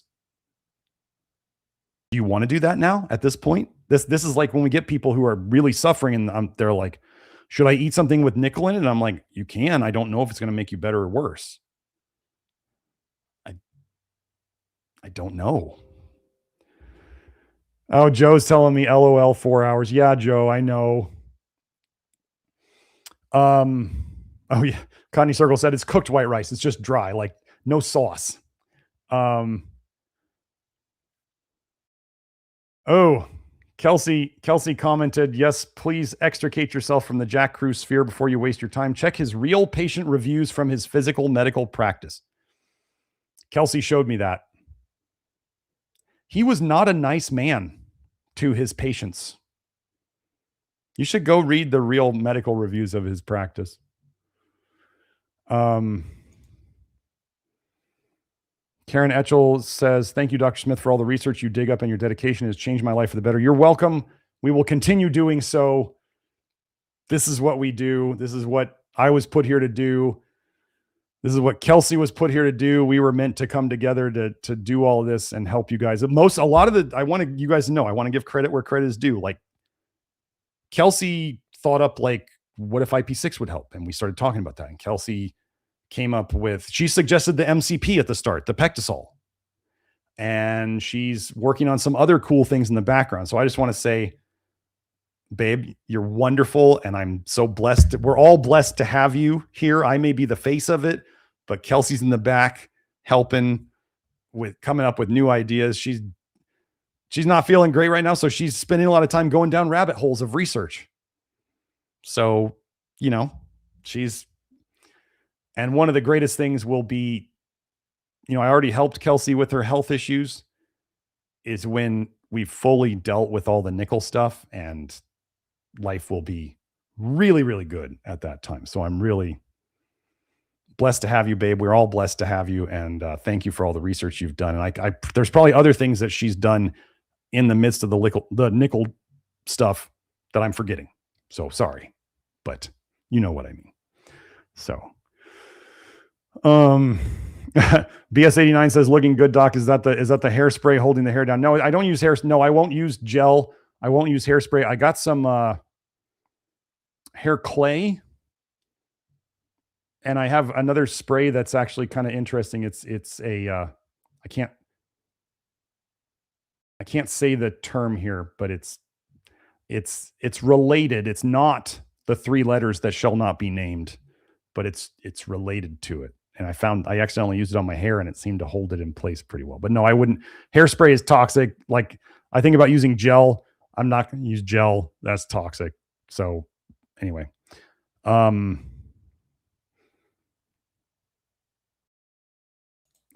cover this again. There's been Simona Mimosa says there's been a lot of people on YouTube, et cetera, promoting peptides, and in particular injecting copper peptide GHK-Cu for glowing skin. No thanks.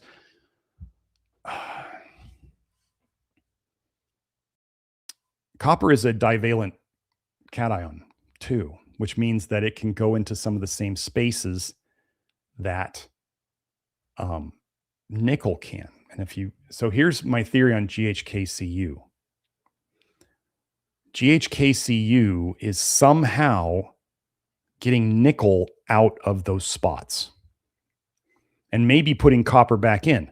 Copper is much less toxic than nickel. We still don't want a bunch of copper, but copper is much less toxic than nickel. And if you think of people who say that GHK-Cu helped the hair color come back, nickel makes white hair. So if copper kicked out, if the GHK-Cu somehow exchanged the nickel for the copper, then you could change your hair color. there were just a lot of things that people are doing. They don't realize the nickel problem. They're just kicking it out with other things. That's my thought on it. And peptides, when you see how many people are pushing peptides, you all should be very afraid of them. And yes, they may work. Do pharmaceuticals work? Yeah, they work. Do they have problems long-term? Yeah. Could the same thing be true of research chemicals that they're selling as peptides that are coming from all the same manufacturers in China? If you think there's all sorts of different peptide manufacturers in China, no, there's some major ones, and they're making practically all of them, is my opinion. And do you think that peptide manufacturers in China are probably owned by the pharmaceutical companies here? Yeah, of course they are. Seriously. Peptides are pharma. They're getting around it with the research chemicals. There's not like some altruistic alternative guru over there who's like a trillionaire making peptides in a factory that has nothing to do with pharmaceuticals. No. It's another pharmaceutical like psyop. And yes, they may work. They may also, when you think about when you're getting something for nothing, you go and you do BPC 157 and TB 500 and it helps your shoulder get better. Okay. Where did that healing come from? Like you put in a signal with the peptide. The peptide's not actually the part that fixes it. It's sending a signal. Just like with caffeine, as they say, steals energy from the future for you to have now. Well, if peptides are making things heal, what are they stealing from? Do you see? There's also the transhumanist idea of they're training you to just take things or replace parts when they're broken, just like your car. They're training you to treat your body like a machine you can just replace parts on. And then who knows how many nano whatever are in those research grade peptides that don't have to be monitored by anybody, that are coming from China. You want to FAFO with peptides? Go ahead. It might end way worse than you think. So I'm very hesitant on them. I don't.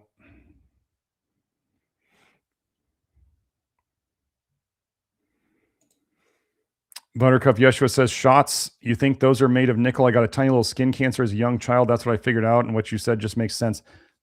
It has been shown that people with nickel allergy can react to needles that are for injection. They've done studies on barbershop pieces and shown that many of them are letting go of nickel into people's hands. Like they're literally rubbing off nickel from them. There's a lot of research. Ladies, if you're out there and you're a barber or you're a hairdresser, you're going to want to go and search like nickel and hairdresser, nickel and barber. It's a big deal. Like, so when I was saying dentists used to be handling like nickel tools all day, the older dentists before they had to wear gloves. I remember when my dad was forced to wear gloves in his dental practice. I remember that as a kid. He didn't wear gloves before that. So he was, handling nickel tools all day. And he probably had several metal things in his mouth.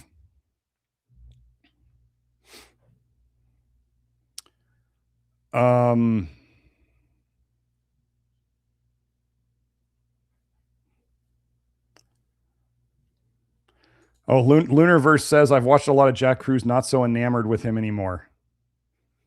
Kelsey said, oh, thanks, baby. Love you, babe. Dagmar says, yay for the queen of chemistry. Thank you, Kelsey. She practical, functional, real life chemistry. That's what I like that she does, kind of like me with this stuff. Lunarverse says, very, very glad to have found the Love Your Liver live stream here because of Beth Martins. Beth is a huge fan. Beth is a huge supporter. Love Beth. And, you know, for those of you who are in the Love Your Liver program, if you haven't gone to her deprogramming your health thing, it's once a week. I forget which day it's on. I think it's Wednesdays. But you can check that out in there. It's free for everybody who's in the Love Your Liver program. If you're not in the Love Your Liver program, I mean, what are you doing?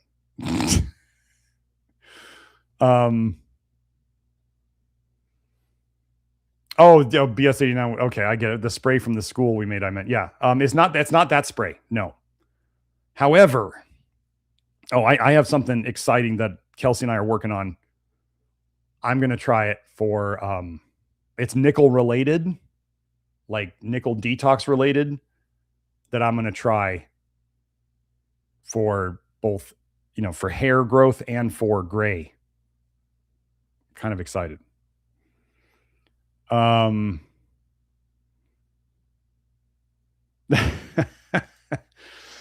Buttercup Yeshua says, have kids, you and Kelsey, your babies could help save the world. We've joked about that, but we're probably both, I mean, she's 40, I'm 50. We're probably not going to ever do that, sadly.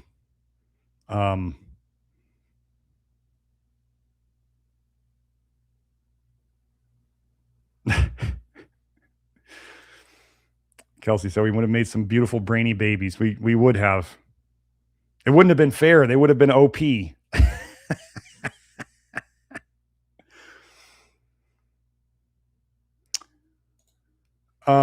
Buttercup Yeshua was saying, oh yay, doc, those life wave patches are made of copper. That's why it helps pain. Well, they're Kelsey has looked at the patent on those. They have GHK-Cu, but it's not really being absorbed into the skin. It's in a kind of like cloth mesh thing, and it's not necessarily absorbing through the skin. So there may be some energetic those LifeWave patches. Kelsey will use them, and Kelsey, you know, says if they help you, go ahead and use them. They're not doing anything bad, but they're not fixing anything. That's the thing, is they're tweaking they're tweaking your energy, your vibe for a bit, man, but they're not like fixing anything permanently. So, okay. I think that's it, Joe. Let's run that beautiful bean footage, Joe. The last links. I'm done. And I'm not done because I'm tired. I'm just done. I think I've said enough today. So we got youtube.com/@nutrition detective. You can just type youtube.com nutrition detective. That works too. That is our YouTube channel. That is probably where you're watching this right now for most people. This is where I am once a week. So yeah, youtube.com like that. They both work. But there's X, Twitter, the old Twitter. I'm going to call it Twitter forever. I'm never going to call it X that much. NutriDetect on there. Rumble, you can find me there. Rumble has all of the episodes unedited, and it has number 198, which you can't get on YouTube because I said the three letters that shall not be named. Or no, Kelsey said it. I got to make sure I give her credit for that one.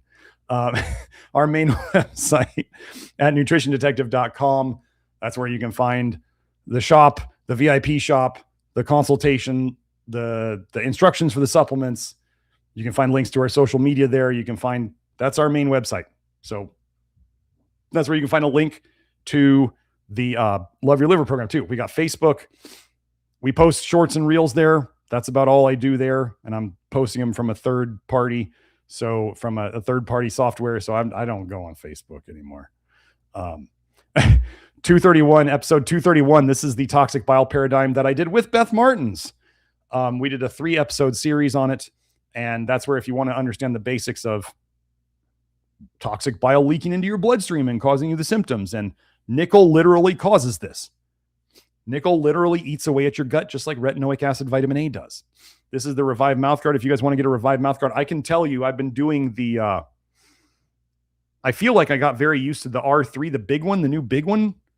I've been using that now, and I feel like my mouth got used to it faster since I've been doing low nickel. It's less uncomfortable. And generally, I'll tell you folks, when we get more toxicity out of you, your pain threshold goes up. Like things that used to hurt you don't hurt you anymore.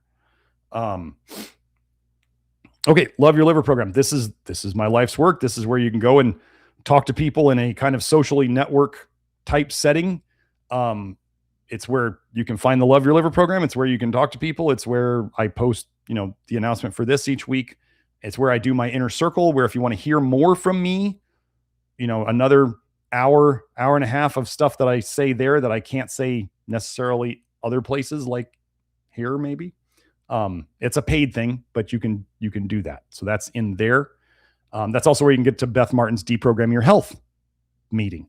If you wanted to get the Home Chef nickel-free cookware, that is on Amazon. That's the best place to do that. $170-ish will get you your entire kitchen of nickel-free stainless steel cookware.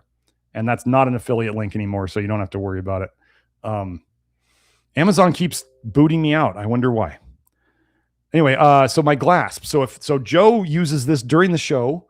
GLASP has, so when you see me do a study and it's highlighted, that highlight, those words literally get saved on GLASP and you can find them again. So if you wanted to go in my GLASP, that link, and you type in nickel, you will find every single link that I've highlighted on that has the word nickel in it. So that's like if you wanted to go and look for vitamin A and that stuff. Yeah. So this is how Joe is finding the links during my show.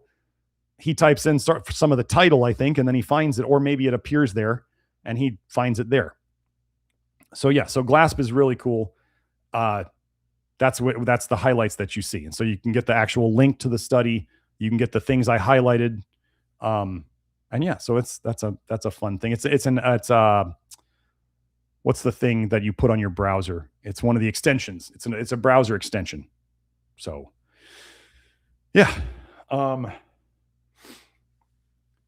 So let's go to the next one, Joe. Instagram.com, the.real nutrition detective. Same address as on Facebook. I post, what do they call them? Reels on Instagram. Yeah, I post those there too. Like I said, I hope you all enjoy, if you use social media, I hope you enjoy it.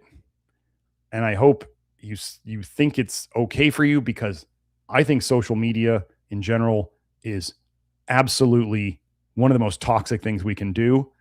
So for my health, I don't hang out on it much because I don't think it's good for me. I don't feel it's good for me. So that's why, so we have all these social media things and I post there to help people. And so people can see stuff, but I don't hang out there. It'd be like, I don't know. No, I don't want to use that example. If you want to schedule a consultation, if you hear about me doing hair tests and blood tests, and we talk about Kelsey working with people, Nathan working with people, I help with the office hours inside the Love Your Liver program for people who are doing consults. This is how you would schedule a consultation with one of our people. Trained by me. Everybody's trained by me. And I'm hoping in the future, for those of you who want to eventually maybe do a seminar with me, I'm trying to get more into the education part of it versus so I can teach people how to do it themselves. That reminds me of that line from the 40-Year-Old Virgin. This is my Substack where we make some posts there. It's not something I'm doing a ton of, but it's there. So let's move to the next one, Joe. Oh, Allie McBeal says, love your shorties. Who just came back? LeBrad Pass comes back and he says, Doc is still cooking. Dang, I know. I got to shut up at some point. I got to stop this. I'm getting even longer. I remember we have not broke the 5-hour mark yet. And now I'm saying that and I'm going, should I? No, I won't keep Joe here that long. So this is the end. This is the end. This is the end. What did we go over today? We went over my blood, urine, and hair nickel test results and how to minimize the low nickel detox symptoms. So how to jump into the low nickel diet or walk into it or crawl into it, how to minimize your symptoms, how to, how all this is going to work. Folks, if you do the low nickel diet at some point, or if you're working into it, like I said, at some point, you're going to tip the balance and you're going to start detox dumping. Okay. If you do it slowly and you're doing it one piece at a time, it shouldn't be too bad. If you jump in head first, like Kelsey and I and my buddy did, you may have a really rough time, as you heard some of the people in the chat talking about. The anxiety and the depression and the emotional stuff can be pretty rough. It goes away. Here's the thing. Like I said, if you don't do anything, if you don't have to do the low nickel diet. So that's the first thing. You're scared of it. You don't ever want to do it. That's fine. You like your nickel, you can keep your nickel. You don't have to get rid of it. You may not think about that later, like 10 years down the road. You're like, damn it, I wish I did the low nickel diet back then, because now it's going to be 10 years harder. Anyway, if you decide to jump in feet first, head first, ass first, whatever, I don't care how you jump in. If you jump in with no supplements and just a low nickel diet, here's what I'm telling you. You don't have to do any of the supplements. It will end at some point. The detox will end at some point. I don't know when. I'm thinking that 3 months is about the longest that it'll last. And that's what people in the low nickel diet sphere who only do that say. I think 3 months is about as long as it will be. Like I said, I'm at 5 or 6 weeks now, and I'm over the top of the hill. I'm on the backside. So you don't have to do anything. You don't have to do the diet. You don't have to do any of the pectin or the PectaSol or the PectaClear. You don't have to. You might suffer a lot more and it might take longer, but you don't have to do any of it. It will eventually end. And so if you're already in the suck and you're going, when is this going to end? It's going to end. It will end. I promise you. I'm out on the other side. So it does end. I keep telling my buddy that. I'm like, it's going to be fine. You're going to get out of it. But yeah, so take care. I wanted to say I'm Dr. Garrett Smith, known as the nutrition detective around these YouTube parts. And I just wanted to put this one last thing up. Luniverse said, thank you, Dr. Garrett, Joe, and Kelsey. And you are very welcome. I know Joe feels the same way. I know Kelsey feels the same way. Thank you for letting us help you and, trusting in us, because it's really very important that, I want to be trusted in a good way for doing good work. And that's what we are all intending to do here. And I hope, even if you're feeling bad from this, I'm glad, and you're going to get better.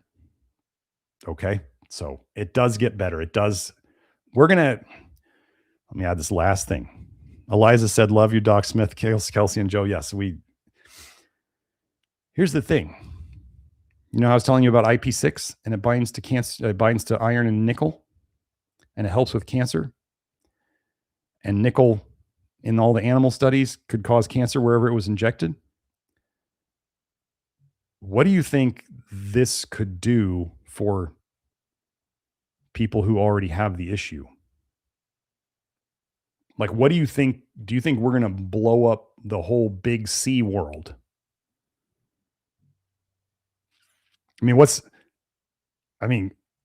Folks who have cancer going through chemotherapy, they're going to suffer a whole lot, aren't they? Radiation therapy, cancer, they're going to suffer. We could be like, you can suffer through that and be more toxic, or you might want to do this instead. And if we really figure out some of these mitigating things, like let's say IP6 and PectaSol, which both have really good research in the big C area, what are we going to do out there? So it's really exciting. So anyway, we'll see you all next time. Hope you all enjoyed that. I'm going to go eat some food now. Okay. Bye now.